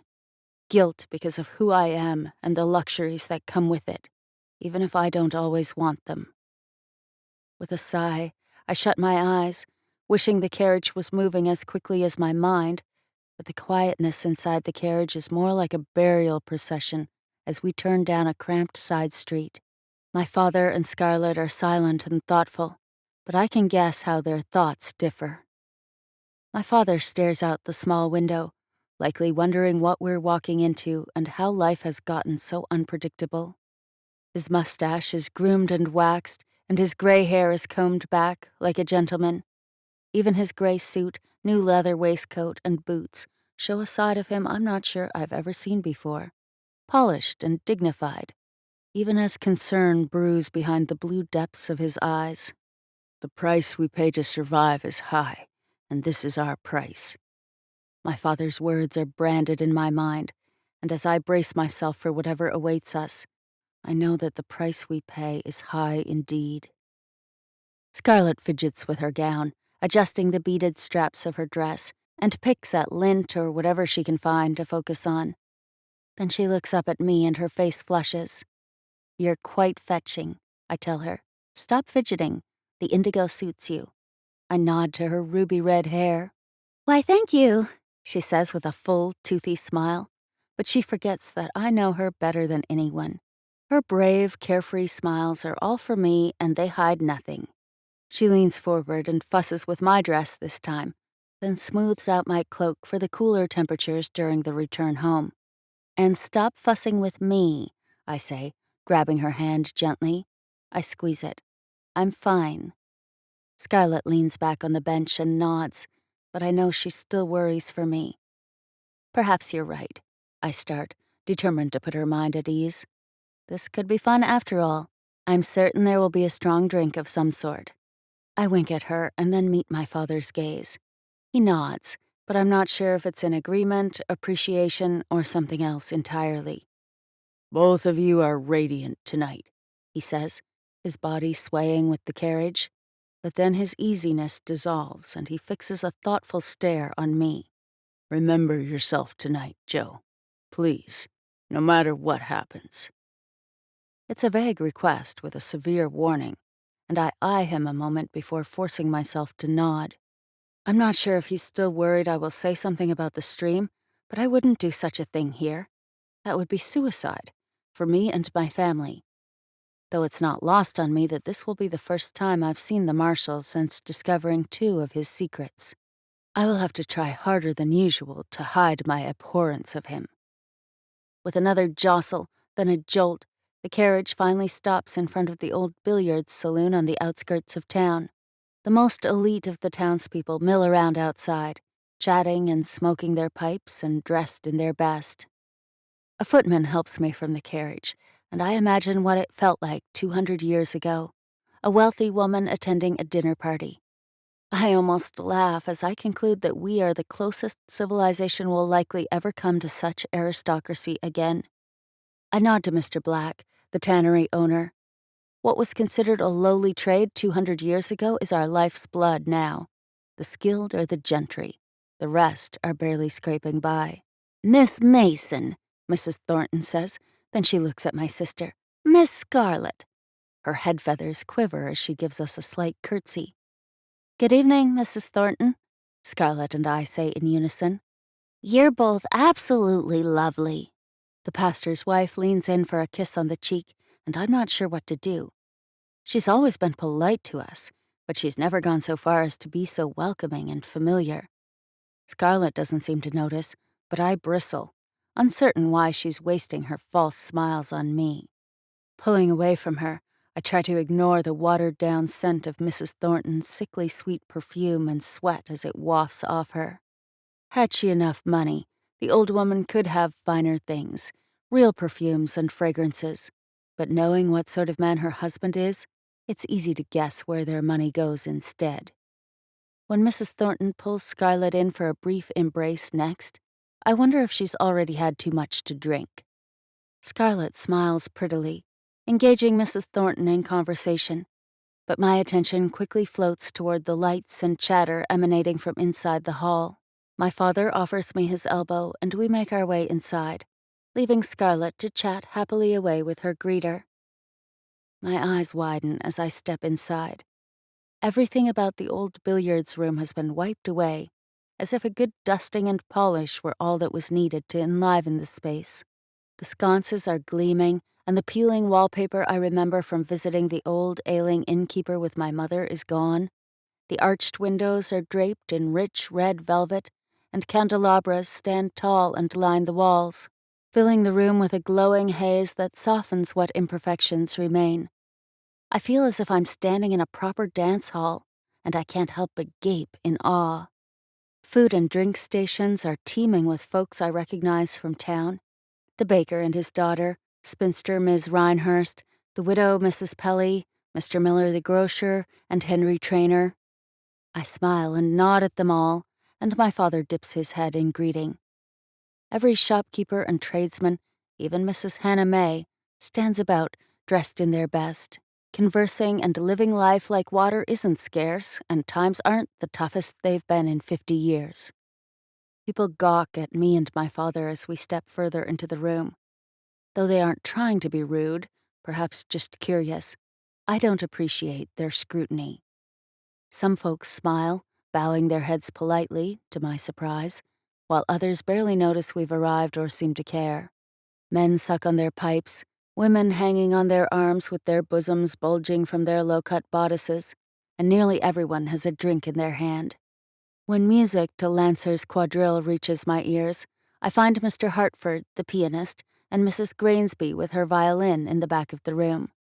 I swallow thickly when I notice a pair of broad shoulders and the unmistakable form of Clayton Cunningham, speaking to Miss Traynor on the outskirts of the group. Miss Traynor smiles beguilingly up at him and laughs, and I find myself wondering what sort of sense of humor Clayton could possibly have. But inconsequential thoughts evaporate when I see Marshal Cunningham. His eyes immediately widen when he notices me, and his mouth quirks up in a cunning, predatory way. The Marshal removes the cigar from between his lips, eyes fixed and calculating upon me, and he turns fully to face us as my father leads me, if a bit stiffly, toward him. He squeezes my arm, reassuringly, I think, and I force a small smile on my face and pin it into place. The marshal interrupts his daughter's conversation and takes her arm in one of his wife's in the other, and they meet us in the center of the room.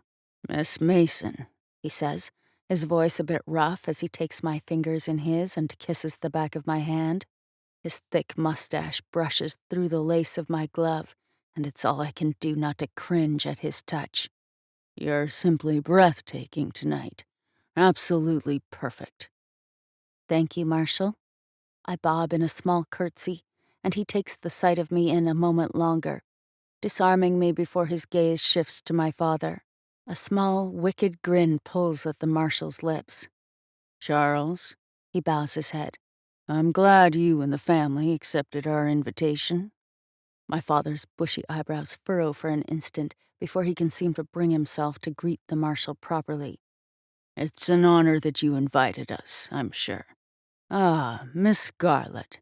The marshal's warning glare softens, and his smile widens again as my sister and Mrs. Thornton stroll over to join us.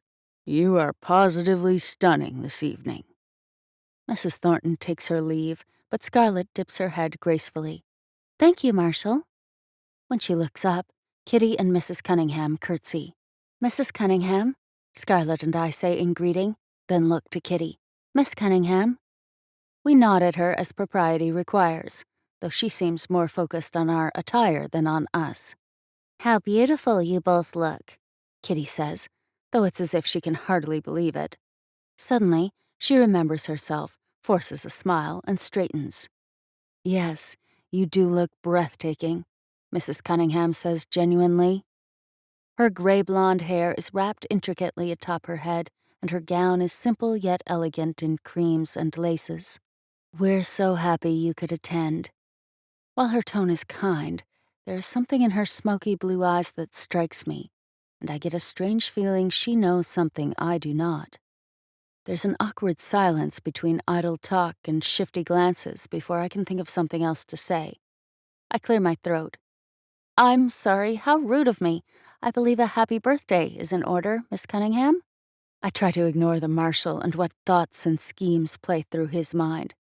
"Yes, happy birthday," Scarlett chirps. "We had no idea, but in any case, we've brought you a gift."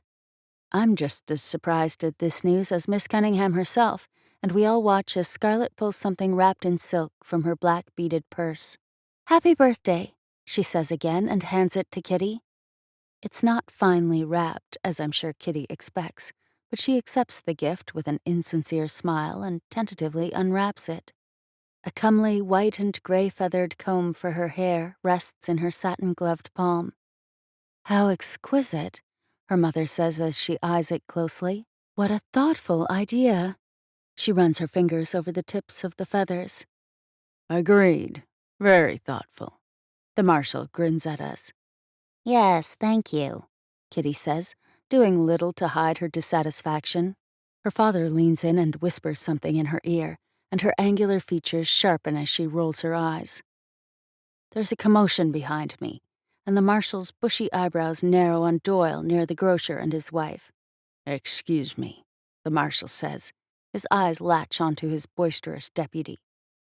He walks through the crowd, which parts for him before his mere presence demands it, then growls something in Doyle's ear, making the deputy flush. He glances around self-consciously at those of us watching. The marshal and Doyle have a silent standoff before Doyle buckles beneath the marshal's menacing glare. He mouths something that none of us can hear, but his meaning is clear. "Fine, but I don't like it." Mrs. Cunningham watches the men as they step away from the crowd, but when I look at Kitty, she's staring angrily between Scarlett and me. I'm not sure what we've done to upset her or what her father said to her, but she plasters on a smile again and shrugs as she peers down at the comb in her hand. "Thank you again," she says. "I shall put it to pieces when I get home and see if I can't improve it a bit." Anger fills me as Scarlett's face falls, but she quickly recovers. "Yes, as you wish, of course." "Catherine," Mrs. Cunningham snaps, glaring at Kitty. "Perhaps you should speak with some of your other guests." Kitty walks away before her mother can finish her sentence and quickly disappears into the crowd. "Don't mind her," Mrs. Cunningham says to Scarlett. "It truly is beautiful, Miss Mason." so eye-catching and elegant. Her apology is written all over her face. In fact, I'm wondering if I might commission you to make one for me, perhaps in blacks and whites. The brightness in Scarlett's green eyes returns, and she nods cheerfully. Yes, I would be honored to create something very special for you, Mrs. Cunningham. Perfect. The woman's face softens with relief. She was attentive the day Ms. Reinhurst fainted, especially when her daughter practically turned the other way. Even now, in this crowd of fools, Mrs. Cunningham comes to the rescue again. I like her, I decide, and find a strange sense of comfort in that. Come, all of you, the marshal says as he returns. He gestures to the grandeur of the room. There's food and ale and dancing. This is a party, after all. The marshal and his wife excuse themselves and continue to greet their guests. Though there is an easiness between Mrs. Cunningham and her husband, I try to fathom how she could possibly care for him, knowing all that he's done. Or perhaps she doesn't know. I eye the deputies scattered around the room as my father leads Scarlett and me over to a drink station. It would seem Miss Cunningham is enjoying her party, I mutter. She's so pleasant all the time. My father hands me and Scarlett a glass of ginger beer, though I eye his whiskey instead. He considers something a moment, then exchanges my beer for his splash of whiskey, and I happily take a drink. Chapter 10. Joe. How long must we stay? I ask, but my father's eyes are fixed on the marshal as he chats with one of his men. I'm not sure if he doesn't hear me or if he's ignoring my question. Charles, Miss Hannah May calls after my father. She looks as gaudily dressed and painted as usual, and she slips her arm through my father's without a moment's hesitation. I have a question for you about my mare, Esperanza. I figured you might have a few pointers for me. She pries my father away from us and whispers in his ear. A question about her mare? I look quizzically at Scarlett, my thoughts quickly shifting as Mr. Ashford approaches us. Good evening, Scarlett says in greeting, and both of us curtsy. Ladies, he says, dipping his head, you both look quite handsome this evening. Thank you, Mr. Ashford, I say, nodding to my sister. It's all Scarlett's doing, as I'm sure you're aware. He smiles awkwardly at her. Or perhaps it's only awkward because I've rarely seen him smile before. Scarlett flashes him a big, broad, smitten one in return. Miss Scarlett, if you aren't otherwise engaged, I would appreciate the honor of dancing with you. Yes, that would be lovely. Thank you, she replies shyly, and I can't help but wonder if her stomach is doing somersaults like mine is. I watch unabashedly as they turn to face one another more fully, lost in each other's eyes in a way I've never seen. Miss Mason. A quiet but commanding voice brushes the back of my neck, and I spin around to find Clayton standing behind me. Good evening, he says. His black suit is tailored perfectly to fit his frame, and his cerulean waistcoat brightens the teal in his eyes. They seem to shimmer in the glowing light, and my cheeks flush to have him standing so close, alone. His easy expression wavers before I can recall he's said something to me. Oh, right, Mr. Cunningham, excuse me, I seem to have forgotten my manners. The words stumble out as I extend my hand to him. I was entranced by the party. I'm afraid you startled me. My apologies, he says, and looks up at me through his lashes. The charm I'd been worried about before makes me flush as he looks at me. Yes, charm and those twinkling blue eyes. I can't help but notice he smells of pinon wood smoke and whiskey, more than a sip of it. His eyes linger on mine as his lips lightly brush the back of my hand, and a startling, foreign feeling I find strangely exhilarating makes my blush deepen. He takes in my dress. You're a picture of beauty this evening, as always. His words sound rehearsed, and I try not to let that bother me as he releases my hand. As always? I lift a wry eyebrow. I can say the same for you, I counter. Why, thank you, he says, and there is something in Clayton's eyes that makes me think he's uncomfortable. Averting my gaze, I scan the crowd. Every guest seems to be enjoying the celebration. You would rather not be here, I guess? Not because of your sister's birthday, of course, but because of your, preferable pastimes? My pastimes? My gaze shifts to his again, and I find his eyes glinting with amusement. My chest and neck flush. Everyone knows what a rake he is, but perhaps I shouldn't have said anything. Then Clayton surprises me and laughs. Ah, yes, our run-in last week in the street. I do apologize for frightening your horse. He smiles politely, offers me his arm, and nods toward a lonesome corner away from the crowd. Slipping my arm through his, we walk that way together.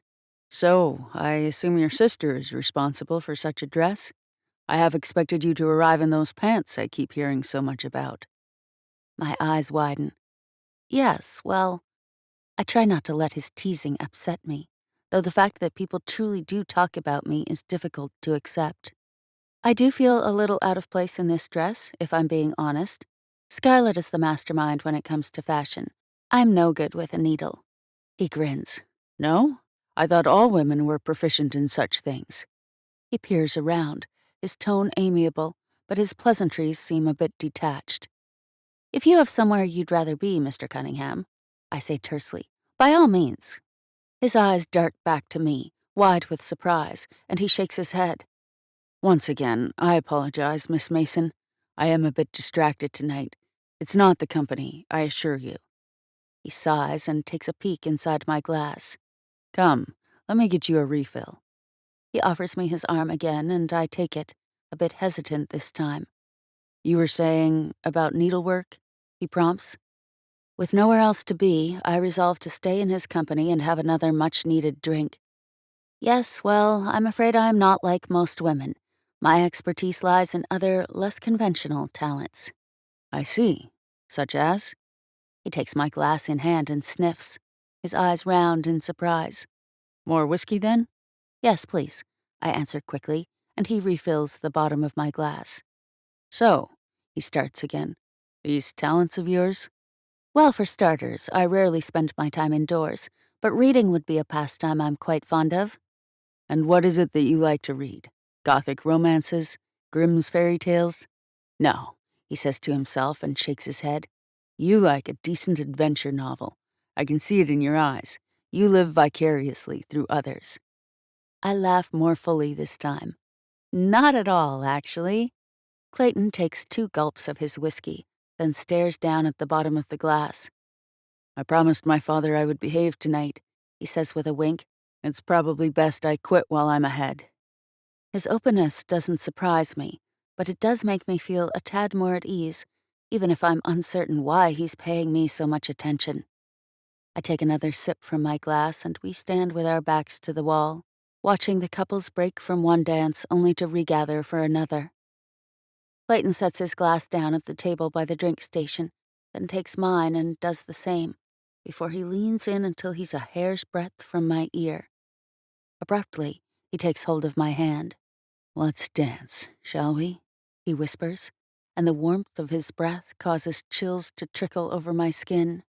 Clayton's eyes level on my lips as he waits for me to respond, and somehow it feels as if standing beside him is the most intimate experience I've ever had.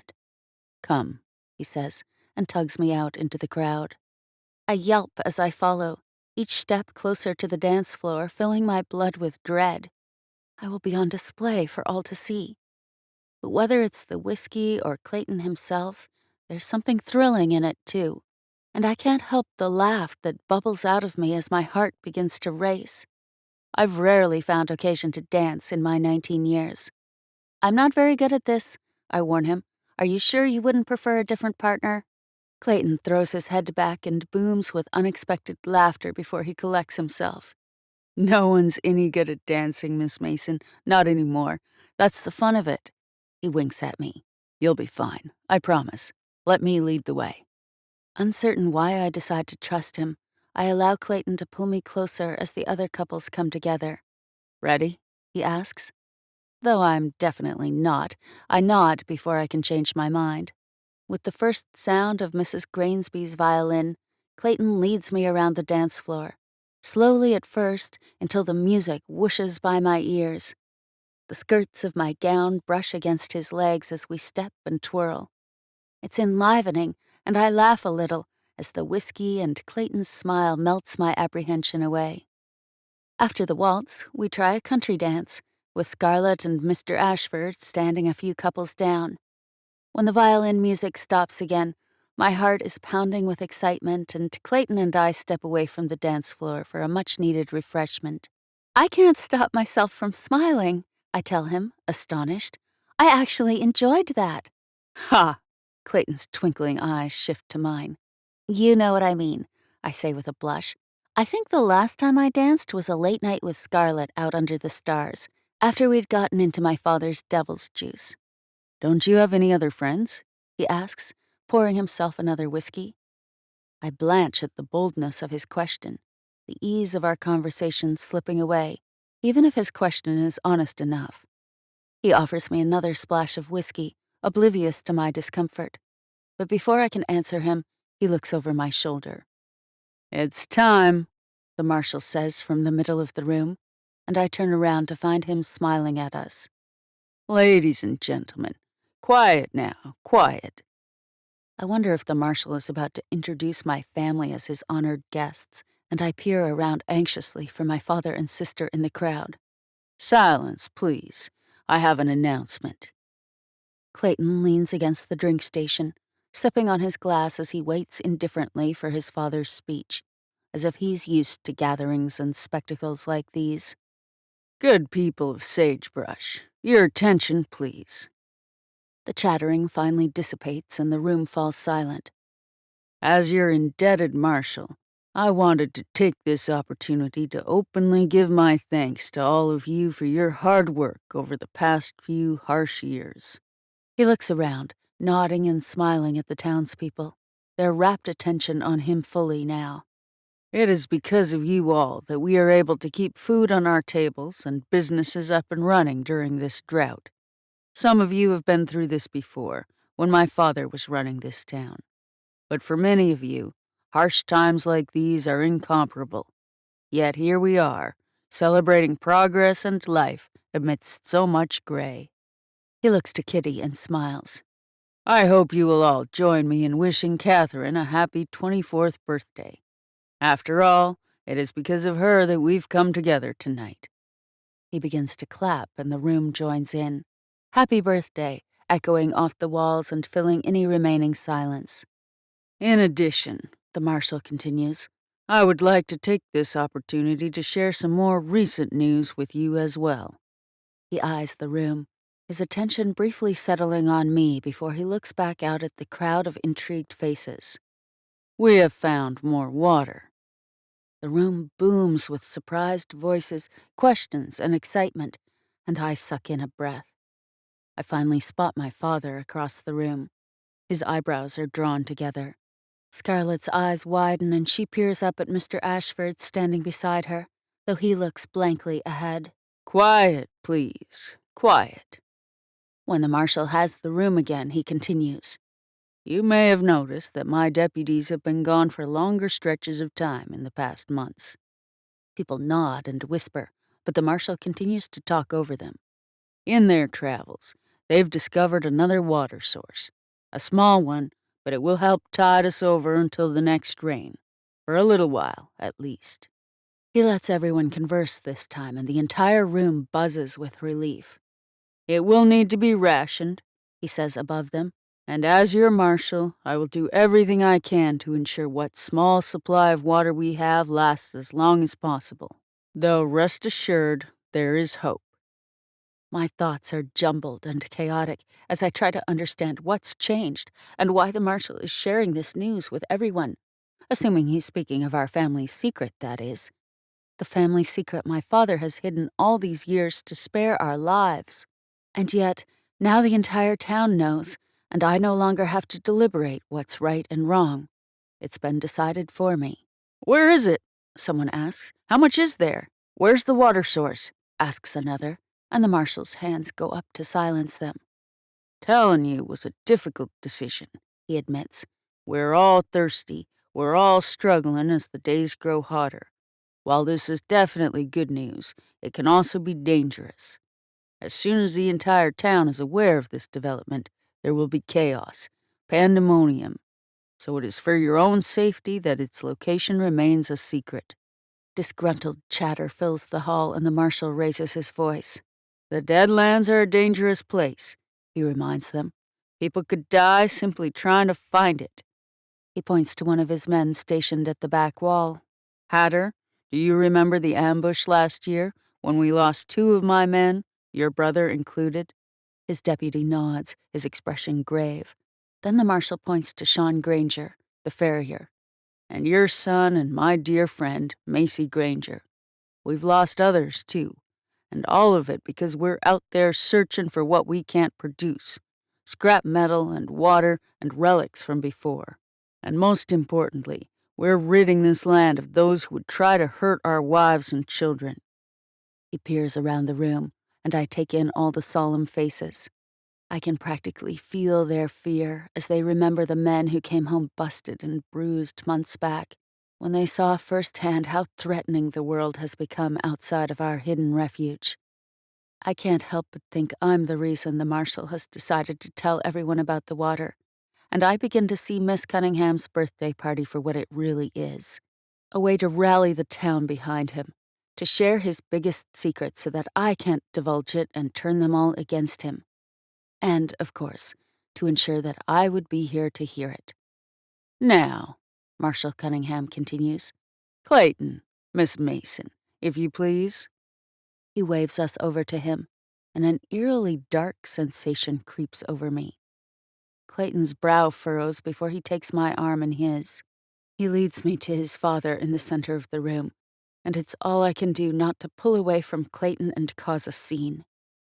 The crowd parts for us to pass, their gazes aflame against my skin. I don't like the way they stare at me, as if I'm an exhibition at the World's Fair, eyes wide with curiosity. When I see Scarlet, I see her panic and know it reflects my own. My father's mouth is pursed, his chest heaving beneath his vest, and there are 2 deputies standing on either side of him, Doyle and another. My heart sinks. "Come, quickly," Marshal Cunningham says, his impatience thinning his voice into a crisp, eager sound. We stop beside him, and the marshal pins me with a hard stare before he turns back to the crowd. "There is one last reason to celebrate this evening," he says, and my mind spins. "And that is the betrothal of my son, Clayton, to Miss Josephine Mason."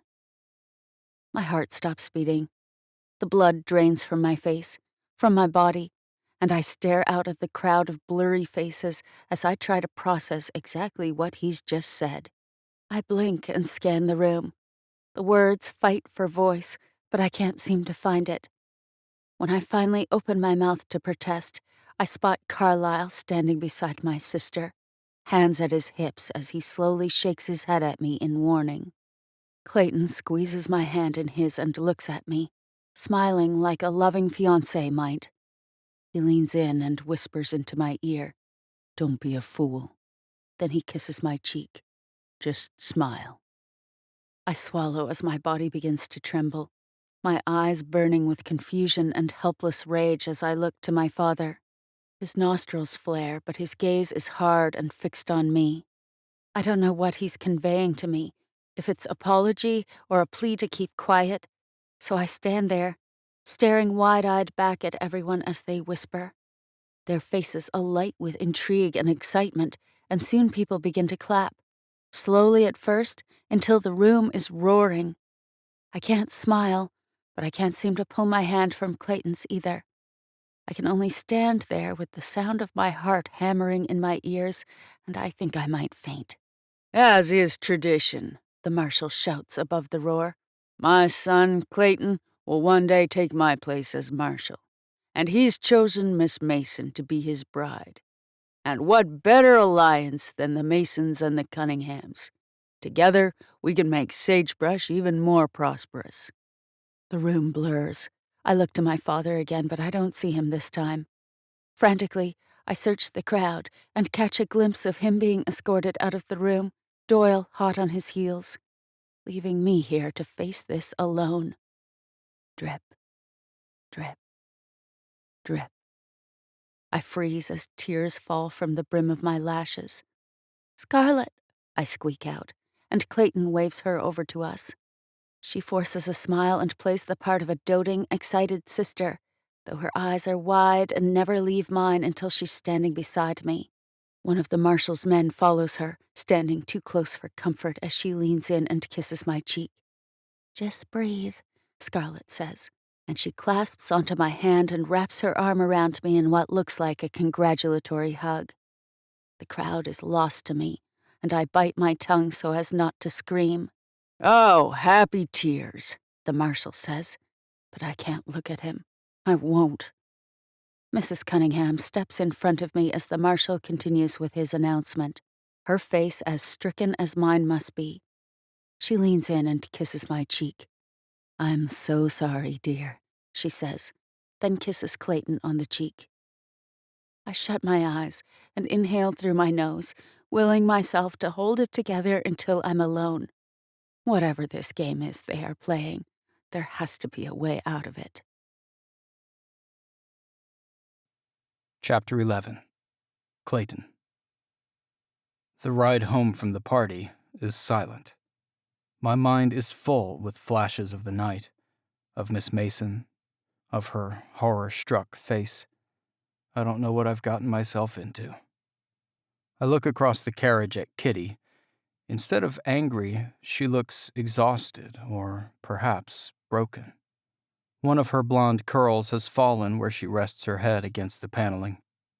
Her hardened features are soft, and her brown eyes seem lost as she stares out the window at the flat, desolate world lit only by the moon. Although I've never understood her, I can imagine how hurt she must be. Her own father used her birthday celebration as a platform for his political gains. And he used me. And the water his men have found? The marshal sits across from me thoughtfully, his hand resting on his chest, false smiles and affability seeping from him like the water through the cracked, dry earth. How different he's become than the man who raised me. I'm not certain if what he said about the water is true, but now is not the time to bring it up with Kitty here. All the secrets and schemes, kept even from his own son. How tiresome it must be for him. It overwhelms me, that's certain enough. I'm to be married? I nearly laugh and drag my hands down my face. Gently, my mother laces her fingers with mine, squeezing them before she sets them in her lap. It's meant to reassure me, but it only confuses me more. Did she know about this? Her blue eyes are full of concern, though happiness, even if it is a bit strained, curves her lips ever so slightly. Her eyes search mine, heavy as they are with exhaustion. I glance away, replaying the party over and over in my mind until we pass through the wrought iron gates of our estate on the hill. Town seems so far away from here, its lights a soft glow behind us.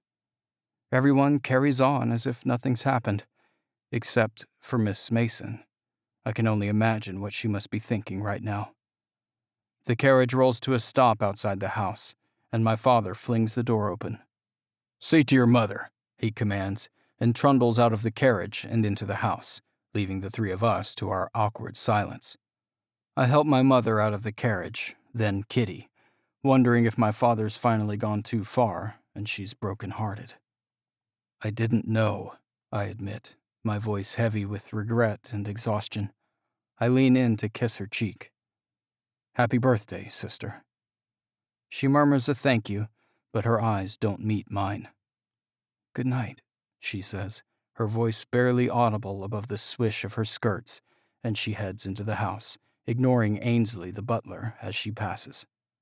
"I wish I knew how to help that child," my mother says as she watches Kitty disappear inside the house. Ainsley quickly shuts the front door again to keep out the moths swarming around the lanterns, and waits on the porch for my mother and me to approach.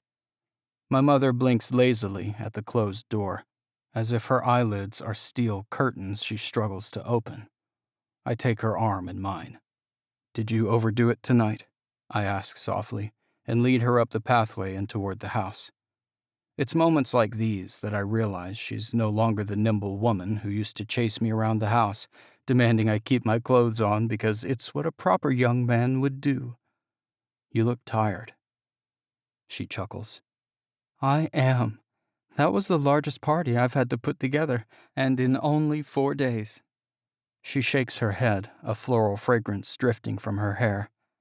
And I've had a lot on my mind. You knew, then, about the water and about me and Miss Mason. A flaring sense of betrayal fans over me. She lets out a long breath and searches my eyes for something only a mother can see. I knew about the water, she finally says, pursing her lips. I did not know about the engagement. Marcus was right not to tell me about that, she says sharply. I'm not sure what his angle is, but he can't possibly be serious, I realize for the first time. I'll speak with him. As will I, she mutters. I assist her up the porch, growing angrier as my stunned haze continues to lift with each step. When we reach the front door, Ainsley's about to open it when my mother holds up her hand. She looks at me carefully, her eyes shimmering in the lantern firelight. You must be good to her, Clayton, she says and cups the side of my cheek with her hand. My chest constricts at her words, and it's as if the weight of what my father has done finally settles over me. Marriage, into a woman who's practically a stranger. I frown, refusing to take any of this very seriously. We'll discuss it tomorrow, I tell her, and kiss her soft cheek. Get some rest. I love you, darling. She lifts up on her tiptoes and wraps her arms around my shoulders. She inhales long and deep before she squeezes her arms tighter around me and lowers back down to her feet. I'll check on Isabel. Hopefully she's sound asleep. I doubt it, I say, imagining her scurrying up the stairs to her room now that she knows we're home. Ainsley opens the front door and we step inside, out of the humid night. Millie, my mother's maid, takes my mother's fan and purse, and they make their way up the grand staircase to my mother's chambers. As soon as Ainsley closes the door behind me, my father calls my name from his study. Bracing myself for whatever's to come next, I stride through the foyer, wishing I still had a bit of a whiskey buzz. When I reach the study, I'm not surprised to find my father sitting at his desk, scribbling furiously on parchment with a black feather quill. He has a haggard look about him that I hadn't noticed before. Has all that plotting tired you out, Father? I stop beside his desk. Sit, he says, otherwise ignoring me. Are you going to explain what the hell happened tonight if I do? His eyes shoot up to mine and he nods toward the leather-backed chair across from him. You don't get to demand anything from me. I said sit. If I didn't think the entire night was some political strategy of his that would all come to nothing in the end, I'd put up more of a fight. Instead, I decide I'm as exhausted as the rest of them and pull the chair out and take a seat. The skeleton key he keeps on his person most of the time catches my eye, part of it sticking out from beneath a few stray papers as if he's suddenly careless and has forgotten about it. Although the fascination I had with it when I was a boy has worn off, it strikes me that I still don't know what he keeps in the drawer it opens. After a few more scribbles, he rests his quill back in the ink pot and meets my gaze. His beard is grayer than I've noticed before, his skin more weathered to show his age. I know you asked me to pay Miss Mason special attention tonight, I start, and I humored you when you said it was a good decision for our families, for this town. But marriage? You cannot be serious. Of course I'm serious. I'm always serious. He leans back in his chair, his expression stark as stone. And you would not even speak with me about it first? Or her? Why would I? He says abruptly. So that you could show up drunk? Or perhaps not at all? So that Josephine could refuse to come? So that she could tell everyone what she knows about the water before I could? She knew? Yes, she knew. And if either of you would have known what I was planning, you'd have been absent to your own engagement. I couldn't have that. So you stick your lapdog Doyle on her father and sister? As what? A threat? It's what needed to be done, he says flatly. I can't stop shaking my head, though I know how foolish I must look. Did you see the look on Miss Mason's face? She's not going to go through with this, I can guarantee you that. His eyes are hard set against mine, but he's not looking at me. He's thinking. He's lost. He clears his throat. She'll get used to it. She has to. I wait a few breaths for him to continue, and when he doesn't, I realize he might actually believe that. We don't even know one another, I remind him, and when my father stares at me unfazed, I can't help it. I begin to laugh. This is insane. It's absolutely ludicrous. It's what needs to be done, Clayton. You need a wife if you're going to become the next marshal. You need heirs. Do you think that magically happens? But it's Miss Mason. She's so innocent. I shake my head. I barely know her. You don't know her because you've been too busy whoring around, he says in a dry voice. You do realize, I say coolly, my patience thinning, that you are talking about my life, my wife, whom I'll be with for the rest of my life. This time he laughs at me, a humorless, hollow sound that makes the hair on the back of my neck stand on end. I'm sorry, son. Did you think you would have a choice in who you married? Did you think that as marshal in this town you would have everything you want? No, of course not, but I don't see— That's right, my father says, rising to his feet in anger. You don't see. You don't see any of it. None of you do. His chest heaves, and he sounds as if he's at his wit's end. Watching him closely, I wonder what's come over him lately. I thought, I start again, aiming for less petulance in my voice this time, that I wouldn't have to marry for another few years, or that I might have a say in it at least. You assume too much, he says and leans in, his dark lashes framing his shadowed eyes. Fatigue and something that looks a lot like sadness harshen his glare. The stream runs from the Deadlands through their property, in the canyon to the east, and it is this town's very means of survival. It has been for centuries. Wait, centuries? I'd forgotten about the water. One of our greatest, most life-threatening troubles, apparently solved in one single breath. Confused, I watch as he takes the skeleton key off the desk and opens the drawer beside him. Yes, he says simply, and just like all other riverbeds in this god-forsaken place, it's been diverted and irrigated so much with such little rain that it's drying up, and quickly. But what does that have to do with my marrying Miss Mason? My father glares at me as if I should know the answer already, but I glare back at him instead. You must marry her to combine families and protect the water, and she needs— He stops himself, letting out a deep breath.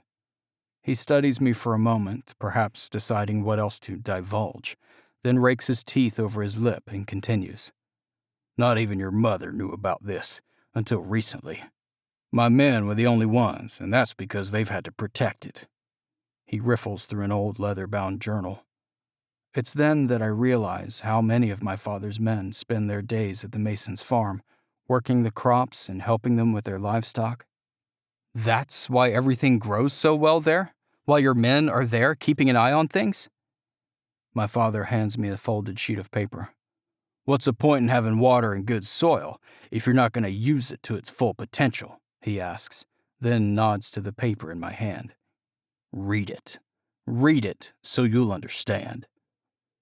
Tentatively, I take the brittle paper and unfold it with care.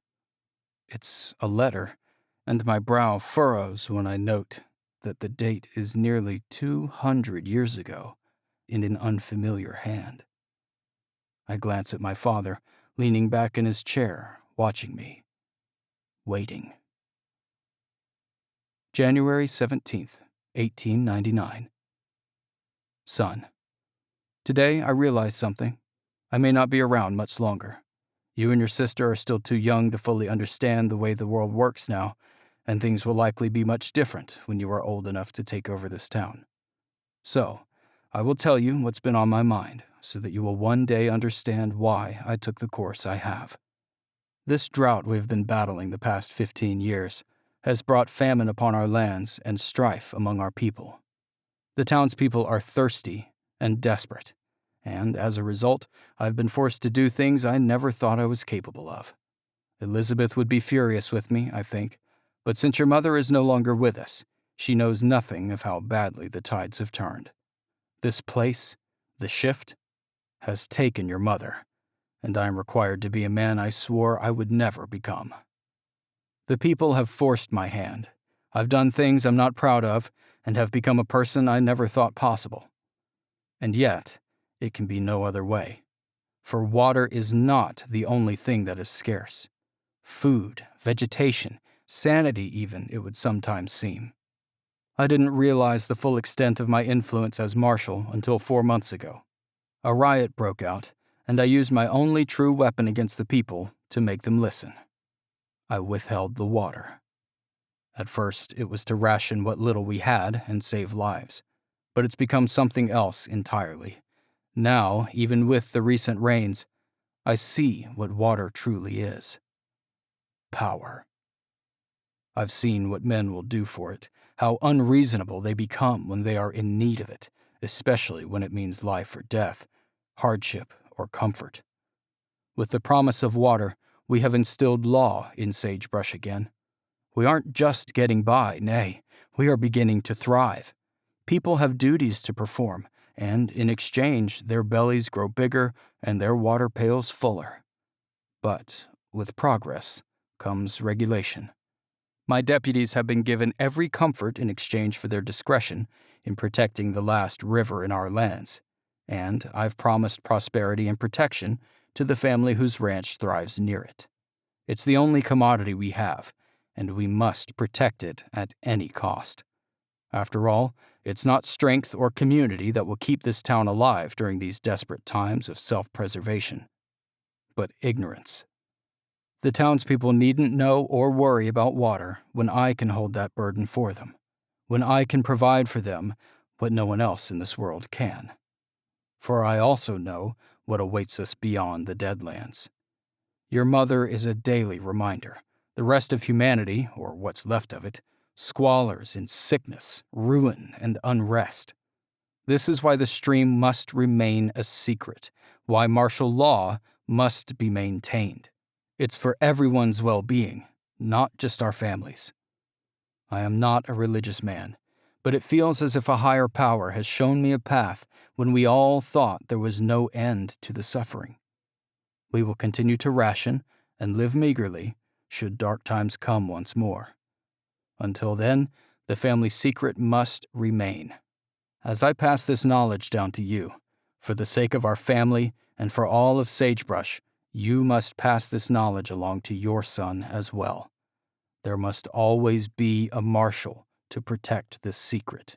There must always be a Cunningham. Without it, the legacy of humanity might be lost forever. Never forget the importance of protecting the people, even if it's from themselves. Your father, Marshal Brandon Cunningham. Stunned. Surprised. Honored. I'm not sure what I feel.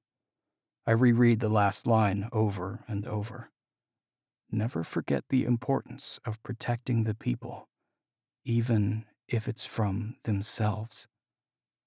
I study the date again.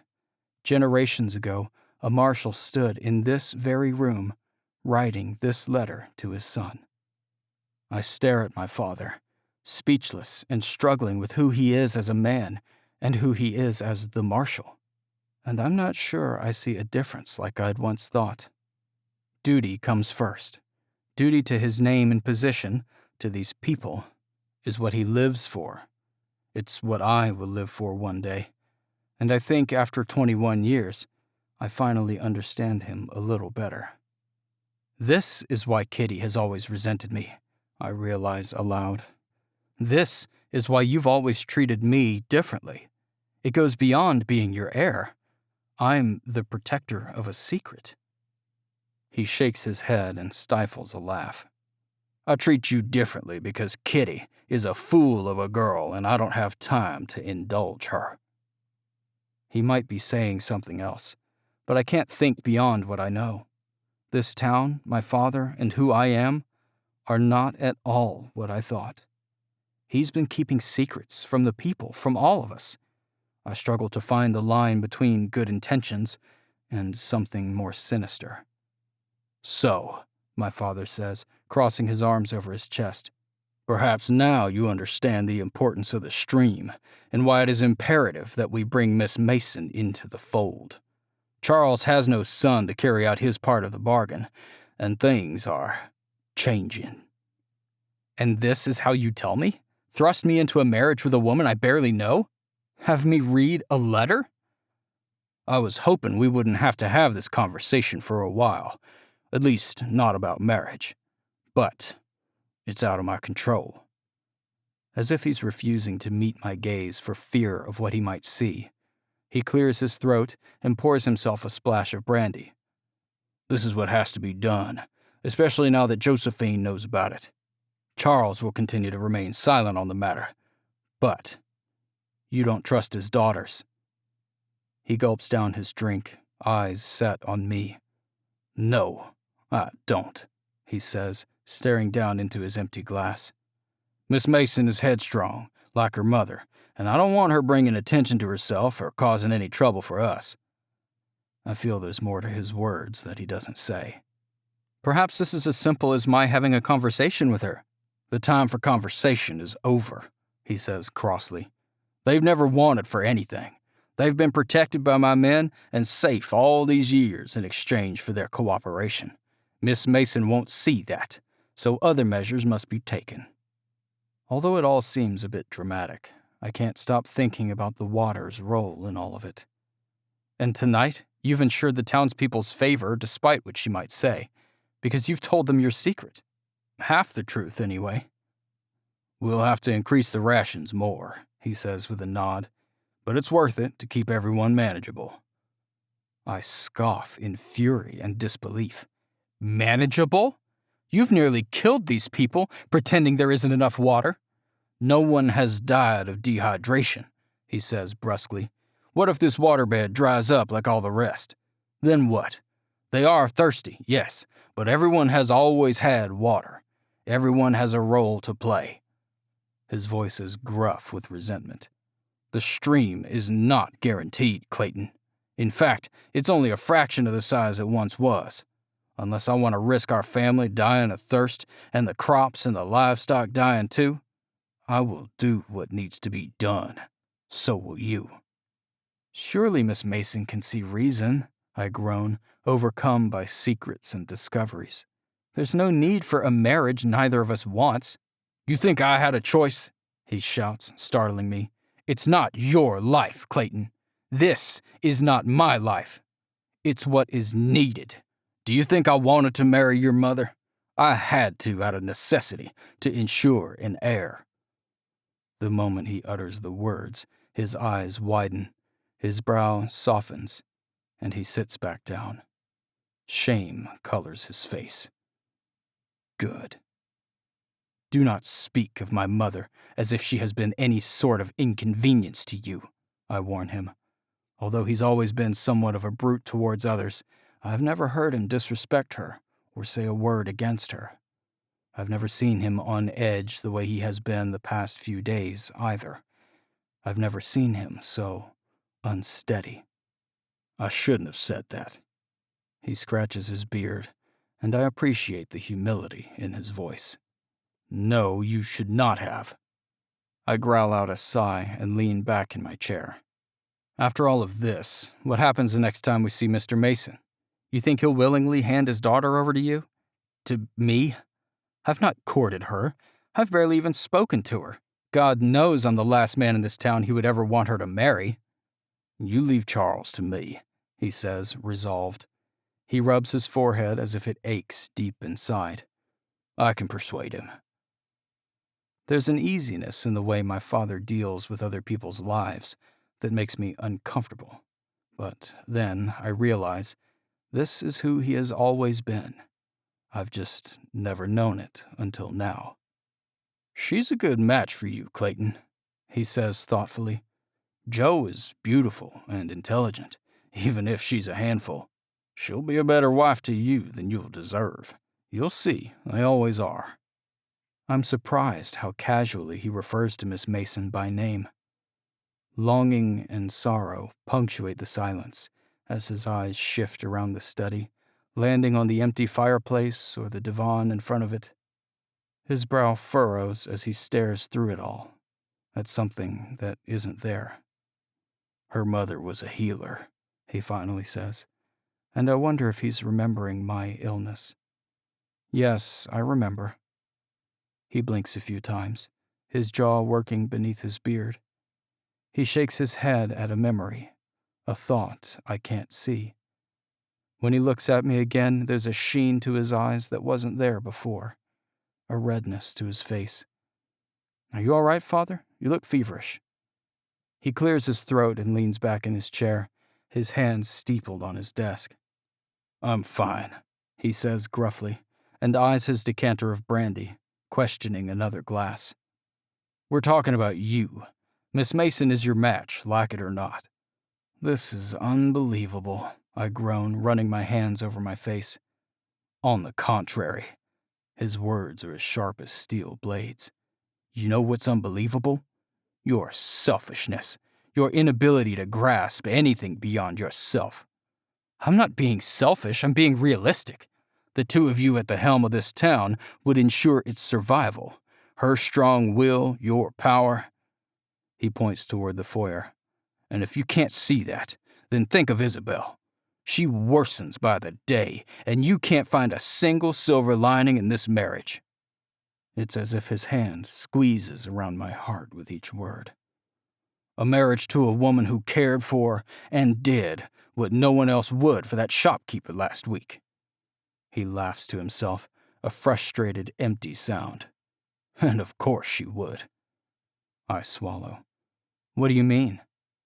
I mean that, like her mother, Josephine is as much a West as she is a Mason. They all have a way with the sick. Josephine is clearly no exception. Reaching back to the farthest recesses of my mind, I recall a Dr. West in the town's history. A city man who brought his family here to escape the black lung that spread throughout the coastal towns. He saved some people, others died, but it's only now that I realize the family connection. And while we have been blessed with blue skies opposed to gloom, the sand has taken its toll. I would give anything for Izzy to live a longer, fuller life, and the impossibility of it nearly brings tears to my eyes. There are many benefits to this marriage, he starts again as he gives in and pours himself another drink. Benefits you would see if you stopped frequenting Hannah's so much.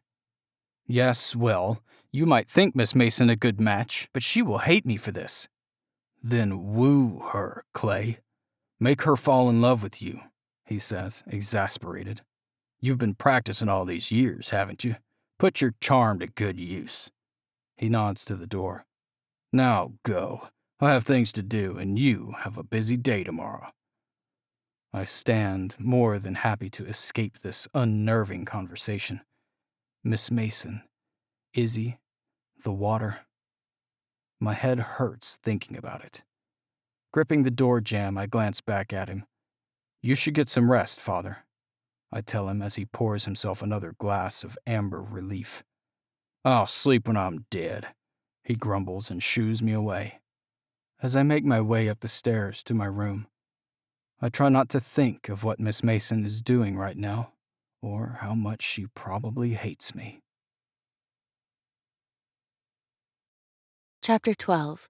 Jo. Last night, when I told my father I could not marry Clayton, when I begged him to do something, there was sympathy in his eyes and even regret, but he would not relent. You must. Even as I saw the tears fill his eyes, I hated him in that moment. I hated him for allowing this to happen, knowing he was too much of a coward to stop it.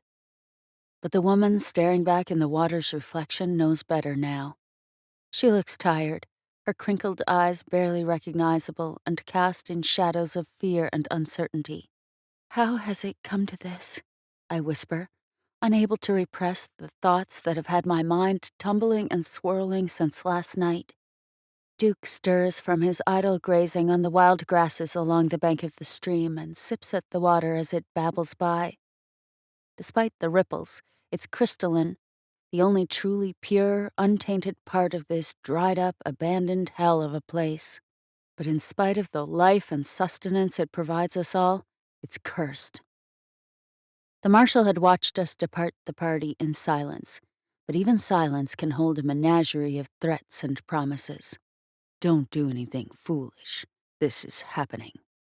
I'll be watching you."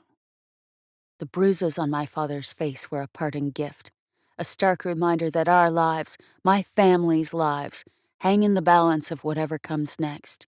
We are merely pawns in the marshal's twisted game of power and deceit. My reflection ripples with the water, unrecognizable. I'm to be Clayton's wife, I tell myself. I'm to be a Cunningham. I hope for a glimpse at an alternative to what's been thrust before me, but all I can hear are Clayton's low, cautionary words. "Don't be a fool." I am a fool. I let Clayton's easy smiles disarm me. I let him ply me with drink and tempt me into a pretty picture of two adoring people. I fell for it, all of it, and no one would think any differently now. And despite his warning, I needed no reminder to heed the marshal's wishes.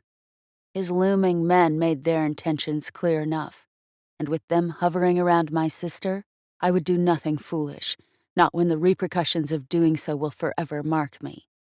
The marshal banked on that much, obviously. My father, on the other hand, he must have done something, said something, for them to have to remind him of his place and his role in all of this. The anger stings the backs of my eyes. The marshal was right to post his men so daringly, for I would have done everything in my power to resist had they not been there. Instead, I did nothing at all. All I can see now is the marshal's wolfish grin and the dangerous twinkle in his eye. He has me right where he wants me, and I am powerless. Picking up a small stone, I toss it into the water. I will lose myself in the dead lands before I marry Clayton Cunningham. I toss another rock, and the ripples are carried downstream, leaving no trace the rock was ever there. Turning, I begin to pace, and my chest grows so tight I struggle to breathe. He doesn't know me as well as he thinks he does, I remind myself. He can plot and plan, but there are ways to push against him. I no longer have the water to hold over him, but I will discover more ways to resist. I have to, and quickly. Folding my arms over Duke's back, I lean my head against his flank, the color of sun-kissed wheat, and let the lull of his steady breaths ground me back to here and now, not what could or will be. In and out, his body expands, the scent of hay and wind still clinging to him. I imagine the two of us riding away from here, as fast as the breeze will carry us. But I know that's not possible, not unless my father and sister come with us. As I seriously consider whether leaving is a viable option, I realize all that I have left of my mother would be gone if I did. Then I remember Mrs. Cunningham. Her words were kind to me. The expression on her face was one of sorrow. She doesn't want this for me. I could hear it in her voice. The tension in my shoulders and neck eases a little as hope takes root again. She could talk to them. I stare at my horse, his eyes wide and blinking at me. We can figure something out together. A trill of laughter carries in on the breeze, and my attention snaps downstream. I'm frozen in place, listening.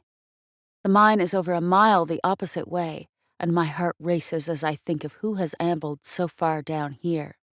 Quickly, I lead Duke toward the mountainside, out of sight.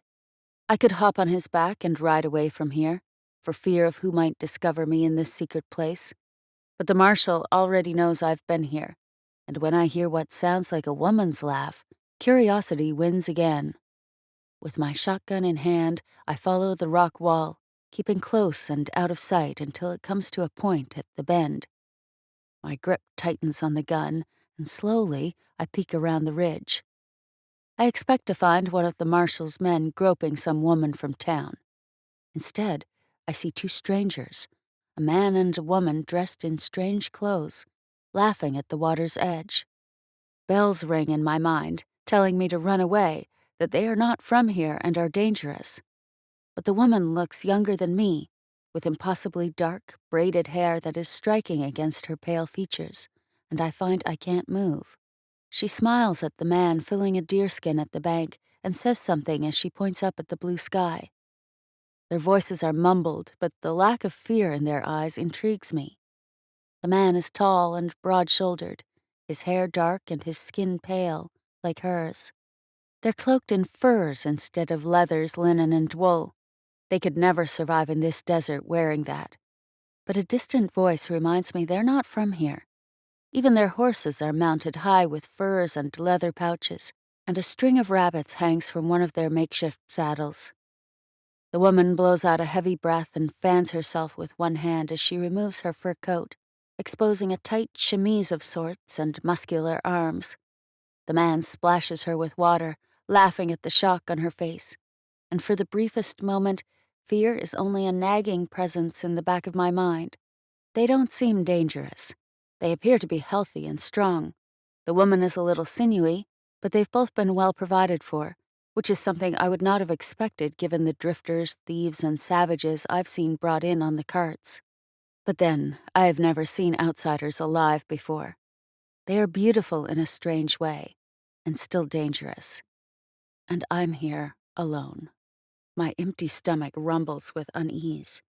Uncertain of their intentions, I consider turning around and riding like hell back to the ranch to tell the deputies there are drifters too close to our borders. But the man's gaze fixes on me the instant I think it, and he straightens. Without hesitation, I lift my shotgun, aim it at him, and resolve to stand my ground, forcing my fear deep down to my toes, curled and smarting with tension. They have no guns that I can see, but they have bows and arrows aplenty. The man's open expression sets in a granite mask, and I feel the burn of two sets of eyes fixed on me as they gauge their danger. The man stares at my shotgun, examining it, so I pump the barrel and step a bit deeper into the side of the canyon. The woman could reach the bow and quiver beside her in an instant. "You shouldn't be here," I state loudly over the sound of the water, forceful but clear, in case they can't fully understand me. My voice carries loudly in the canyon, and the man slowly raises his hands defensively, his eyes never leaving mine. "No trouble," he says calmly in broken English. "We were resting." I eye them more closely as it dawns on me that I don't even know how many other drifters might be with them. "Are there others?" The man and woman shake their heads. "Why are you here?" "Water," the man says, his hands lowering. I grip my shotgun tighter and reposition my aim, giving him pause. "Please," the woman says, "we only wanted water and rest.